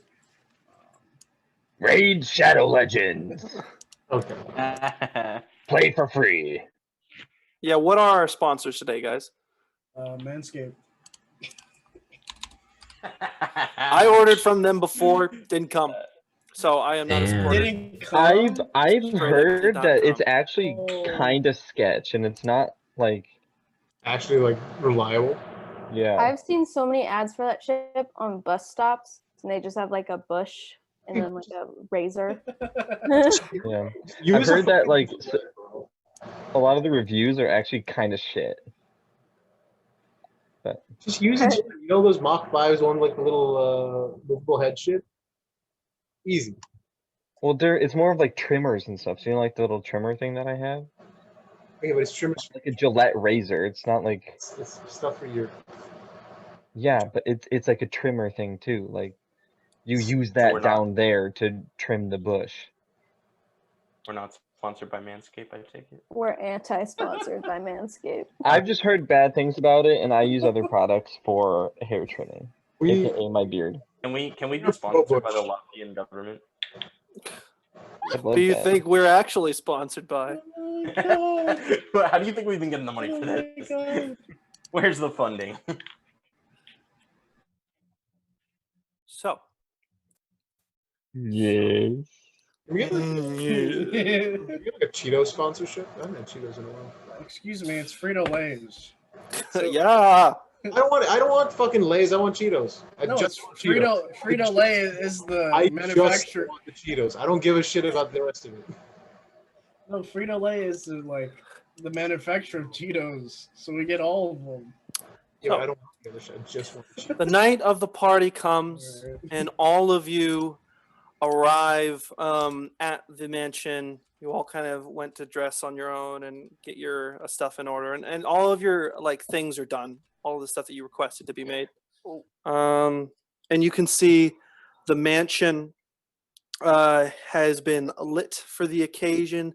It is the late evening as the evening just takes the darkness over the horizon. And you can see the large hall has been cleared for a party. And the change in decoration shows it. Most of the ceiling is covered in knotted drapes that tie together to form large sheets that cover the ceiling, which offer a gossamer glow to the room from the large brass chandelier hanging in the middle. Various bits of food and drink are being served on what seems to be enchanted floating shields that carry dining trays. A band plays a soft classical tune with the addition of low drums to the that give the music a traditional Chultan feel. A ribbon dancer flows in beautiful motions in front of the band, showing a wonderful performance of mesmerizing color and movement. You can see an assortment of people, both familiar and unfamiliar, around the chamber as the gala begins. If you guys want to go in with your own dress, if you guys want to describe yourselves, or I already described you, if you want to keep going. Yeah, I'm definitely wearing this super dope, like silk backless dress that Cinder gave me, and I got my fucking beak jewelry with some jewels and a nice ass tiara. And Bird Person goes straight for the bar. There's various wines and harder liquors there with fire water. Kim Duncan. Well, I don't think I have any sort of modification from what Cinder gave me. I think other than I took out all of the feathers that weren't some shade of red. Okay. So like this nice fire type. Yeah, it's like color. an array. Yeah. Yeah, I think other than that, I'm gonna go mingle a little bit. I'm Great. just gonna kind of like shimmy into the crowd. Drouse, can any find. modifications or this like very nice presentation? No, I'm gonna stick with the very nice presentation. Very Walks in sleek. with the cane clacking on the floor. Carius, any modifications or these very like nice flowing patterned robes? Basically, they're like emerald green with silver trimmings. And like Mhm. just kind of like the leaves of my family's crest kind of going on one sleeve. Beautiful. And then the sash is just a nice maroon to match my glasses. Sir Sari Same thing. has his nice robes with the silver bands on the horns.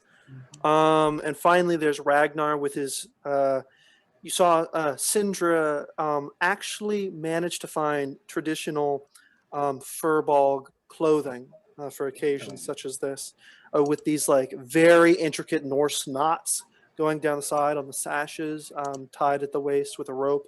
And you can see Ragnar has made his own modification through the help of Sindra, whereas he's wearing this what seems to be a necklace similar to like a monk necklace with those large like beads around the neck, except it's not a necklace as it hangs, from the middle of the chest over here and then down the back of the chest, down the back at the equal length. So it's like that around his neck. And you can see it's made of these thick, heavy metal plates that just line are beautifully, sleek and silvery and shine. You can see in the middle, the largest one has the iron imprinted symbol of the Storm Lord. That thing must weigh like 50 pounds or more. But Ragnar wears it proudly as a symbol of strength. And finally, Aurelia walks in a beautiful, deep, azure blue dress of that design is in the chat. Very like low cut to show off like kind of some of her muscular features. She has a silver chain going around that ends in the crook symbol of Ayun. And beautiful combed hair to the side, and she is accompanied by Drondri in seemingly a combination of like robes, cleric robes, and like plated shoulders with a simple necklace of the symbol of Ayun. And you guys can enjoy the gala. There is various amounts of people here. You see Melmazam is actually attending as well. They are wearing this beautiful, deep purple dress with like silver lining that comes to like shoulder points a little bit. And you can see that the shoes that they're wearing like kind of come to this curved like point. They walk around with their long like white hair that seems to be colored at the end of it. Their ears pointing outward with various like earrings they seem to have put on. Walking around in just a very sleek, beautiful looking dress. And you see Sindra Sylvain herself wears like this assortment of like purple sheets that kind of go over herself with a cane that supports her form. Is there anything particular you guys want to do? Okay, I have 2 courses of action. My first course of action is get hammered as fuck, like as hammered as this bar will allow me. And then my second course of action is I want to seek out Aurelia and ask her to dance. Okay. We'll say for a while Bird Person is like drinking at the beginning of the party, so we'll I noticed that and also think that that's quite a great idea, so I'll go join her. Oh Great. yes. For the drinking Him part. and I are just throwing it back. Yeah. Great. No, it's just a ladies' night. It's a ladies' night, exactly. The poetry Great. nice guys. You clean up very nicely. Are you talking to me? Yeah, I'm offering you a Oh, glass. okay. Oh, What the fuck is that Thank supposed you. to mean? you look nice. Yeah, Dear, he looks amazing, and Melmazam is walking next to you as I they have figured I would been. be with her. I love Yeah. that. I love Mom. You're designed to love them. Melmazam accompanies you, Ragnar, for some of the party. But as you guys are talking, you hear behind you, I would hope you would as the heroes of Chult. You turn around and you see a familiar looking figure Valindra Shadowmantle, Oh, she's here. dressed in very like tight and angular black mage's robes with some designs on them. It is a pleasure to see you all doing well and safe.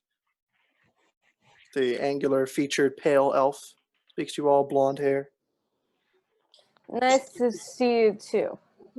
Yeah, right now she's only with Ragnar and Oh. Carius and Malmazam and whoever is with them. I'm in the middle of the gala doing the Macarena. I don't know who she is. I've never met her, correct? Oh, we met. No, you met her. Wait, question. I wasn't with the party when they talked with her. It wasn't a party. Hey, how would I address her? Would I No, just he address he, her was, like- he wasn't. He I wasn't. with wasn't us. in session. Oh, yeah. I sat in, but Ragnar was not there. Would I address her as Valindra, or would I address her as? Because she's What? Lady Shadowmantle? Lady Shadow. I do have a question. Did we meet you in the Heart of the Tower, or did we meet someone who simply looked? You gotta speak up, man. Oh, sorry. Fan was on. Fucking hot as shit. Did we meet you in the Heart of Oak Tower, or did we meet someone who simply looked like you? Sorry, I'm bringing up notes. That. Because I remember in the Heart of Oak Tower, she had that same kind of weird shimmery shit that Zagmira did. Well, Yeah. Zagmira. Sorry, I'm looking for something. Name's Zandala. Yeah. Totally, brah. When Carius and Ragnar get trashed, they just start sounding like Just frat dudes. dude. So like back in the woods, bro. Like You know, I spent the whole fucking week on a book, bro. look a fucking nerd, dude. Bro, I'm getting that knowledge. You see my Lamborghini?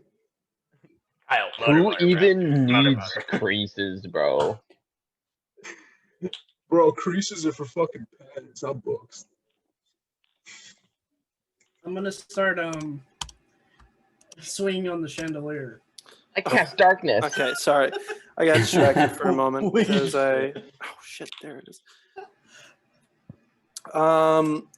The Valindra responds, saying, "No, that was me.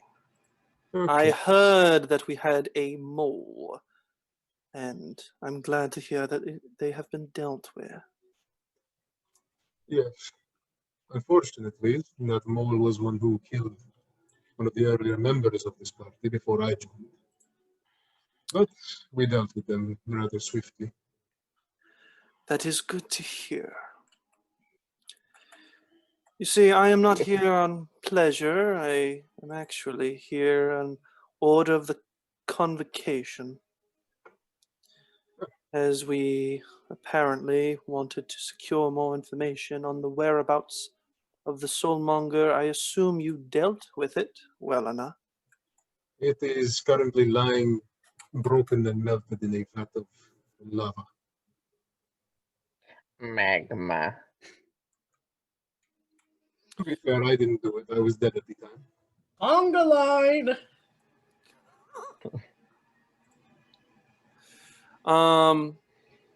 It's just a one-man conga line. Yeah. Some people are joining you. There's a dwarf that joins in. Have this conversation. Aurelia and Joandri definitely join in. But sorry, I got distracted with something. Valindra says, "Well, the convocation will be pleased to hear that. We, of course, look forward to seeing you, all of you," she gestures to your friends, "in the city soon enough." Back at Hypnos.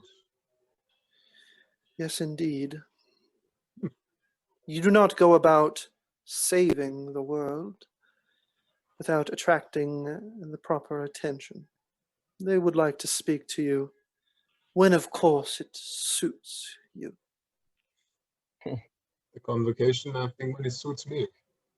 Never thought I'd see the day. That was my poor attempt at a joke, Carius. Do read in between the lines if you can. It's sometimes fun to ignore them. He's not as smart as he thinks he is. Keller? Doesn't even know what a clock is. Yeah, go ahead. Keller. Oh, yeah. Keller. Well, it was a pleasure to see you as always, Lady Sentimental. You as well, Valerne. I hope you have a pleasurable night. As do I for you. She walks on, the clicking of her heels echoing across the floor. I exaggerate my bow a little bit. Carius, who the fuck was that? In short, a member of the Convocation of Dreams. I know what that is. Think of it as the High Council of Mages. Oh, a bunch of dweebs. Got it. A bunch of dweebs who could probably kill you with a snap of their fingers, yes. Bartender, can I get a Shirley Temple? Yeah. Can I get an apple teeny light on the teeny? Taking an apple teeny light on the apple. Just an apple. Meanwhile, me and Kim Duncan are like going shot for shot. Hankin. Yep. Hankin. I'm gonna pull out the little poison bottle and just leave it right between. Like, I'm not telling you what to do, but this is right here if you want to spice it up. When they're not looking, I'm gonna slide a hand some Keller root in their drinks. Bruh, fucking Srisari is just the king of roofying people. Who's Dude, drinks? sleight of hand. Go for it. Wait, whose drinks? Yours. Both of ours. Ours? Well, yeah, you guys. Bro. While he's doing that, I'm going to try to sleight of hand the bird person vial I have into Cersari's drink. Oh, sleight of hand with advantage because you're not paying attention. Oh my god. That's nuts. Let's go. Madam Sorry coming up. Madam, sorry. All right, 21 for me. Madam apologies. Madam apologies. Sir, sorry, make a perception check. EP and I are just trying to have a good time. I don't notice it. I don't Trying notice to it. chill. I did a 21 on my sleight of hand. Did either of you? What did 21? Oh yeah, that bypasses their passive perception. Oh my I have Okay. no idea what it does. All of you almost drink at the exact same time. So You right? Kim Duncan and Bird Person make Constitution saving throws. Oh Lord. And what? Cersari's got to roll a d4, see what happens. Yeah. Miss, sorry. That's a 2. I gotta remember what that is. Oh, I think that, was that the only one we didn't roll? Well, I hold think on, hold that's on, the hold on. only No, one no, we no, no, didn't no, no, roll. don't spoil it. Don't spoil it. Let's see what that one is. We don't know what it is. Of course. Of course. Oh no. Wait, you rolled the one we didn't know? Yeah. Sir, sorry, you're jamming out.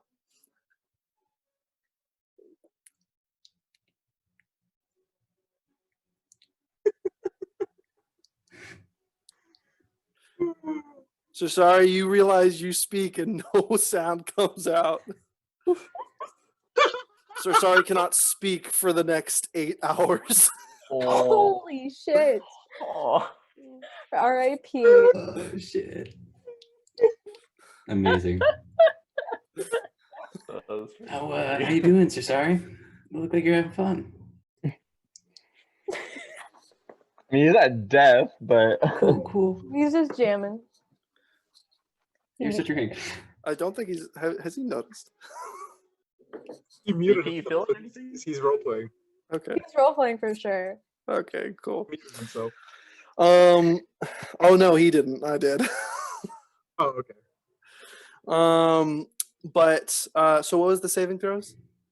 I rolled a nat 20. I got a 19. 19. Both of you are fine. Okay. The EP, root do didn't you do feel anything? Mm-mm. You feel a little tingle, but that's probably just alcohol. Yeah. What Give would me they another bottle. have come done on. to us? Nothing. Yeah. They hand you another bottle, mixing stuff up. You guys can keep going. I mean, like you guys could take a lot of alcohol, so you're Oh, going yeah, for a and little while. Strauss, we intend to. Strauss, what are you doing in this time? You just hanging out? I'm just kind of mingling a bit, sipping, enjoying the show a bit. At some point, I'm gonna approach Ragnar and Vicarius. Yes, so I know things are a little shaky right now amongst us, and I do apologize. You seem like a very well-intentioned, very capable group, and I am twofold in your debt for saving me and for everything. So I just want to know what do you plan to do now that you've reformed? You've brand changed. That's a big deal. What are your goals? Technically, our mission is over. We were tasked with ending the death curse, and we ended the death curse. But, Ragnar, would you like to explain what you saw? Or perhaps this conversation can wait till morning. Yeah, that's for Yeah. another time. Today, we celebrate and we enjoy what we have done. Bask in our own glory for once. In the short, make it back to Eridan and kind of handle some, you could call it paperwork for everything that just happened, and get some answers and talk to the right people. From there, we've got a few ideas, but nothing pressing at the moment. Well, as you will see later, I am quite skilled myself and capable. And seeing as I am in your debt, you can He does rely on me. not exaggerate. It is quite the truth. You turn around and you see a strange figure. You see an elf with pale skin, a bald head, green eyes, very lanky, very tall, strange for an elf, with this very angular face. He has a warm smile and is wearing this like deep black dress coat with one silver decorative shoulder pauldron, with a like a grass green tissue in his coat pocket, and some kind of like pin signifying something. This elf stands before you. He is very well intentioned. I hope he didn't offend you in anything he did. Did you, Drouse? Of course not. Of course not. Why don't you introduce me to your friends here? Ragnar, Vicarius. This is Lord of Coin, Lord Ajnath. Lord Agenath Lavare, Lord of Coin to the King of Elwind, it is a absolute pleasure. Shake his hand. Pleasure Shake to his all of hand. us. Shake his hand. Nice to meet you. Carius, you're aware. The Lord of Coin to the King of Elwind, you kind of freak out a little bit. You're talking to one of the richest people on Therus. Didn't realize that we commanded such a, or this gala at least, commanded such a. Yes, well, I am here on trade business, and Drouse here is a good friend of mine. So I thought to pay him a visit, as you seem to have been clumped in with the heroes, haven't you, Drouse? Yes, you could say that. Yes, of course. I go up to Drouse and just put my arm around him, and then just keep going. Do This I? guy's great. This guy's great. So sorry, are you all right?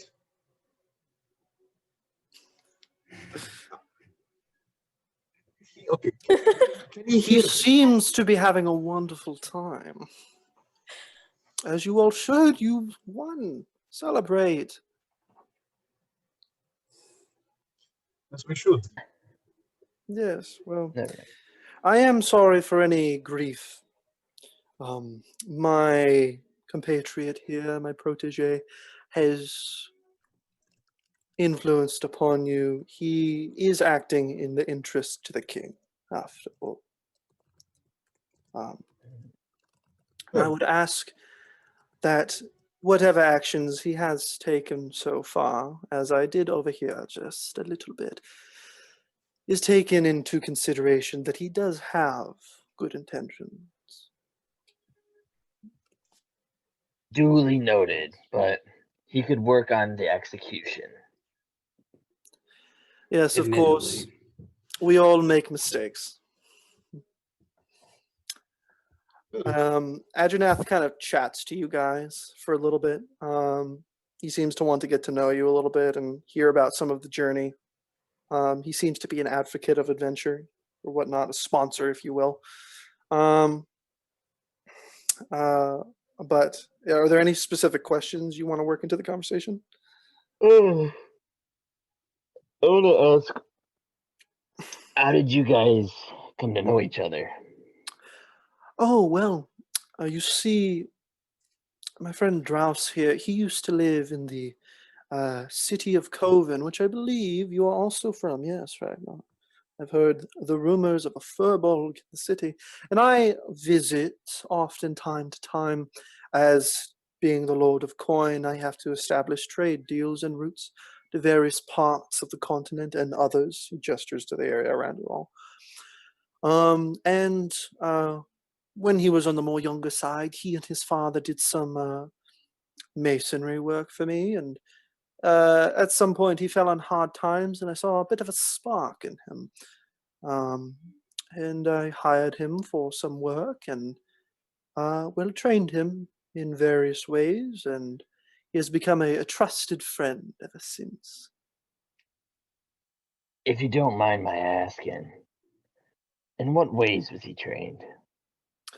What ways? Well, I'm sure he's capable of some low magical ability mixed with martial abilities that I think you will see soon enough, as he is quite the skilled fighter. We shall see. I go up to him and just To Ajanat?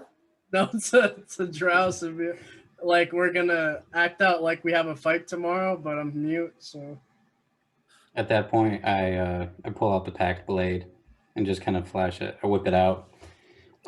You see he summons suddenly a sword out of thin air, a pitch black onyx blade of beautiful make. It has like almost like no inscription whatsoever, but it's like glimmers ever so softly in the light. It's almost as if it's not even there because it seems to absorb some light. But it's beautiful. Check this baby out. Feel the edge. Look at the reach. So, Didn't realize you were gonna take over Mandalore with the dark saber. Damn. so a warlock. I prefer the term death cleric, but you know. A warlock. Have you been calling yourself a death cleric? No. I kid. Goal, have you no manners? No, none. Maybe so, Bozo. Clearly. Who have you pledged yourself to for these powers? Oh, you know, the Huntress. A little chaotic neutral. Natural law. Ajannath kind of turns the coat and shows the symbol of the Huntress as well. And you all are familiar with a warlock of the Huntress before. Mm-hmm. We have met warlock of the Huntress in the past. Oh, I show him my sheath logo on my ankle.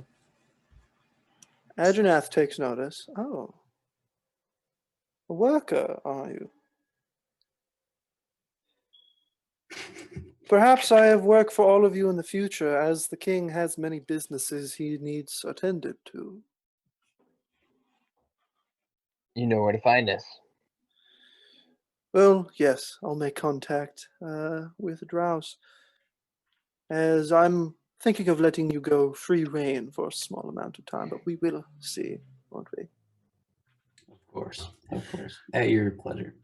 Yes. Well, real quick, I need to correspond with my friend here. Drouse, let us catch up. It was a absolute pleasure to meet you all, and I look forward to ever seeing you in the city of Elwyn.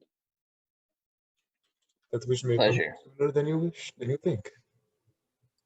Good. Not everyone. Agenath kind of just puts his arm on Drouse and leads him away to speak. Cool. So, Bryce, why don't you and I hop into Let's do it. a breakout room? Oh, I got And some trade routes and shit. I got to Talk about our gardens. how long has it been since we pulled up to the gala? like an hour by now. 7 more to go.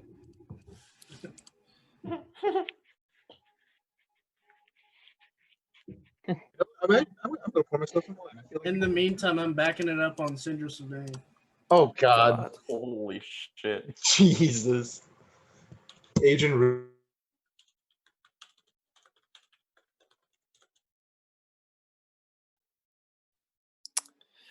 You walk off a little bit with Agenath to a smaller corner of the gala where there's less people and less guards. Well, it seems you accomplished your task to some extent. Yes. Not a total success, but not a total failure yet. That remains to be seen. The Azure Spire would be difficult to deal with, but I may be able to still get my hands on the Black Opal Crown, as it is a valuable magical artifact that I wish to study. But that is neither here nor there. They really discovered you, didn't they? Yeah, they were traveling with a monk of Ioun. And silly me, having not gone to religious school, forgot about the importance of truth to them. Agenath puts his hands on your shoulders, and they're like, these kind of larger hands, and says, when you get an item that we require that is that valuable, contact me immediately, and I will retrieve it through magic. Do you understand? Completely. That was a shortcoming on your part, and I expect not to make the same mistake again. It will not happen. Very good, very good. But now is time for your next assignment. I am deciding to give you a little bit of free rein here, as this group, to me at least, seems very interesting. Feel like they have a part to play in things to come, as there are many moving pieces in Elwind and outside that I am having to keep my eye on. I need you to stay with them, stick with them, become their ally, become their friend, and just keep an eye on their movements, their activities. I do not wish anything malicious upon their heads. I truly do not. But I do wish to keep tabs. Understood. It will happen. Good. You're lucky I saved you with that illusion. And he kind of Yes. twirls his hands, and the illusion fades from his inner label, the illusion that he did behind his back at will. Is it a distinctive symbol, or is it kind of blank? The symbol of the Huntress. Okay, cool. Yeah. Yeah, because he saved your ass there a little bit. Yeah. But if there's anything else that worries you, anything else that I should know?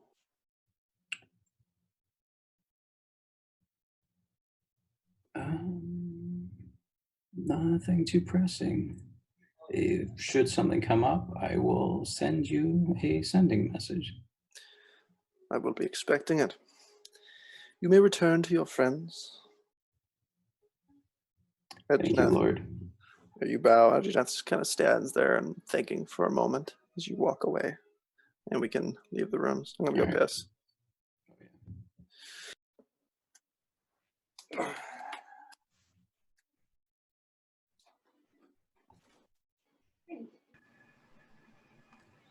All right, so fill me in on the memes. Who's the dark saber wielding guy?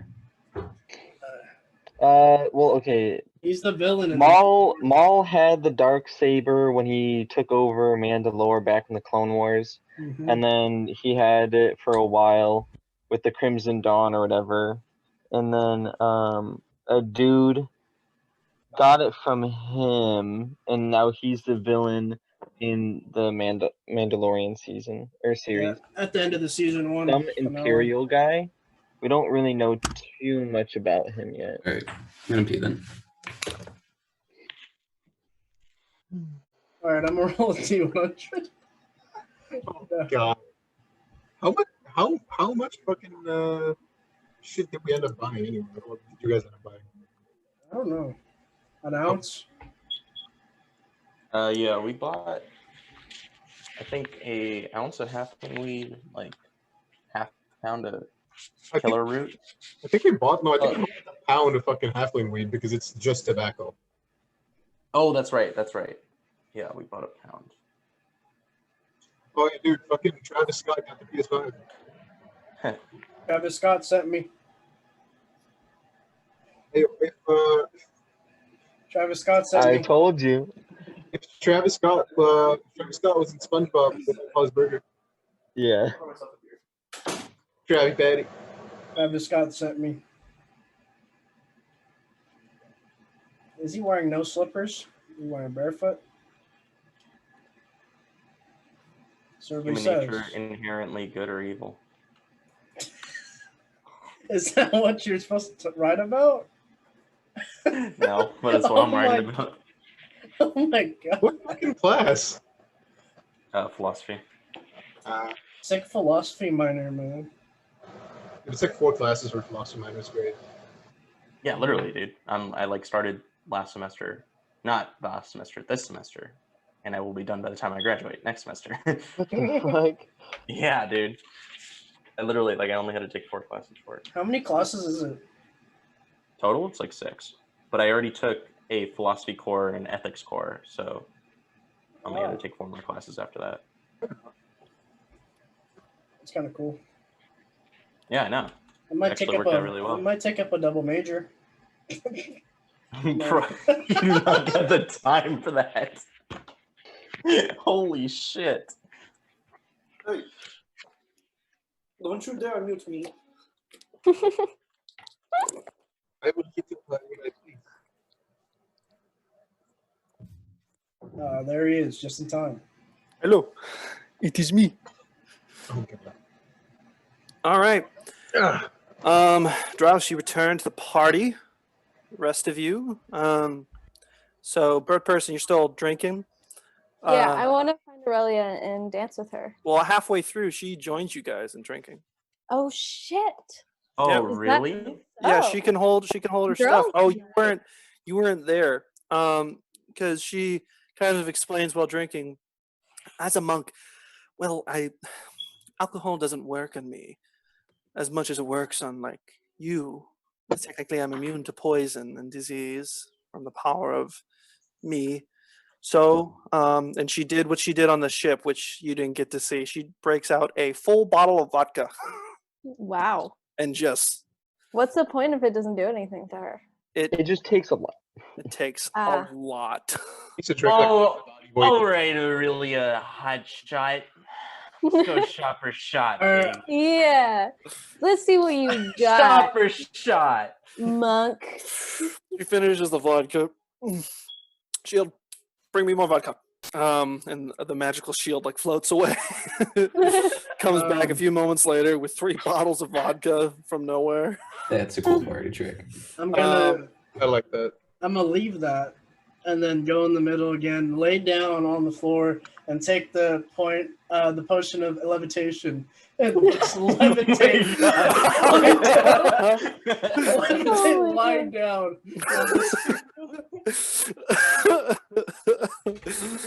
Just like vibing forward into the Are you gonna ceiling. do a magical keg stand? Oh my Highest in the god. room starts playing. Yeah, that's that. Dude, I was trying to think of the song.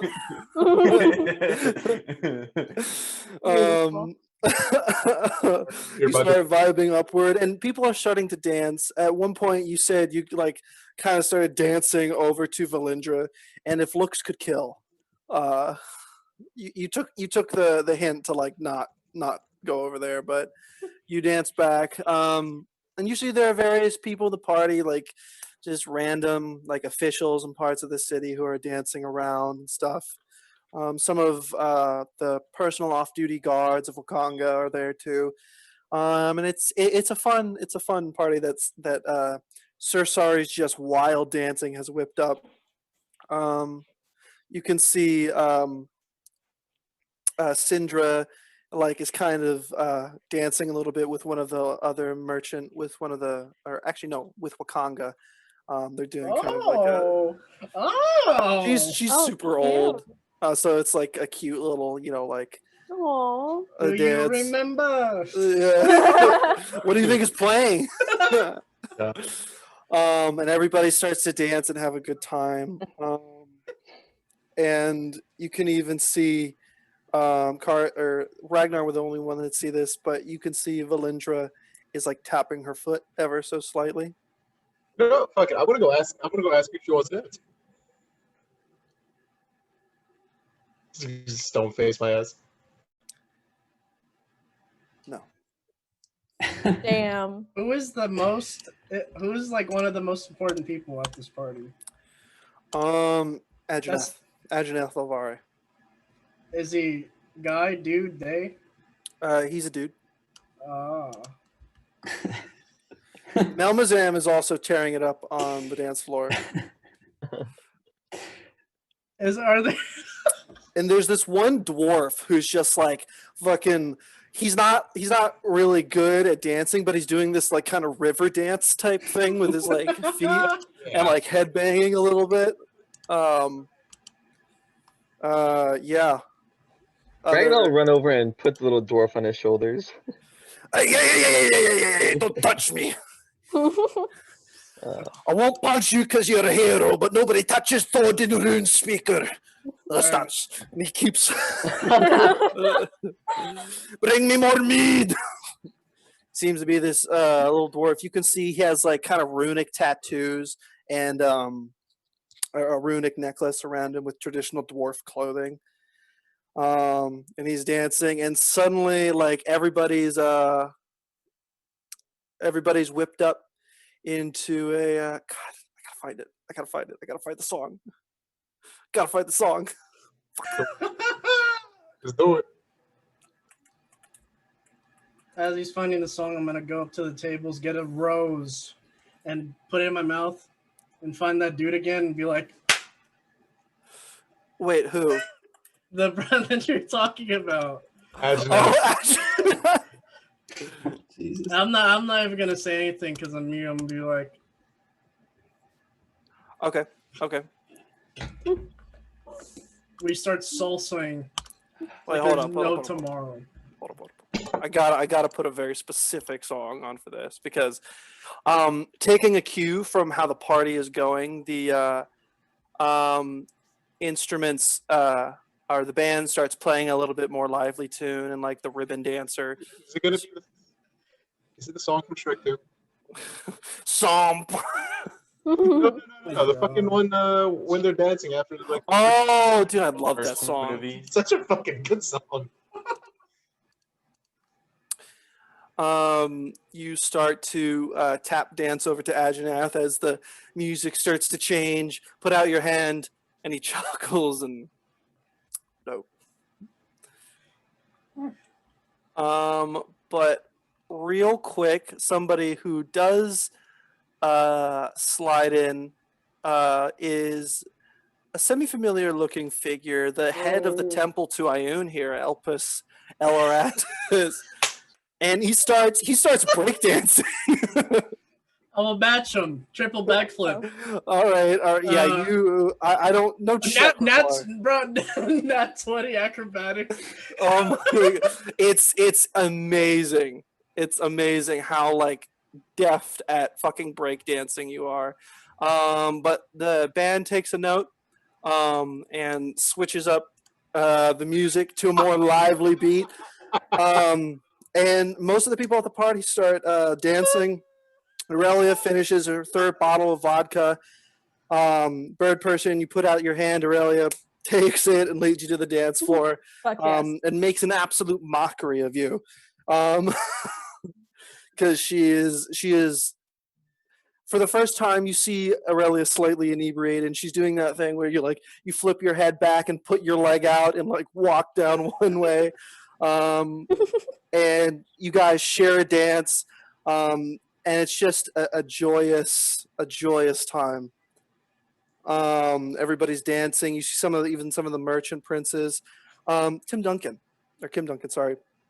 You see one of the merchant princes, the beautiful dark-skinned woman with the ruby necklace, is there, and she actually takes your hand to dance if you agree to dance with her. Kim, get it. She gets like really close to you, and you kind of start swing dancing to some extent. And it's just a raucous time. Melmazam is obviously dancing with Ragnar. They're trying to kind of show you some moves that are less traditional for Balk stuff. Yeah, I was gonna say, I don't know how well versed in dancing he is. They show you how to pop it and how to lock it. Oh yeah, dude. I got the fattest dumpy around. Drouse, you join in the dancing? Oh yeah, I'm gonna get the cane in there somehow. Okay. Just twirling that. You go on in. People start to join you. We'll say you even see like the kind of stoic looking merchant prince wrapped in those black bandages who look feminine. Like that person is even like shaking it a little bit. Oh, they're In the like, twist. yeah. Drouse, you're taken to dance by the very muscular looking merchant prince Ikeneafa, who kind of just woman handles you a little bit and turns you into a spin. And you guys dance for however long that you like, with Sir Sorry slowly rising. Illusions are put out to like make the music louder, and it's a fun time. It's a marvelous night, and near the end, where it starts to like kind of calm down just a little bit, multiple things happen. You see, at one point, we'll say,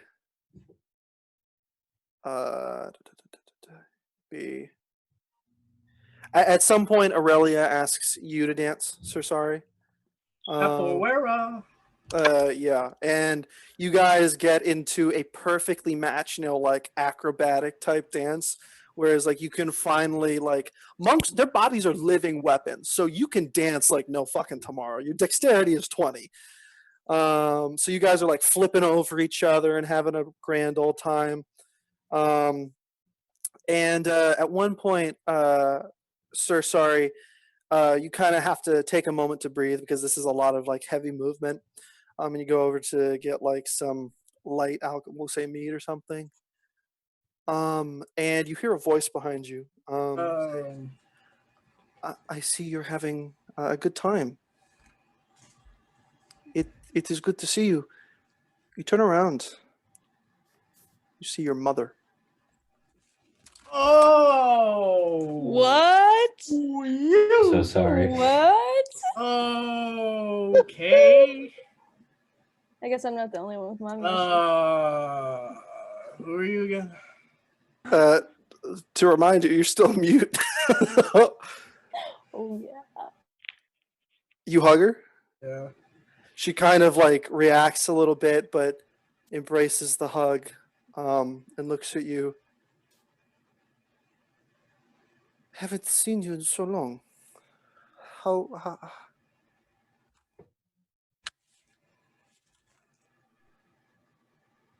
I write an Infernal on a note, piece of paper, napkin. Meet me on top of the golden shrine? Golden shrine? Golden Throne? Yeah, golden throne. That's like the government building. Meet me at the harbor ward after the party while I have the spare time to talk. I am physically mute off of a potion. Make a persuasion check.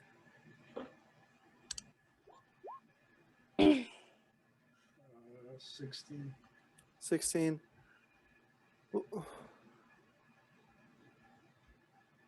I frankly don't know if that's just an excuse to get me away, which I would understand, or actually the truth, but regardless, I'll trust you.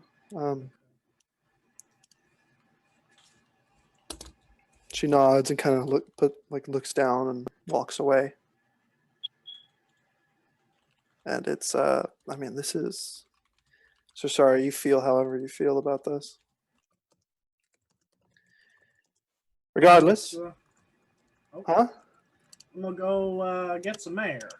Okay, you can run outside pretty quickly. The cold, fresh night air wafts in.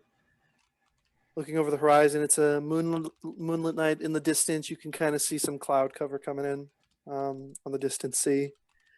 But it's nice and cool for you to clear your head for a few moments. But whatever else, if you guys want to do anything else, the party kind of winds down a little bit. And at one point, Kim Duncan,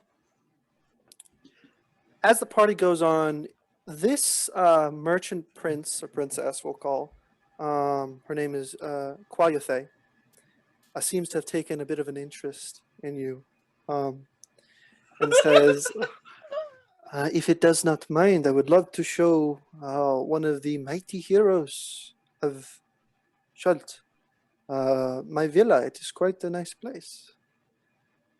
Oh, really? Wow, that sounds great. Yeah, for sure. This guy. Does Bird Person notice this by chance? Perception. If you need a little D4 in the bedroom, just let me know. Okay. Let's see. Oh shit. Okay. That is a fucking what is that? Eagle eyes, literally. That's a dirty 20. Eagle eyes, literally. You see it. You see, and you can kind of hear from this distance over the din, Kim Duncan kind of getting talked up by this merchant princess. I'm gonna try to like catch like Kim Duncan's eye and just go like give her a wink and a thumbs up. From like behind the princess? Yeah. Okay. Tim Duncan looking over very scared and confused. Tim Duncan being very new to being a woman is not used to being hit on. How big is Kim Duncan's pocket? His back pocket? Because on one hand, she has pockets on like her coat. On the second hand, it is woman's pants, so no back pockets, unfortunately. Damn. Hey, we have back pockets. We just don't have front pockets. I mean, that's true. That's the That's biggest. true. But on this specially designed like coat, it's supposed to make her ass look. Oh, true. These aren't like jeans, you know? I'll throw a leaf that Zero I found. utility. I'll throw a leaf that I found in the temple. Not the temple, but the Omian city. It's just a temple. Oh, okay. Leaf. All right. It's one of the leaves from the Sleight of hand. All right.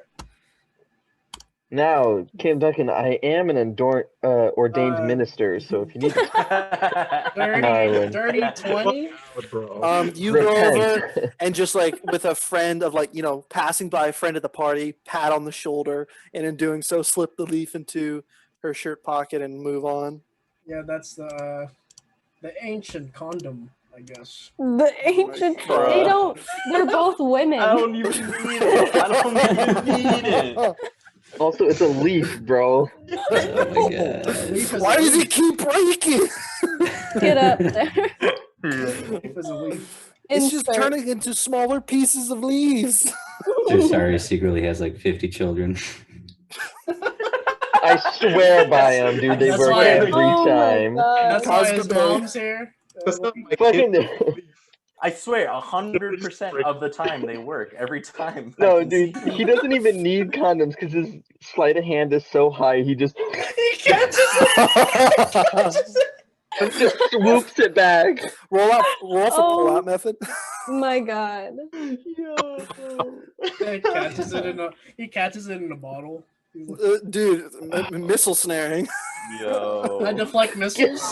Missiles, yeah. Oh, man, that's the worst. Deflect missiles, put it back in. Bro. Oh my God! Shut up. It's the worst. Roll for pull-out game. Wait, can't you chuck it back and who shoots it? So does it- Yeah, that's a dirty 20. Yeah, fuck. Yeah, you in this time kind of get leave arm in arm with Quayothe. And Drouse, Ragnar, Karius, are you guys doing anything?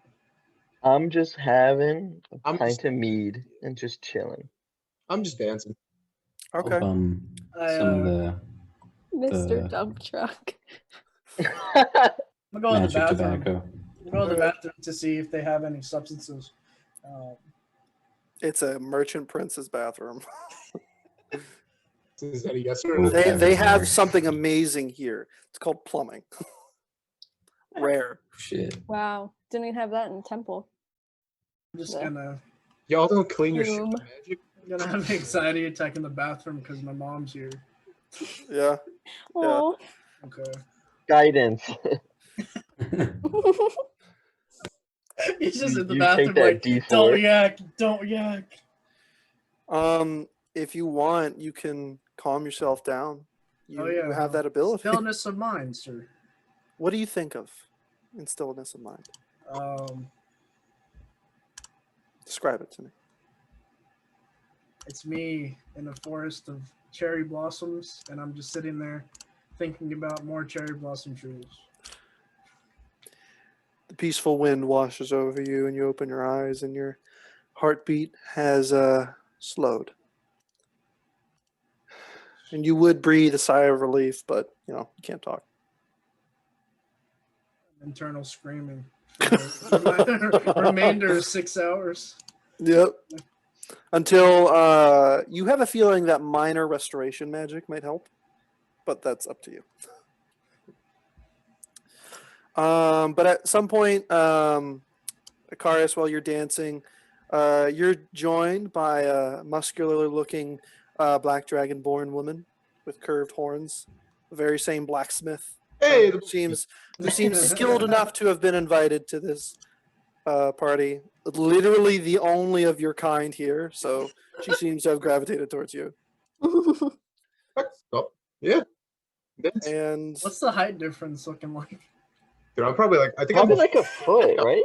I'm a foot shorter because she's yeah, she's she's big. She's big.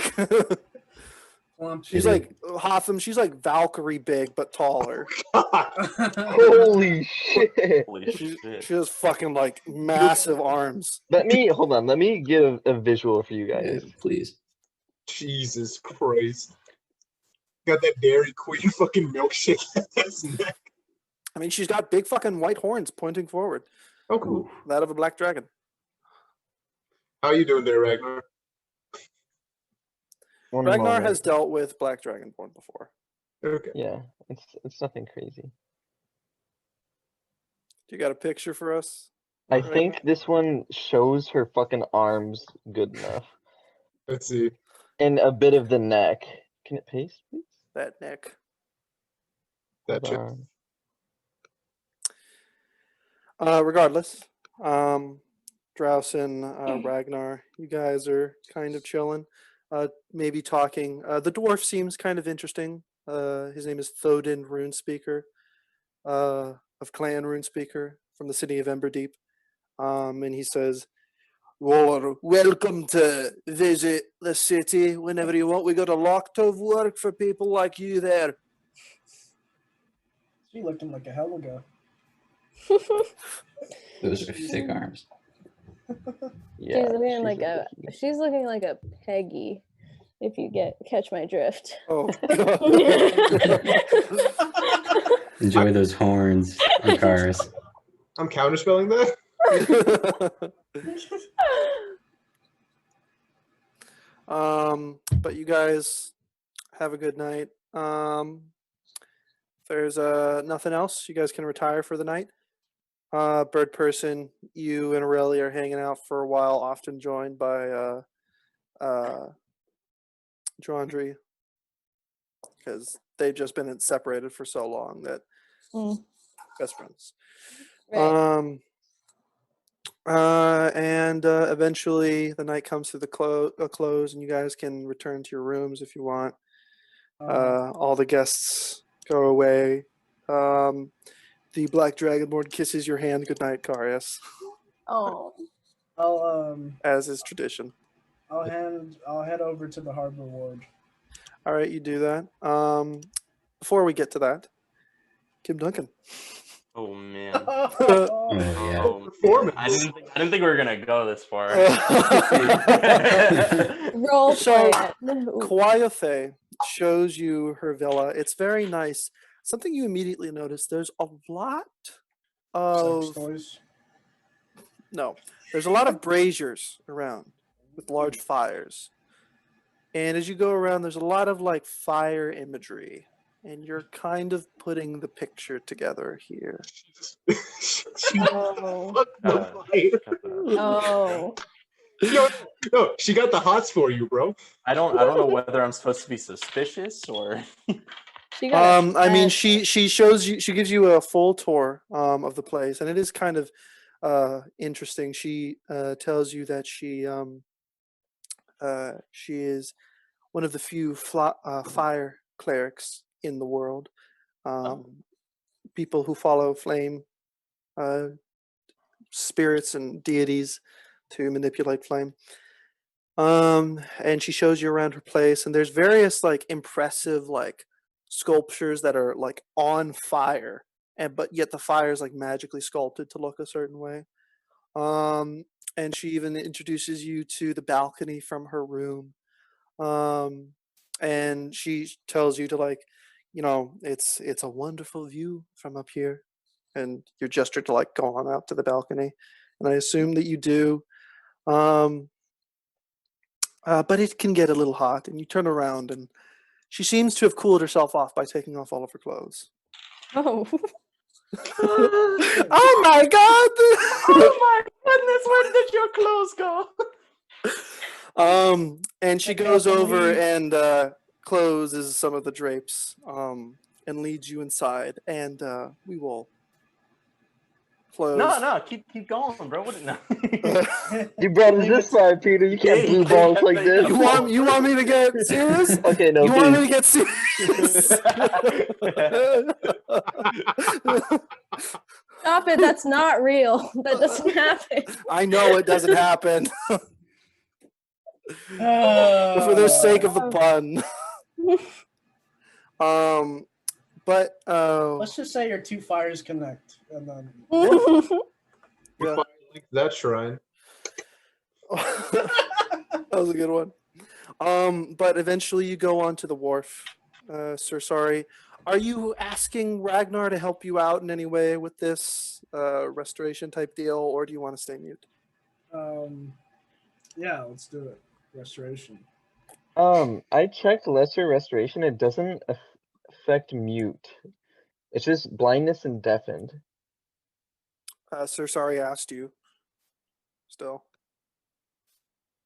I'm asking Peter, like, are you gonna let it slide to work for? You don't know. You would have to cast a spell to see. 1 second.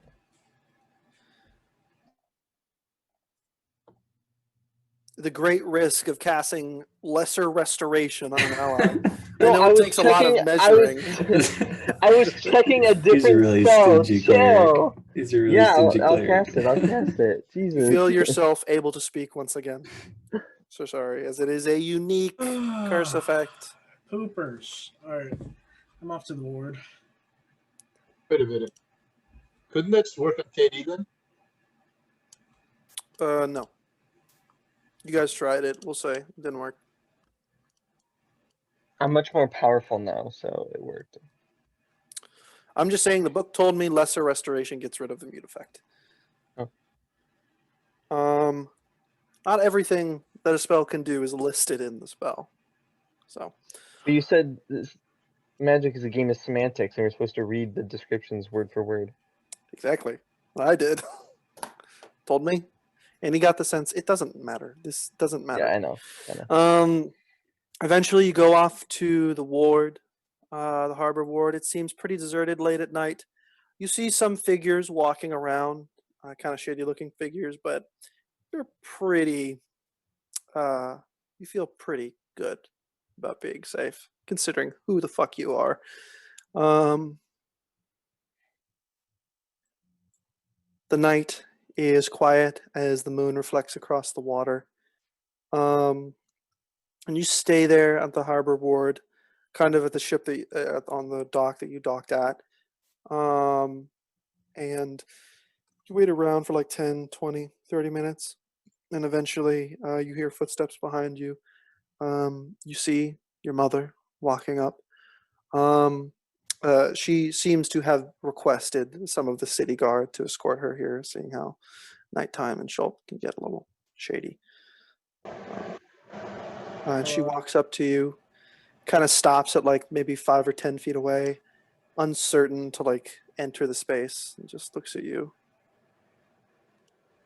So how have you been? Why are you here? Why you just decided to pull up? I trade routes from Colvin to here, just business. But then I heard. So you heard that this big old group that saved the world is here, and then you wanted to see if your tiefling son was here. Well, I heard of a tiefling matching the description. I didn't know. I just wanted to see you. Where's Pops? He's obviously here as well, huh? No, he's back in Colvin, holding the fort down there. I just had some trade dealings to make here. So what is there to discuss? How are you doing? Well, we heard about what is he calling himself these days? Lil Bebot? That's what his nickname was. We heard what happened, and well, I thought I heard my son came back from this, and I feel that I didn't want.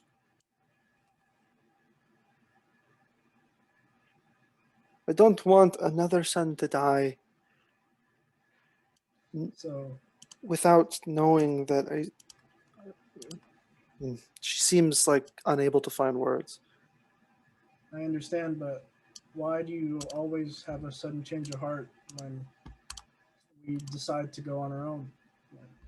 You seem distant all my life. Well, you were different as a child. We didn't know what to do. You showed strange things. You could do strange things. We didn't know how to handle it.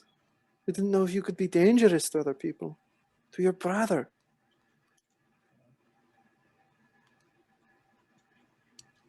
Look, I'm not going to pretend that we were good parents. And I'm not going to pretend that I even know why I'm here, but I heard you were here and I wanted to see my son's face. Well, I'm here, and we're due for Coven in a week or tomorrow at least. A couple of days. Maybe we could link up and catch up, I guess. But it's just strange seeing you here after so much years. You know? I know. I know. Whatever you're going to do next. I don't know. Met a couple new friends, part of the heroes. This one other monk, like I am, she's offered me a spot in the Azure Spire This one, everyone knows about the Azure Spire, unless you've That's been your learning spire. Yeah. That's great. Yeah. Whenever I don't know if you knew this, but when I ran away, I wasn't the like the most lawful son you wanted. I was more. Sabra, I know, I know.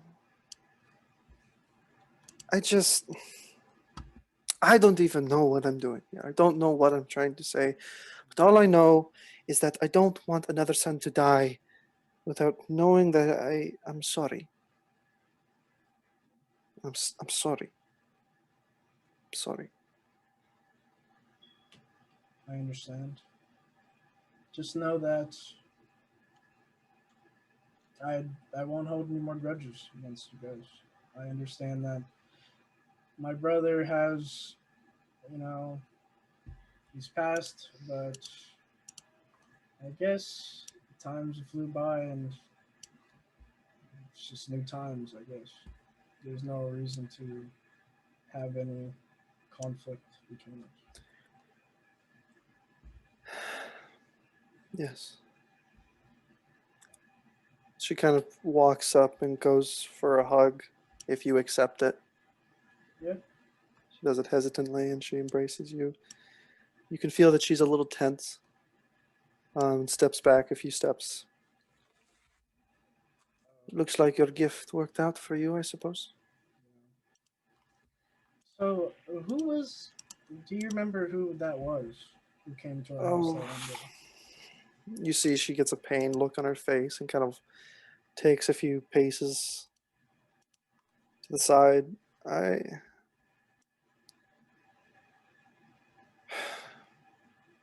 It was an echo of a stupid and foolish past that your father and I had.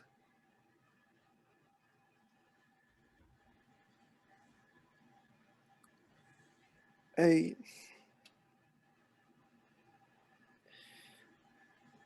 it's she's at a loss for words for a moment. Just come back to Coven and we can talk more about this. It's too much.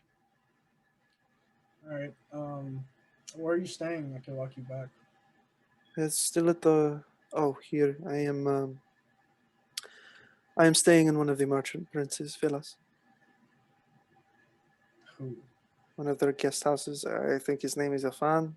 Oh. Okay. Well, I guess so. We don't need these guards. I don't know why you pulled up these guards because every single one of them would probably. Never mind. Let's just go. Right. She walks with you back. It's a silent trek. The guards kind of like walk you guys along for a while, but let you go after a bit. They recognize who you are and know that you're competent enough.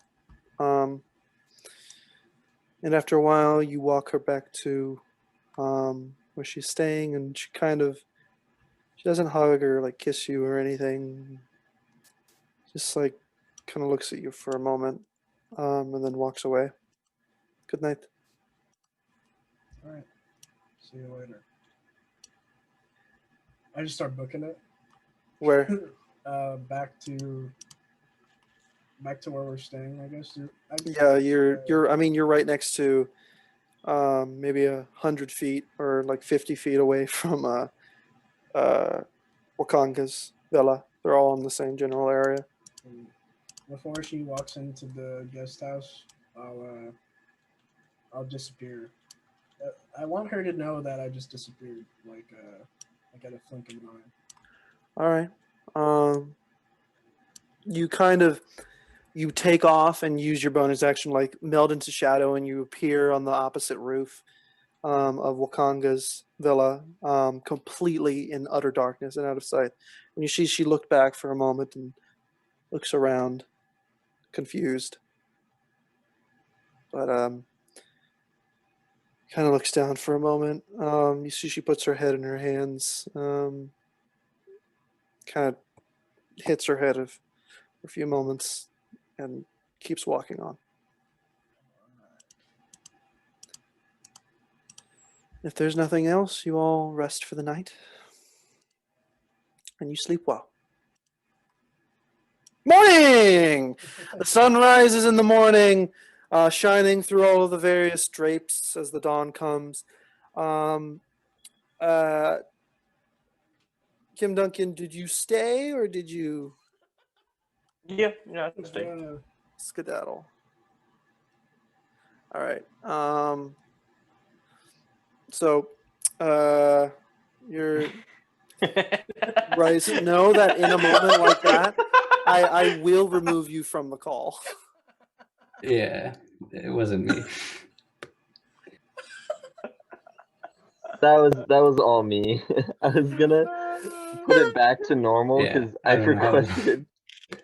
I didn't even know If you you could give me do that. control again, I'll, Request it. Oh my god. because there is a way to do it. Wait, no, that's not what I want to do.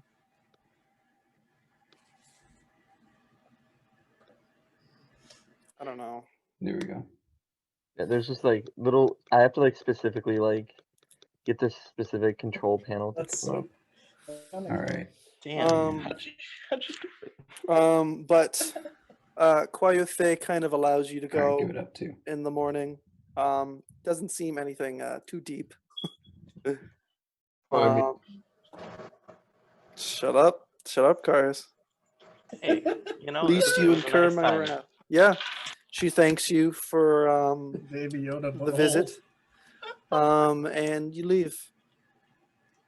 But all of you can reconvene in the morning, all put together again on the day of celebration, or as the city is calling it, the day of the Unbroken. Celebration day of your guys' victory over Asirak and the destruction of the Soulmonger. Already, you can see in the streets, people are starting to line the streets, and like there are various like people running around playing games, and there are various games that people can play. Various artists are playing in the streets.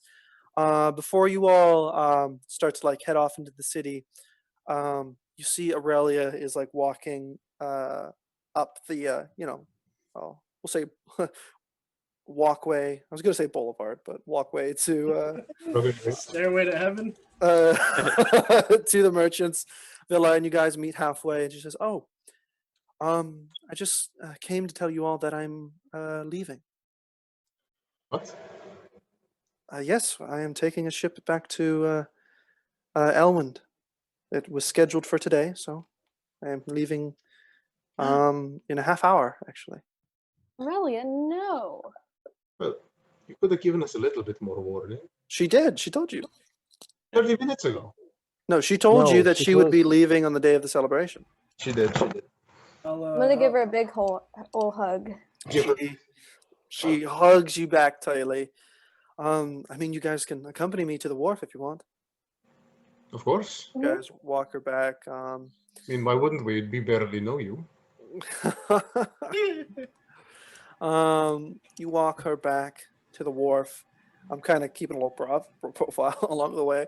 And eventually you get back to the familiar looking ship. She turns to you all. It seems to be leaving in a few minutes, but she takes a breath outward. If I don't see you all soon, it was a pleasure. But I guess I'll just see you in Elmond. Yeah, Yours. Safe trip. when our talk is done with Sindra and Coven, I'll message you through cars. Of course. The doors of the Azure Spire are always open to you all. I will make certain of that. You'll see us soon. Good. I give Aurelia a hug too. Because, yeah. Oh yeah, she goes. If you guys don't do it already, she goes around giving everybody a hug, a like tight hug. She stops on Sir Sari and like gives him a really tight hug, daps him up a little bit, and kind of takes a look at him. I look forward to seeing you at the Spire.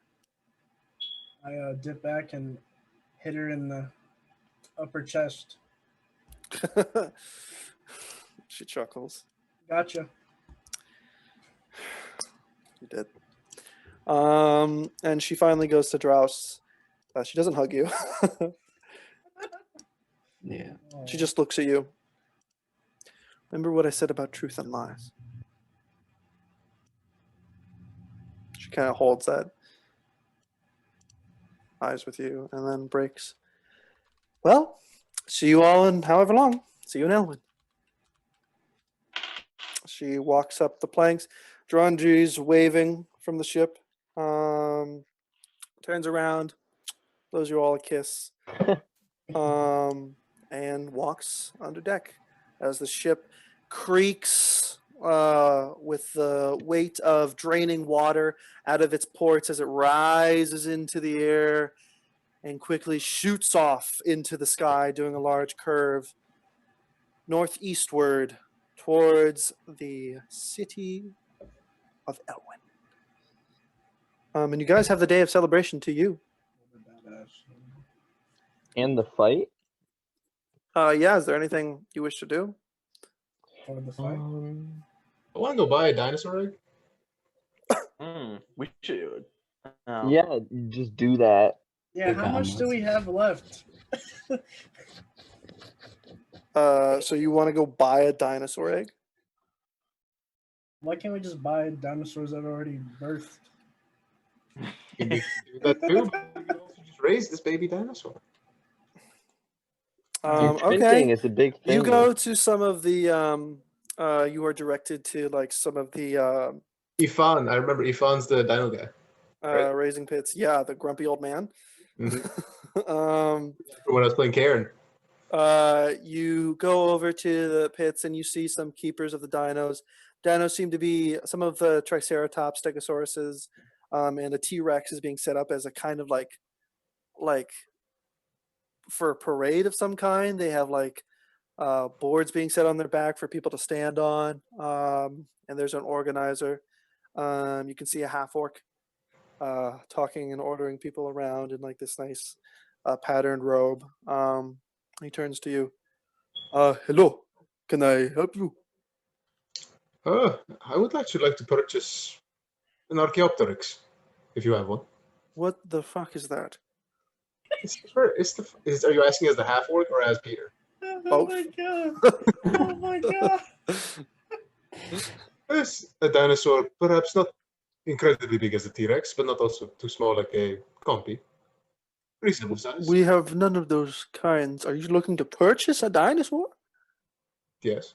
or a full-size dinosaur? Well, they can run pretty high in the 2000s, 3000s, possibly. How about an egg? Eggs we could do. What kind of egg are you looking for? Deinonychus? Deinonychus. I'll I pack Kari. believe they may have one. Let me look. And it kind of disappears for a little while as I search what a Deinonychus is. It's the thing that people thought. It's not gonna help me at all. It's a raptor. Okay. Just Raptor with feathers. He comes back. We have raptors with feathers. Raptors not with feathers. We do not have a Deinonychus here. what about this? How much would a raptor egg? Raptor egg would run you about egg 200 gold. May I see your documentation for dinosaur handling? I do not have any of that. How do I procure that? You would have to fill out a waiver at the request of the merchant prince. Good luck. Well, actually, wait. I recognize you. Yeah, come on, dude. I am of the Unbroken. So Oh, well, welcome. Well, yeah, you could have to go see one of the merchant princes about that, Ifan. all right. Well, I will see you later in the evening then before I leave. Look. I would recommend trying this tomorrow. For to get filled out. We're a bit busy here, No worries. but I will keep you in mind, and I will set an egg aside just for you. Good. Could I have half up front now and then half later? Of course, yes. Takes 100 gold from you. Subtract 100 gold from your inventory. And you walk off. You have to fill out the requisite paperwork, but you can do that tomorrow. Today is the day of celebration. Celebrate. I celebrate with raptor egg, but sure. Yeah, now you gotta care for a raptor egg and shit like that. Like, let's celebrate. Wait, hold on, dude. Why do you Yeah, think I made the omelets Hydra again. egg so difficult for you guys to like use? Because it's a fucking egg. Yeah. I don't know how it's gonna handle getting around with you, an adventurer. Okay. If you think I'm leaving an island full of dinosaurs without a fucking dinosaur, you got rocks for my ass. I just think He does. that you're gonna kill it. Omelets, man. Big I'm ass gonna omelets. raise this thing, and I'm gonna raise this thing to be such a proud little dinosaur. It's gonna be. When it dies, I'm not helping you. Boy, Because that's what I love to do. Make characters look after their imaginary pets in games. That's my fantasy for D&D. I'll tap the guy on the shoulder, the half orc. Yes, can I help you? I'm looking to inquire of a dinosaur that is fit for a hero. Well, none no more fit than the Tyrannosaurus, and he gestures up to the large T-Rex. Hard to handle.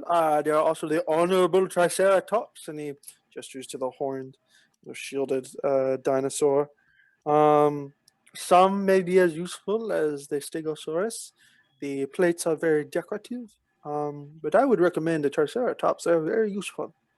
Easier to tame than gestures to the T-Rex.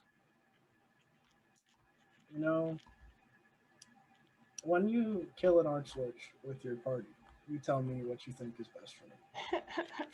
God damn! Oh, You're really pulling that out. good day. Turns around. All right, Karius, I think we're getting that big bitch. Is this What? Wait, what are we doing? Don't worry about it. We can do it tomorrow. Just know that we're gonna get a heaping monster tomorrow. You want to buy a T-Rex, don't you? No, chill it. Sorry, I forgot this. But you guys have the day to yourselves. You can go and play games and do whatever. At some point in the day, you can see Melmazam in the market district, like doing magic tricks as colors fly through the air and sparks fly. And all of you can do whatever you want. Is there anything particular you want to accomplish, or do you want to go straight to the battle? Straight to the button. All right. You guys go around the day, like sharing drinks with various people that offer you it. When people see you, they start swarming you and celebrating and offering for you to play their games or stuff like that. And it's just a day of celebration for you all. And it's hard to get into it, but there's something about this that's just good. You were victorious over a thing that you worked so hard, and you look at these people and you saved them, and it feels good. It feels good to like do a good thing. And as you look at the crowds, like people like enjoying each other's company and the liveliness of Chult, you know that you saved these people, and it was worth it. And though you had sacrifices along the way, though you lost people, and though you had to take a lot of damage and fight through the various changes that happened, you all came out on top. And all of you eventually convene at the Grand Colosseum, a large, imagine the Roman Colosseum. It's exactly like that. Carved out of deep stone and carvings of all kinds of like Chultans fighting various dinosaurs of sizes, and mighty warriors that have been immortalized in carvings. And eventually you're all received by the large, portly Colosseum keeper. He says, "Welcome, welcome. Come in, come in. Are you ready for your fight?" He looks to Drouse and Sorry. Oh yeah. "It's going to be a big one. We have a lot of crowd here today. A lot of people betting on you." You should be betting on the first strike. Well, we will see. We will see. You are the heroes of Chult after all.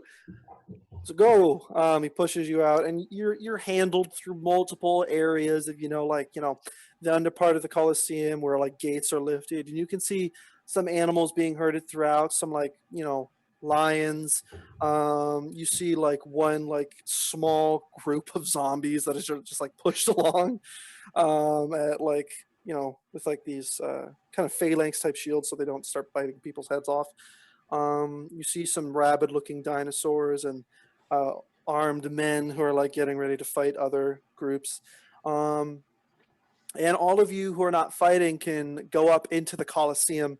And Melmazam decides to join you guys because they would not miss this for the world. And they bring along what medieval popcorn and share it with you all.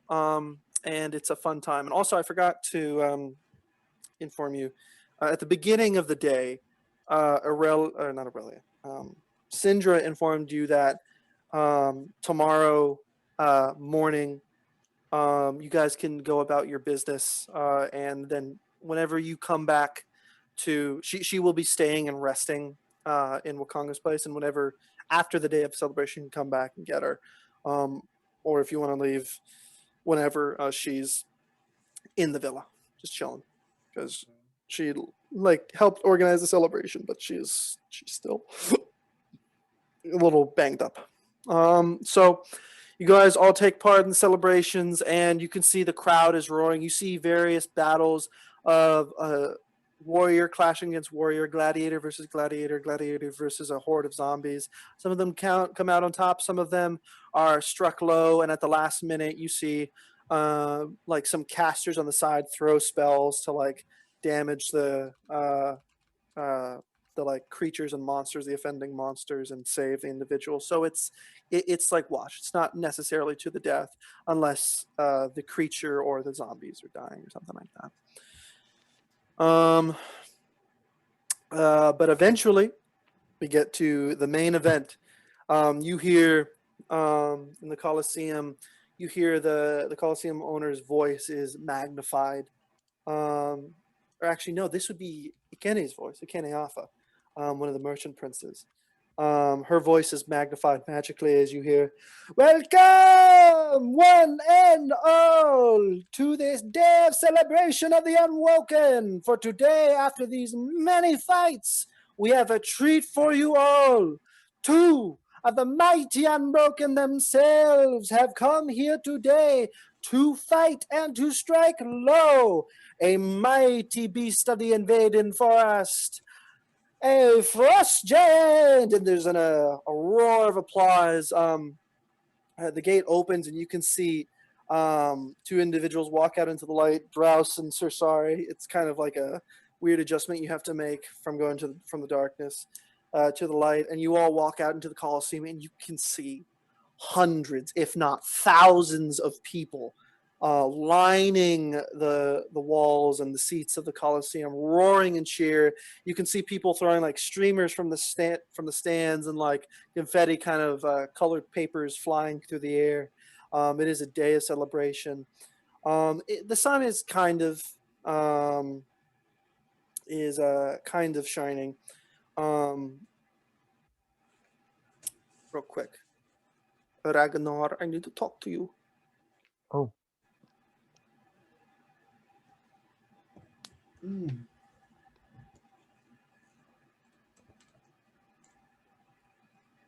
Back up like a dump truck. Hey. Back up like a dump truck. Hey. My attention span is not made for these long ass sessions, dude. I feel that one. Peter threw my mom at me like it's French toast or something. I thought we were going to end after Sir Sorry's mom cutscene. No. Oh, I literally just wrote like And after the celebration. I told wrote my like a 5-page essay. I told my friend it would be done by 11 and that I'd come pick her up and she could come spend the night. And now it's midnight and I feel bad. Tragic. That is a big move. Go to the bathroom real quick. Oh yeah? Oh yeah. Oh yeah. Doing number 1 or number 2? Dude, I can't believe Kim Duncan got some fucking action. I know. I got fucking laid, bro. I thought Peter was like really gonna seduce me. I was so down. I 100% expect him to seduce you, like straight up. I did not see it coming. No, I'm not gonna lie. I did not see that shit coming. I don't think anyone did. That's the magic of it.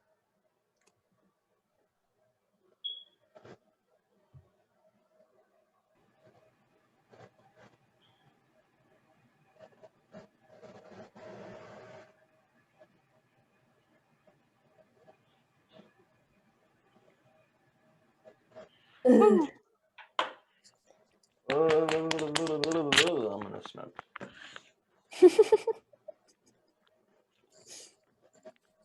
Hey, where you going? Oh shit, I have half an edible in the freezer. Will you come? Or will you not? Oh yeah. Avery, are you gonna buy me beer? I knocked out like 4 pages. So what did you guys end up doing in your sneaky little parking bullshit? Get a small orgy. Can't have an orgy with 2 people. Just really quickly. It's real fast. You can't have an orgy with 2 people. That's not how that works. You don't know But, how many uh, people. You were don't in know it. what? You don't You know don't know what I what? got in this closet over here. You don't know. You got half a pint of fucking spoiled beer. All I know is that dildos cost a lot of money, more money than I could make. Is it really? Worth it? I don't know. I think. Probably. But the roarous applause comes out of the crowd of people yelling, cheering, "Unbroken, unbroken!" And people have noticed you guys and are like asking you questions, like bombarding. But you know, you're kind of telling them to fuck off a little bit, as they're just kind of happy to be in your presence. And you can see. On the far side, there's a much larger gate that is now closed, that is currently closed, and you hear from the stands, and for all of you today, the challenger, are you ready? And the crowd starts cheering. The bird person and the rest of you start to hear a sound, which is weird. Oh no. It's not like it's over the din, and you hear in the distance this like bum bum bum bum bum bum bum bum bum bum bum bum. Bird person. You know that you know this sound. You hear this like bum bum bum bum bum bum bum bum. Oh, I'm getting a call, guys. Hold on, I gotta take this. It's a bell. It's a bell Mhm. tower. You are familiar with the bell towers of Chult. You can see on the map. It's basically where on the map all those like little blue things on the walls are, or every 2 of them really. Yeah. There's a bell tower situated there, and what they operate for is that sometimes, because of the just sheer amount of undead that are in the jungle, which is fucking hordes. Some of them sometimes make their way to the peninsula, and groups like attack the outside of the city. When that happens, the Chultans close the gates and take in everybody who's outside, and then fire like arrows from the walls. And if it gets really bad, send out battalions to fight out the zombies. And it's never really a problem. It's kind of like the equivalent is, do you remember living on Lone Mountain? 12 o'clock Tuesdays. Yes, I remember. Yeah, siren will go off every time. Oh my god, yes. Yeah. This is not, or what the fuck did it say? This is a This test. this is a test. Yeah, This it's exactly is a like test that. of the emergency broadcast system. This is only a test. But you hear them in the distance. You can, I mean, everybody really can. Some of your allies kind of look around worried for a moment. But the rest of the Colosseum is notably like unbothered as the bell in the distance, because it's like maybe like 20 or 10 undead at a time. And that's when something weird happens. You hear a bum bum bum bum bum bum bum bum bum bum bum bum bum bum bum bum bum bum 2 bum bum bum bum bum bum bum bum bum bum and the speaker in the Colosseum stops talking, and people start looking around. You know that there are maybe 8 or 9 bells situated outside of the walls. All of them are ringing. That has never happened before. Well, Oh shit. we are worth. Well, Bird Person is the only one that knows this. So, Bird Person, what do you do? So are Sir Sari and Drouse in the ring? Yeah, you guys can hear this too, and you get confused as like this crowd stops cheering and looks around nervously. I guess I'm assuming I'm sitting next to like Ragnar and KD and Carius.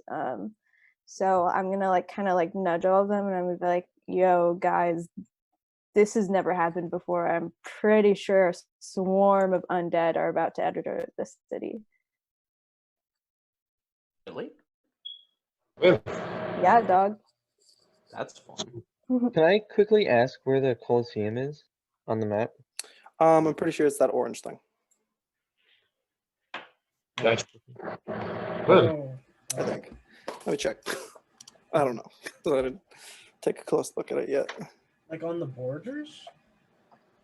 Yeah, where those little blue circle towers are. Few undead meat puppets shouldn't be too bad for us. We face worse. 2021. I'm gonna lean over to KD, and I'm gonna say in like a joking manner, like, this is what happens when you have relationships outside of wedlock, my dude. Yeah, Katie's yeah, just it's gonna- the orange one. Okay.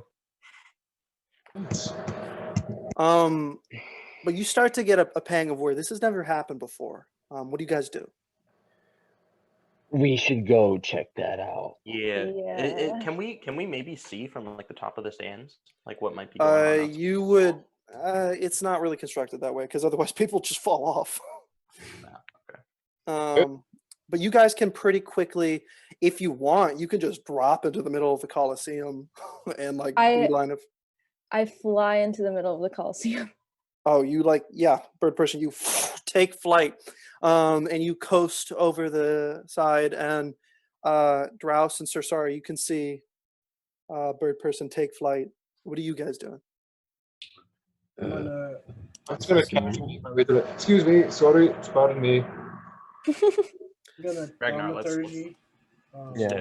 I'm gonna scream, amplify my voice. What is happening? What is happening?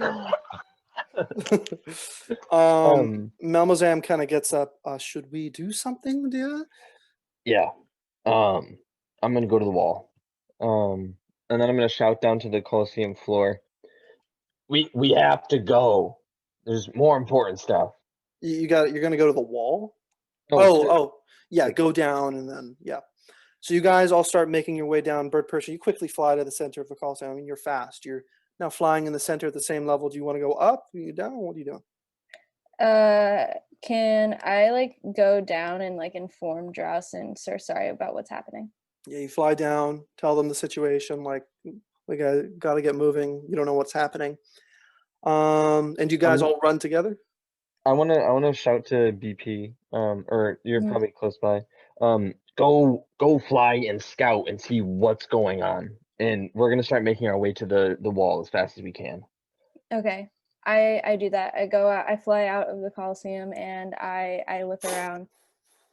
You take off into the air, soaring into the sky, to get an aerial view, and you fly 50, 100, 150, 200, 300 feet in the air to get a perfect aerial view. Make a perception check. Okie dokie. It's kind of misty today. Kind of misty today. Oh, come on, Carl. I got that. Ragnar, can you guidance me? You're 300 feet in the air. Okay, oh yeah. I can't do that. That's true. If you asked me before you left, probably. You're chilling. 18. 18. You look around. It looks weird. There's like a black lining to the wall on the outside. There are hordes of undead streaming out of the jungle. Oh. You don't know how that hundreds upon hundreds upon hundreds. You see from this distance, you can't see what they're doing, but there's just a stream of like black of like undead corpses clamoring over each other. Fuck. Okay. Shit.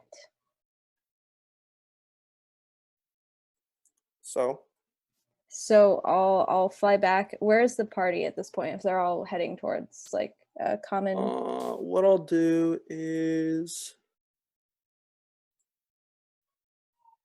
I'll move you guys. You can pan over to the map of Port Nyanzaru, and I have you guys as a little symbol of the Stormlord. You know how we do. You said it's hundreds upon hundreds. You're maybe about like they just got out of the Colosseum. You're going down the sides, like maybe, or no, you're pretty fast for a person, so they're maybe like here. Where? Okay.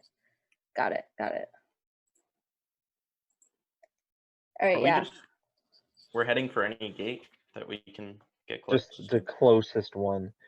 Okay. We have to talk to the guards or something and get a handle on the situation. Yeah.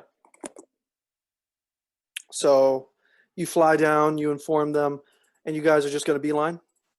Oh yeah. Okay. It takes maybe travel time, moving at full speed. What's that distance? Oh yeah. You can using your movement, it takes about maybe a minute or two for you to like get to the walls. And once you get closer, you can hear like the like just din of like gurgling and growls and roars of angry, like vicious undead. And like on the other side of the wall, when you get close to it and you're running up the side, there's like a stairway that leads upward. You can hear the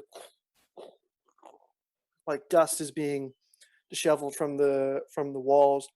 You run up the side, again, and get to the top, and you can see a Chultan warriors just loosing arrows into the crowds. There is a fully sized undead horde attacking the city. You look around, 1,000 more, 2,000, 3,000. Constant stream of undead bodies just coming out of the forest. You see a lot of just like undead individuals. You see ghouls, you see skeletons, you see some undead like triceratops and some dinosaurs. And in the far distance, you see an undead Tyrannosaurus Rex slam into the far wall over here. The entire lining of Port Nyanzaru is being currently sieged by undead. And you don't know what's happening. You get to the top and you can see what looks to be a Chultan warrior wearing like kind of mosaic plate armor in the dress of Triceratops is at the top of the wall. It's shouting orders in Chultan, and he looks to you all. Thank the gods, you are here. What? Help! He looks flabbergasted and totally unprepared. First order of business, we need to get all the civilians into a secure location. Good idea. He shouts orders in Chultan. ordering. You see certain soldiers are starting to stream towards the walls, turn around, and you can already see people out in the streets starting to move away from the walls. There are two directions that they're moving. One group seems to be, or some groups of people you see moving like northward a little bit towards Golden Throne, and one group towards the harbor wards. We have ships just in case for this kind of occasion. We also have a bunker of some kind in Golden Throne. I don't know how many people we're going to be able to save. Save as many as you can. We're going to try and this horde will punch through. Where is the weakest point in your hordes? They're all even. I don't know. Maybe the gates on the far end. He points to this area. But possibly not. They're reinforced. They're thicker than any part of the wall, but the seam holding them can be small. I don't know. And you look around, and it's just like an equal amount of just waves and hordes. You can hear you can look at the bottom of the wall, and you see like undead clamoring over each other, like slamming their fists onto the wall, their arms breaking in the process, shattering into nothing as they slam their heads against the walls. You see tiny little cracks start to spider up the wall ever so slightly from the sheer weight. Some of them like destroy themselves in the process, but others just clamber over them. They're maybe like 10 feet up the wall by just sheer like force of like the 30 to 40 foot tall wall, and it's all across. You see one triceratops start like wildly running out from the plains and slam its horns into the side. It doesn't dig deep, but it does dig a little bit as you hear this like gasping for air, like undead sound of a raging dinosaur. What do you guys do? The walls aren't going to hold for long. We need to retreat, and we need to find a more defensible position that we can protect as many people as we can. We're not going to be able to fight a horde on the walls like this. It's too far spread. We need to tell your soldiers to open one of the gates. Are you mad? Not yet. Not yet, of course. But if they break the walls, they'll be coming in from every direction. If we can control which way they come in, we can funnel them. Maybe that might work. We concentrate their entrance to 1 or 2 areas at most. It does seem that a lot of a larger like wave of zombies clamoring over each other is focusing on the gate southward over here. Or no, there's a gate, but that's Malar's throat. So there's not a lot coming through there, is there? No, there is. You see right here, there's a much larger wave of undead like slamming against the wall. You see an undead Tyrannosaurus just slamming its head wildly, trying to bite into the wall. It rips out a bit of wood and keeps going in. What are you guys doing? Let's make our way to that. I mean, you're right there. Over there. Clear the civilians as much as you can. Once we have the signal, open the I am staying here. I'm ordering my men. Order your men to clear the civilians. You need to hold the wall as long as you can so we can set up. He starts shouting orders in Chultan, pointing at people. He seems to be relaying your orders to the rest of the population. There are more coming. What are you guys doing? All right, Ragnar. Looks like we're using that potion of yours. What potion? What are you guys doing? It is not like, oh, we have a little bit of time. The wall is going to break in the next minute. What are you We doing? need to get off the wall, then. If we're on the wall where it breaks, we're going to come tumbling down with Yeah, that's what I mean. We need to retreat to a different area. We should stick to the plan of opening the gate, but I think we, like you guys were saying, need to set up and just be ready to literally slay. I'm going to the gate where that's going to break Hold early. on. Ragnar, perception. You guys are currently standing above the gate. I was breaking to like look down. 13. 13. You look around. You hear something. There's this like whistling sound and a blur, and you're tumbling over yourself. You're being bombarded by boulders, and you are flying through the air as a cacophonous boom hits your ears. All of you are thrown head over the heels as the wall shatters from some strong impact force that shreds it in a moment. A blur passes by. You guys do not have a high enough perception to see it, and it's gone. You fall onto the ground. The wall explodes. You're thrown like maybe 30, 40 feet in the air. Bird person, you're able to stabilize yourself in the air for a moment. But I need everybody to make a dexterity saving throws. Bird person with advantage. Okie dokie. Fuck. Oh shit. Shit, bro. Rolls are not being kind today. They really are not, dude. Dexterity, you said? Oh shit. Oh shit. Let me hear the rolls. 12. 3. Dude. 8. 17. Everybody fails. Oh, 18. Oh, okay. 18. TD, I you got it. succeed. Fucking hell. Everybody who failed takes 12 points of bludgeoning damage from the fall and the boulders hitting you. Sir Sari, you take half naturally, and TD, you take half to 6. And you see some soldiers are flown from the walls, just crushed by the boulders instantly. These are not like superhumans like you. These are normal dudes with like bows and arrows. And you see like the horde that was right up against the wall. Most of it has been shredded, like reduced to like pulp by whatever passed through, like whatever magic or whatever. Might have been a bowling ball, might have been like an undead of some sort. You don't know. It was a blur. And Ragnar, because of your perception, you look around and it's gone. Nothing's there. But this wall has been breached, and already undead are clamoring over each other to come towards you all. Can I'm. Oh, sorry. Can I was. Go. You go. Okay. Kelly, you go. I'm sorry. So can I go to like the front of the crowd of the undead? Yeah. Can I go to the front of the crowd of the undead and whip out the horn of blasting? Okay. You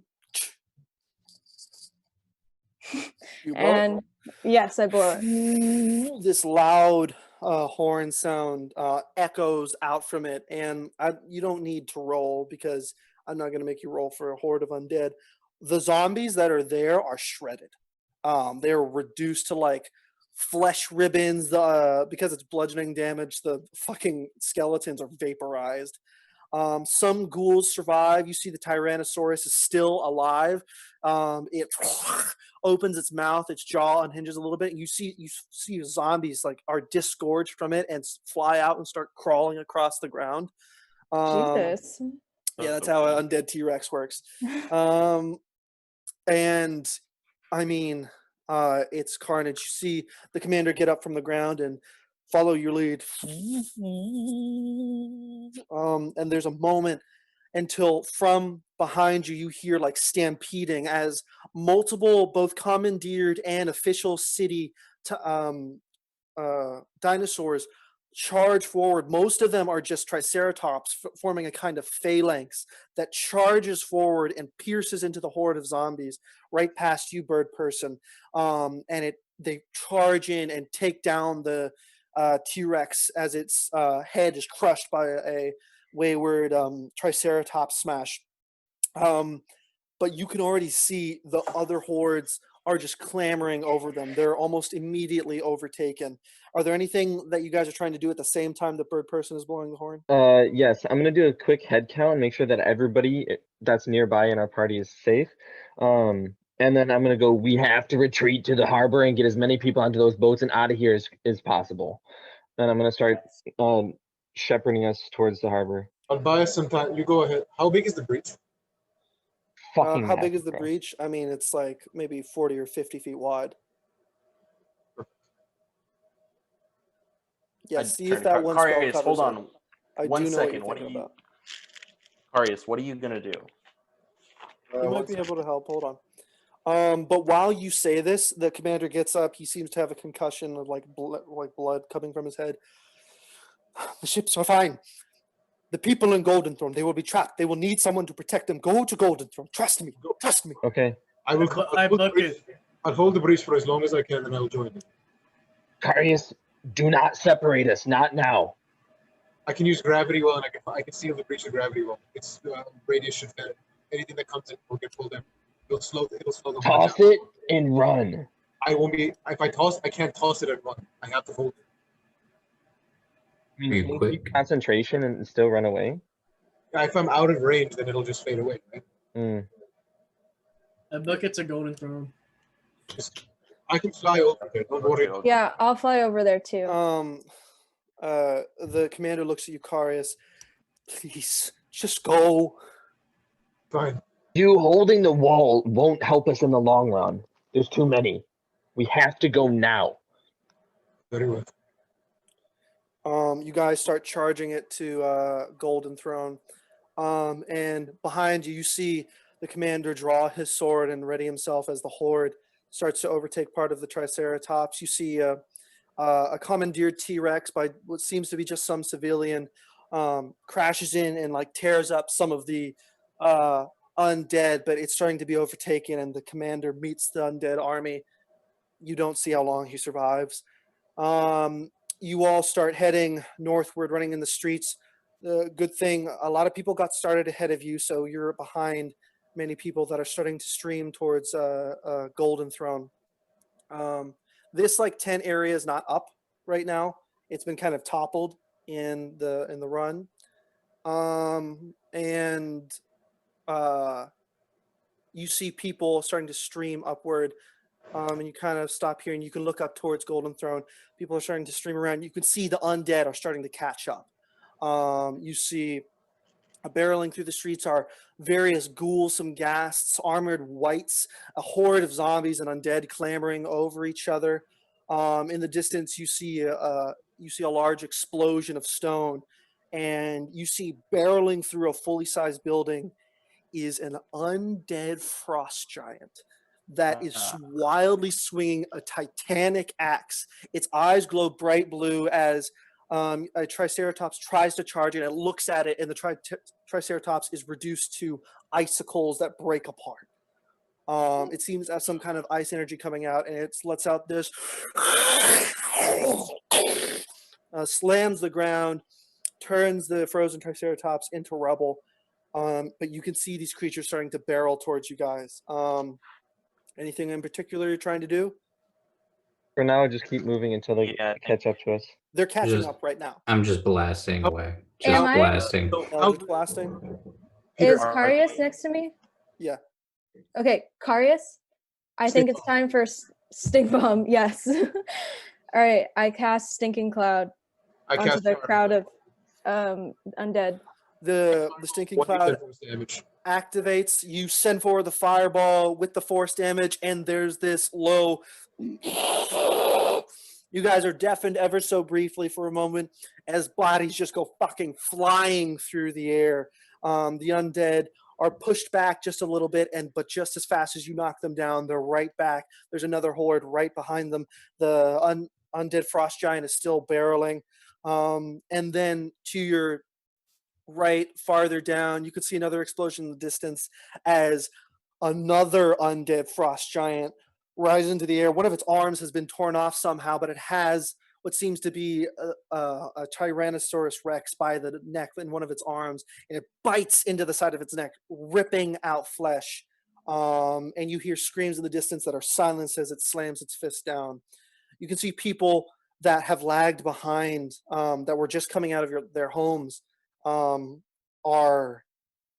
caught in the wave. They're torn to shreds. Innocent people just being caught in the crossfire. Eldritch blasts are flying from Drouse.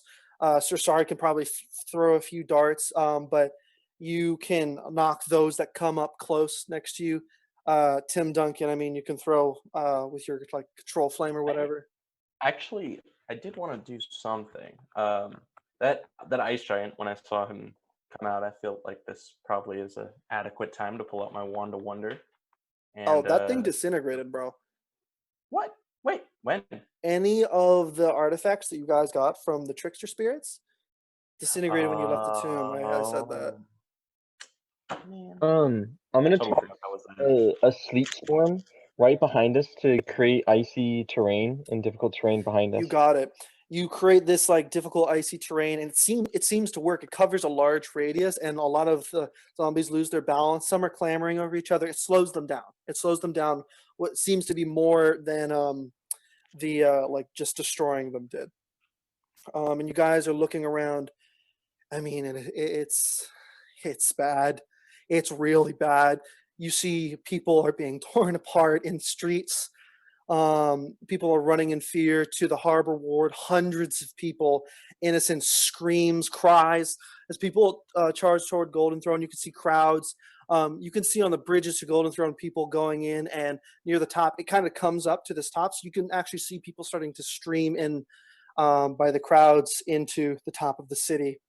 And you hear, Ragnar, you hear the whistle again.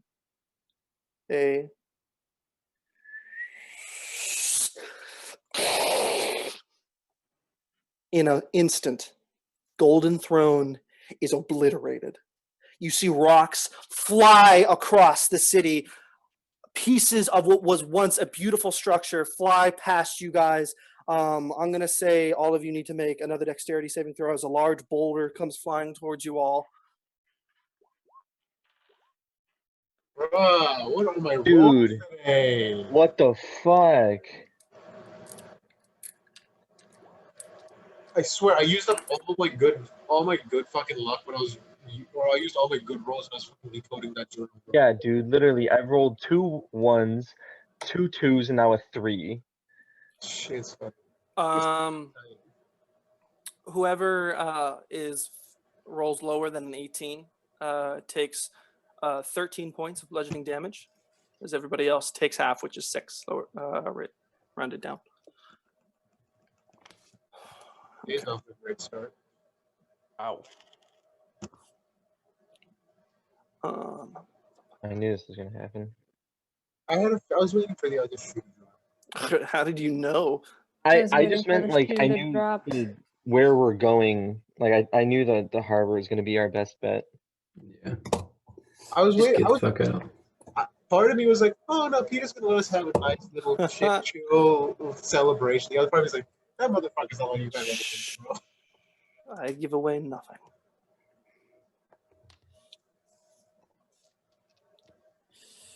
You see an impact into Golden Throne, which is reduced to a crater as you guys all manage to get off your feet. The boulder continues flying, and like it's this massive, like maybe like 30 or 20 foot diameter boulder that just rolls down the street, and it crushes a lot of the zombies, so it kind of does you a little bit of a favor. But you see Golden Throne is a crater. It's a smoking crater. You saw small explosions from the inside. Now smoke rises. Dust is being thrown into the air in mass. And you hear this like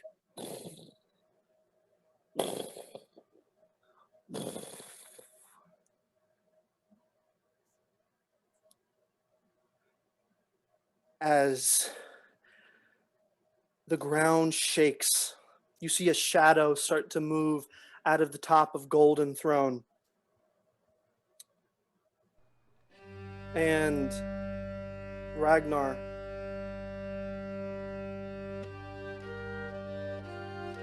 a chill runs down your spine. Memories lost, pushed down, now come to the forefront as the visage of death rises from the ashes of Golden Throne. You see standing above the city is a titanic black dragon. Immense size, larger than anything you thought you've seen before. Its voice echoes out like a hateful chorus echoing throughout the city. Port Nyanzaru! Now! Oh, now comes the end.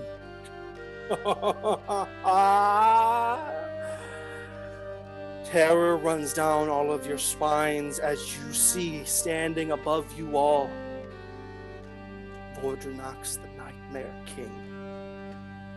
An ancient and black powerful dragon standing above you all, lording over the city, looking down at the carnage with eyes green and powerful, scanning across the city. Terror incarnate. You see, standing there, I will offer you all a description of the Nightmare King.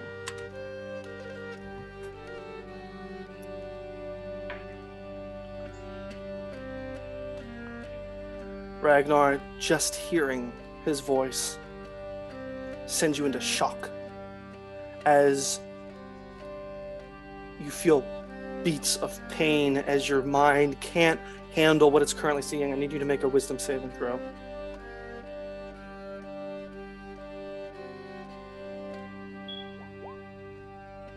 $22. 22. You manage to fight off your fear for now. Oh wait, this would be made with disadvantage actually. Sorry. 22. 22. Queen. As you are almost frozen in place, but even your breathing, and you can't even hear the carnage in your ears. You can only see the dragon and the sound of blood rushing in your ears. The pitch black dragon stands above the city like a nightmarish shadow as it looks down upon the entirety of the port. Oh, how long I've waited, my dear port. Startling little creatures, ever escaping the annihilation that awaited you. But you have your heroes to thank, don't you, for this? Yes, yes, quite heroes indeed. Where are they? Where are your heroes now? Well, I must admit, I don't want to lose out on the fun, so let's begin. And it lets loose a gout of acid that sprays 100 feet long across the city. You see wherever it touches, buildings just collapse. You hear blood-curdling screams in the distance. You guys all see this ancient black dragon standing above you all, and you can't even hear the din of destruction of the undead overtaking the city. What are you guys doing? We need to get to the ships now. We cannot take this fight. Bird person, scout ahead and find a ship that we can get onto. Okay, I do that. Right, the ship's over. We need to find Cinder Sylvain. She has a way to get us off the island immediately. Oh shit, that's right. Let's find her. So you Where? guys start- she's past Golden Throne. We'd have to get. Around Golden Throne? Fuck. Yeah. I'm gonna hit. You I'm gonna have hit. to go through here. I'm gonna cast. and- Cast sending. I'm gonna cast sending and try and get Cinder Sylvain. Okay, you cast it. What do you say? Get to the harbor. We will meet you there if you're still alive. Please. Please still be alive. Coughs echo back into your mind. The house collapsed. Where are you? I'll come to you. I'll cast it. I'll cast it again. Fuck it. We're running towards the port. Stay away from Golden Throne. There is an ancient black dragon. There is a horde coming behind us. Make your way as fast as you can. All you hear is gods, gods, gods, gods. As a panted, you assume Sindra starts to make movement. And you guys, where are you moving? We're gonna try to meet her in the middle. Can we try and kind of lay low? Yeah, make a stealth check, everybody. Pass without trace. Now's the time to use it. Melmazam stays low as well. What does Pass Without Trace do again?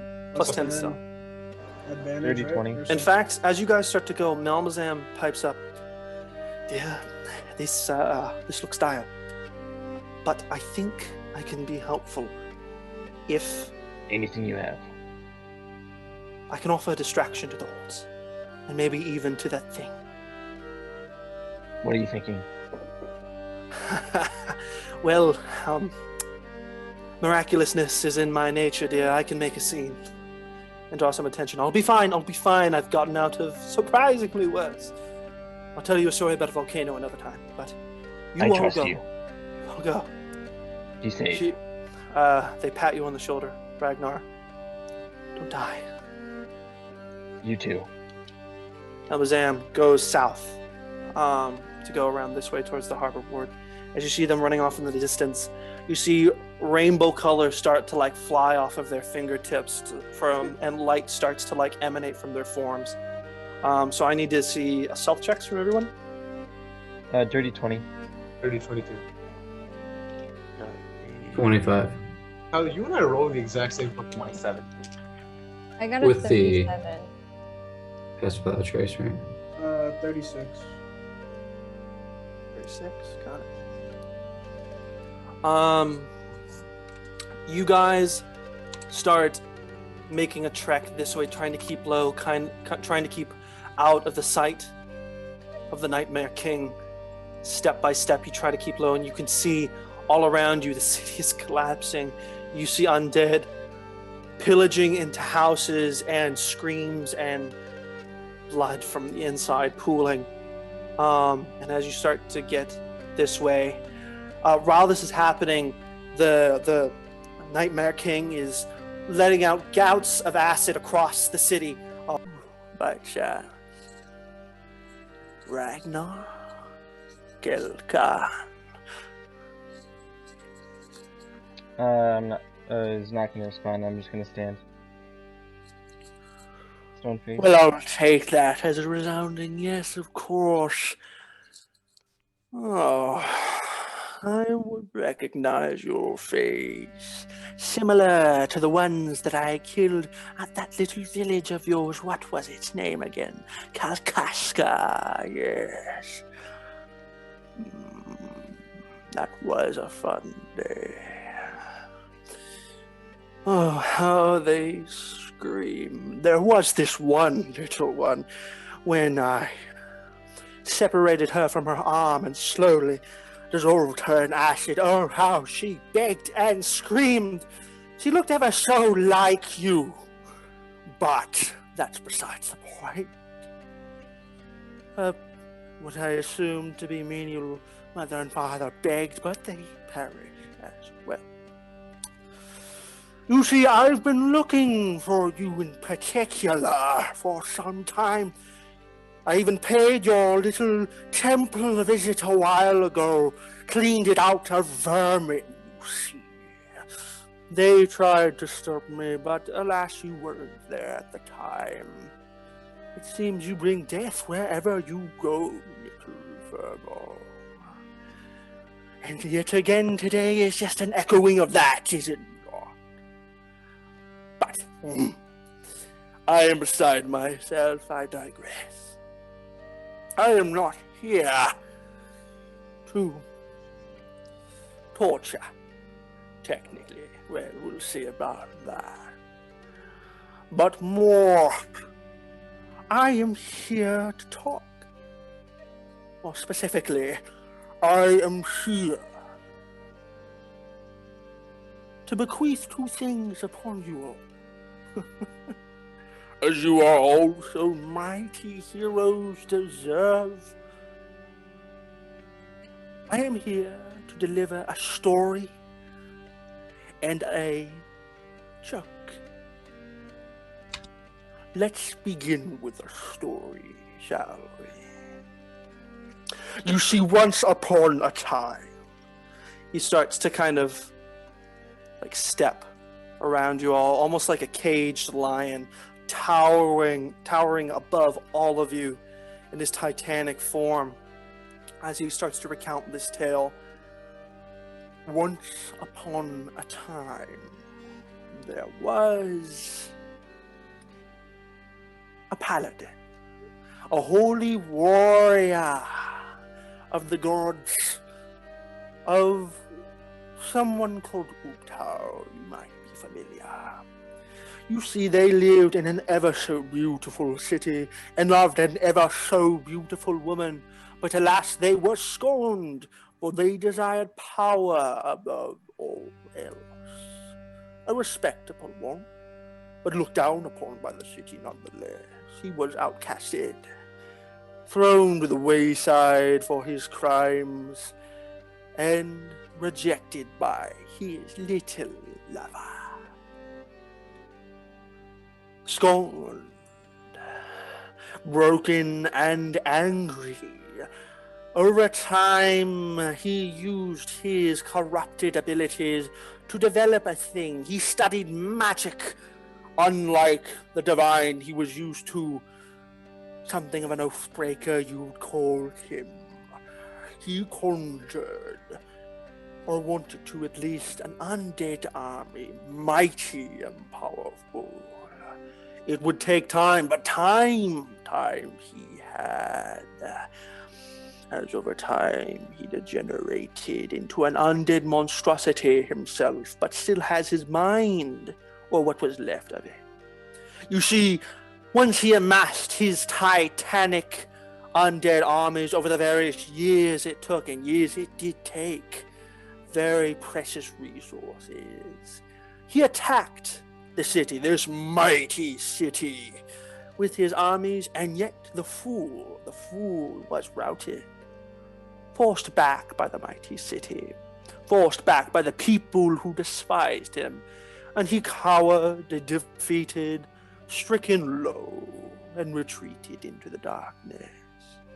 There he degenerated, his power waning, and therefore his assertion of control over his armies waning as well.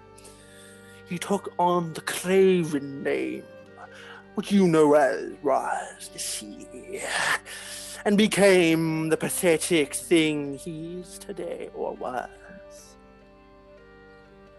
Well, you see, his assertion of his control over his armies waned ever so much. And he became useless. He found a little cult of snake worshippers and asserted what control he could, the pathetic thing. That was until you, of course, struck him low. Puzzle piece, I guess you were looking for that silly little dungeon the Archlich whipped up. For you see, there was another reason that little Archlich was there. What better way to gain control of a massive undead horde than through the medium of a death god doing it for you? Well, you see, he was simply waiting for Rosnasi the Parish to assert control over the hordes for as long as Rosnasi lived.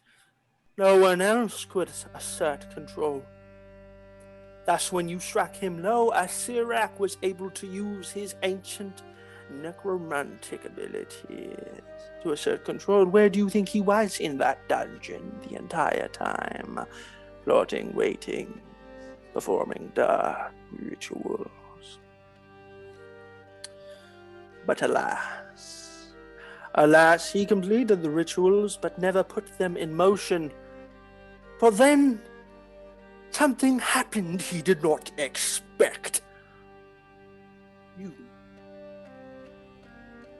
A little party of children do-gooders came along and struck him low, for he was too distracted at the time for the possibility of power he already had.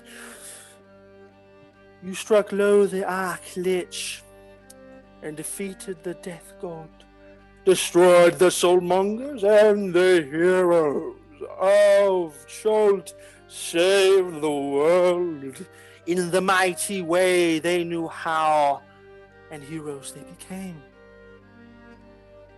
But let me tell you of something.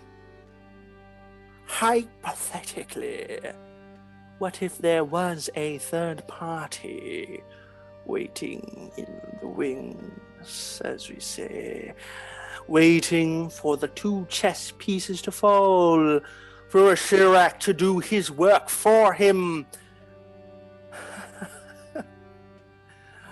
waiting for heroes to track down the Oathbreaker and the Archlich and make the armies free for him to take. Oh, sorry.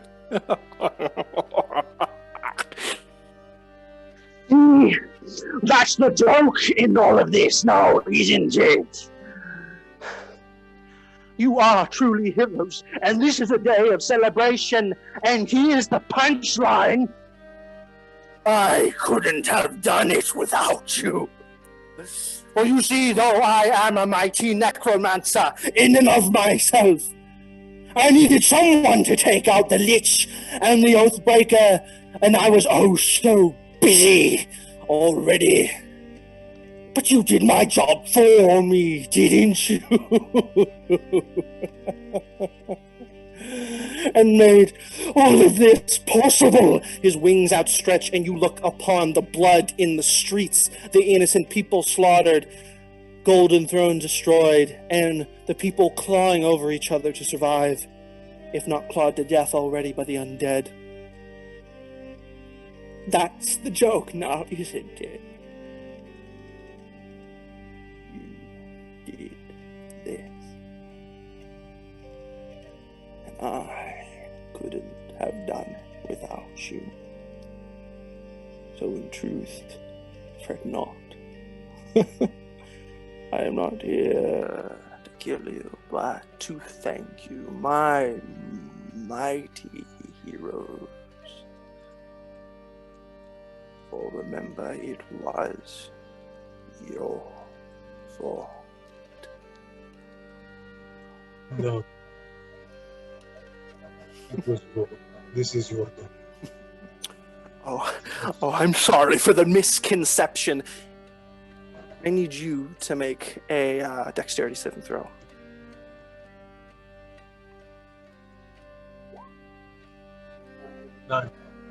9. In a blur, the Titanic dragon is on top of you. In a blur of motion, a massive black claw slams down on your body, pinning you to the ground. As the claws dig and crush the stone beneath you, you feel part of your chest is pushed inward as the wind is pushed out of your lungs. Ordinox makes no moves against the rest of you, but, oh, I'm sorry for the misconception here, blood scum!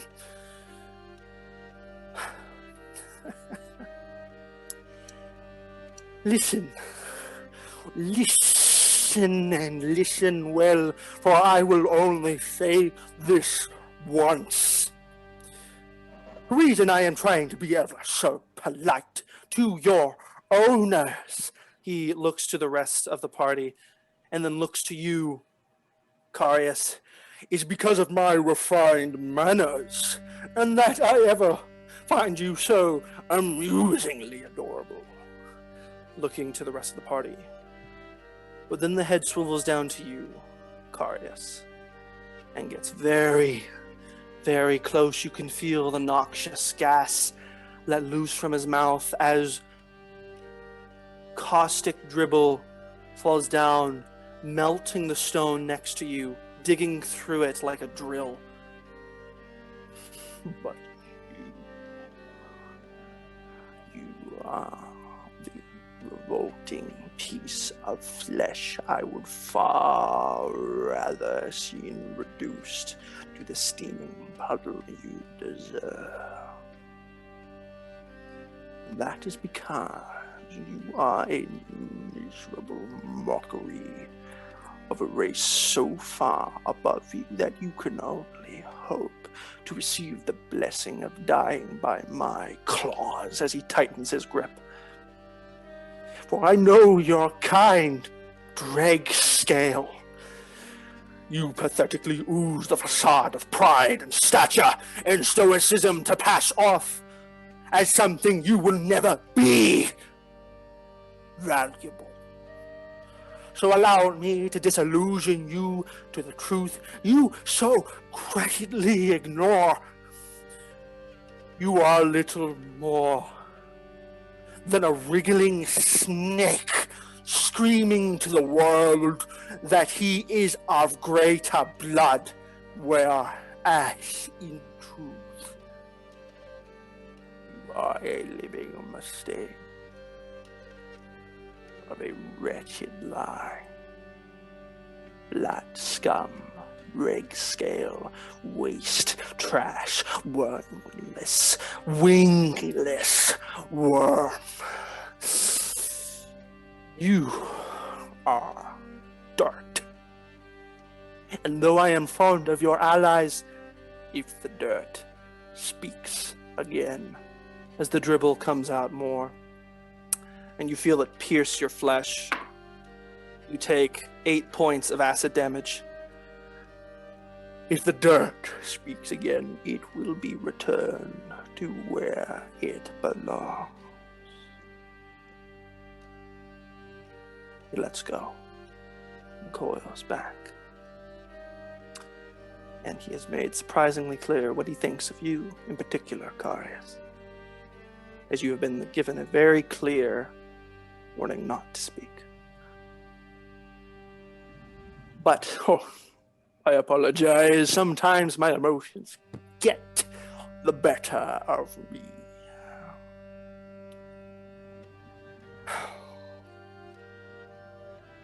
Where was I? Oh, yes. I am not here to kill you. So far, as he looks to Carius, you kind of get up shakily. Backs up a little bit. I am here to bestow a gift. For a gift you deserve in your help in this. You deserve a reward as the mighty heroes. What was it? The Unbroken? Yes, Unbroken you are. My gift is this. A choice. I give you the gift of a choice. For you can either stay here, fight for the lives of these fine little worms, and die, or run. Run, fly, teleport away. I won't stop you. Live to see another day. Cling to the worthless hope that maybe one day you might actually harm me. But I think we both know that is untrue. For I give you that gift. I give you that hope. And I give you the gift of knowing. Know that you can either stay here and die a fruitless, worthless death, or run and abandon these people. Abandon these people as they cling to life and beg for it, for they will all die. I will make quite certain of that. None will escape. And you will have to live knowing that you abandoned them in their time of need. That is the gift that I assert to you. Heroes unbroken. Unbroken. What a name. Ever so fitting. Oh, here she comes now.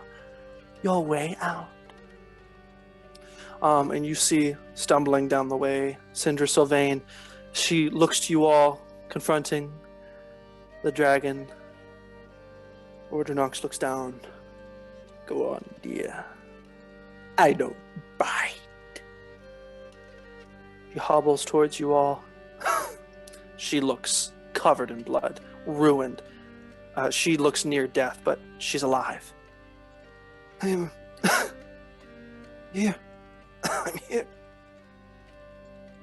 And Bordronox kind of sits back, towering above you all. Make your choice. Speak amongst yourselves, those that can. Looks to Carius. I would wait.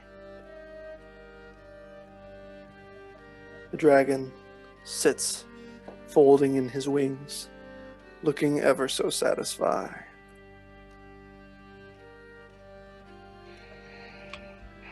What do you guys do?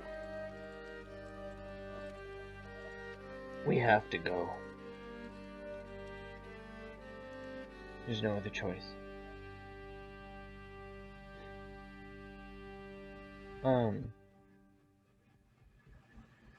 Before we tell her to, snap us gone, I'm gonna turn to him.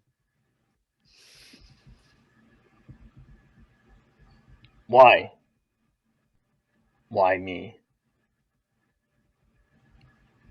Why you? Oh, my little furball, what a question. Many reasons. That you are the sole survivor, that your agony is ever so delectable, that I enjoy seeing you squirm. Or perhaps I have a bigger game at play. Or perhaps this is just ever so entertaining. Breaking the Unbroken, that sounds fun. Shattering a disciple of the God of Strength. How much you've grown since then. You did not think I saw you scuttling away. I see far more than you think. Far ever so more. I let you live, little furball, because I wanted to see what you'd grow into today, and I wanted to have these ecstasy of watching you break. As I know that you will know this now. Your people died. Your temple died. And the city that you protected died. And it was your fault. I mean, they couldn't have made it through the tomb without their trusty little reviving cleric. No, couldn't they? No. You've been ever so helpful in this production as it nears its end. And when it comes to a close, I will be ever so grateful to have taken part in crushing you ever so slowly.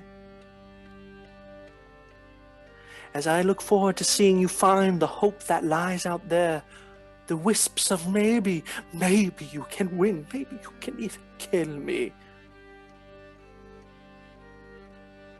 And the ecstasy of knowing that you can't. All is for naught. That is why, little furball. That is why.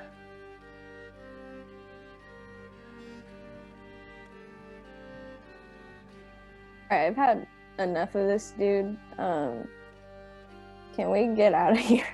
Yeah. Without breaking eye contact, he's just gonna whisper under his breath, "Go. Now." To Syndra's again. Syndra nods, starts. She doesn't seem strong enough to instantly teleport you all. I'm gonna healing word. It's not a case of that. It's a case of her just like physically not being. She can cast teleportation circles, which she does over the course of a minute. She starts saying the incantation, keeping eye contact with Vardanox, and as the teleportation sigil starts to appear on the floor. So, you made that choice. Yes, run, please do. And know that you're abandoning these people. Look, perfect timing. You look down the street and you can see someone has somehow hidden in their house and is crawling out onto the street. Their legs seem to have been damaged and there's a trail of blood behind them. Vardanox bounds over and claws down onto the ground, pushing them down. Whispering to the individual, what seems to be a young Chultan man, they're leaving you. Watch them leave. Watch them. The Chultan looks to you all with just empty eyes of despair. unblinking. Fuck, should we do this? Should we leave? We can't take. Please this do, time. please try ever so much, just like that ship on the way here with those little blue people. You see, I saw them accompanying you. There was this one little woman. She fought ever so hard to survive, but fell she did too. She struck me ever so hard, but die she did too. Blue Flag, I think it was. The ship fell, melted, and her flesh tasted ever so sweet. Oh, how much fun this will be! Oh, praise be. As the portal starts to close around you all, praise be! Praise be! I flip him off as Praise it's closing. be to the chain god! As the portal closes and your vision goes dark. And that is where we will end our session. Peter, you are a sadist. Yeah, you're a sick guy. You are sick. You're a sick What guy. No, bro. Was You're that? sick guy. Damn. That was It heavy. really metal. is, Dad. What the fuck? Why? What the fuck? I Why? feel bad for leaving. I feel really bad for leaving. That's the point. I know, Peter. What the shit, dude? The mind trip. Welcome to Eridan. We could have just ended this session right now, and then just all made new characters. That would have been kind of chill. Yeah, we could have all just died heroes. Yeah, we made could have new just said, "Fuck characters. Oh, my Peter. brain. Peter, I cannot do sessions longer than 4 hours anymore. Yeah, this was I can't do this this is shit anymore. I'm yeah, breaking. this is the last one. I've been trying to get you guys to the end, and now we can like Brain. make it a little stable. But Like- that was most definitely the last one. Thank Welcome to Tier 3 Big Bad Evil Guys. Oh, damn. Shit. Christ. But who roleplayed the best, guys? We'll start with Karius. Who roleplayed the best? I gotta give it a BP for the sonnet. Of course. Yeah, that was really good. Great. Bryce or Draus. Yeah, Bird Person did awesome coming in with their own ballad. I want to shout out to the amazing dancer, Sir Sorry. That was great too. yeah, But I will give it to Bird Person as well. Awesome. Kim Duncan. You know, like BP, I would totally give it to you, and you have my honorable mention because that shit was like great bars, high key. But no, I gotta give it to Sir Sorry. I think, I mean, props for the levitation spell, but like on the real, like the backstory development is sick and tight. Oh yeah. So sorry. Who roleplayed the best? Mike's dude. Muted. Your mic's just I Just want to speak up. I want to give it to Bryce. Okay. Why? The mute, the slipping when you want to sleight of hand somebody, and then somebody in your party is the same level of sleight of hand as you. And you have to make decisions that like they might backfire on you. So I'm trying to learn from that. Oh yeah. Very cool. Callie or Bird Person. Who roleplayed the best? I don't know. This is hard.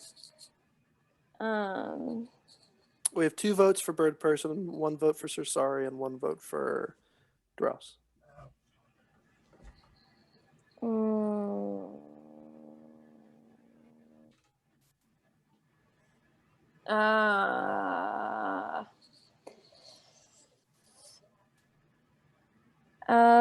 Yeah, I'm gonna give it to Kim Duncan, just for getting it on.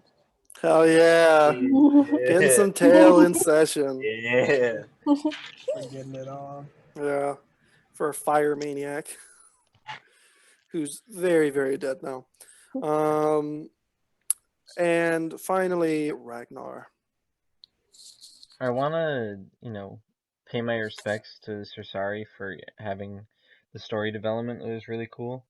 But I think I got to give it to Bird Person because like that's a lot to be able to do something like that outside of session and like prepare something like that. And I think that should be rewarded.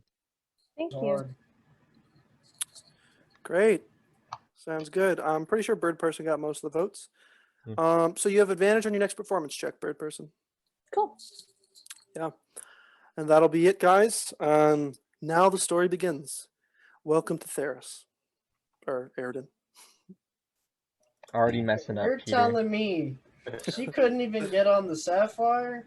Oh my god. dude. She could what? So was the Nightmare King talking about Aurelia? Oh yeah. You gather Aurelia has fallen. When Yeah, you I feel first- extra bad now. Bro, when you first started talking about it, I thought you were talking about that little gnome lady that ferried us at like the start. What? But, like, Why would he be talking about her? I don't know He because she was literally like, said she the was- one that helped us fight and shit. God damn it. Because Why? my brain connected that because the first thing was like this little blue gnome lady who helped us like ferry across. I'm shutting this down. Oh, yes, oh my my brain was- god. Oh, you're doing a callback to that, and then you said the blue the fucking blue flag, and my brain went, oh fuck, he ain't Aurelia. It's like my character died, bro. It's crazy. I mean, let me put it this way. You guys are definitely heroes. And you see what kind of actions and what consequences certain things can bring. Because it was the day of your celebration, and we did celebrate. And now they're celebrating very differently. That's all for today. Have a good night, everybody. All right. Next ya. session better not cost me 3 years of my life, please. Yeah, Friday we'll have a normal amount of time, like 3 hours. Thank you. All right. Night. Bye. See ya. Right.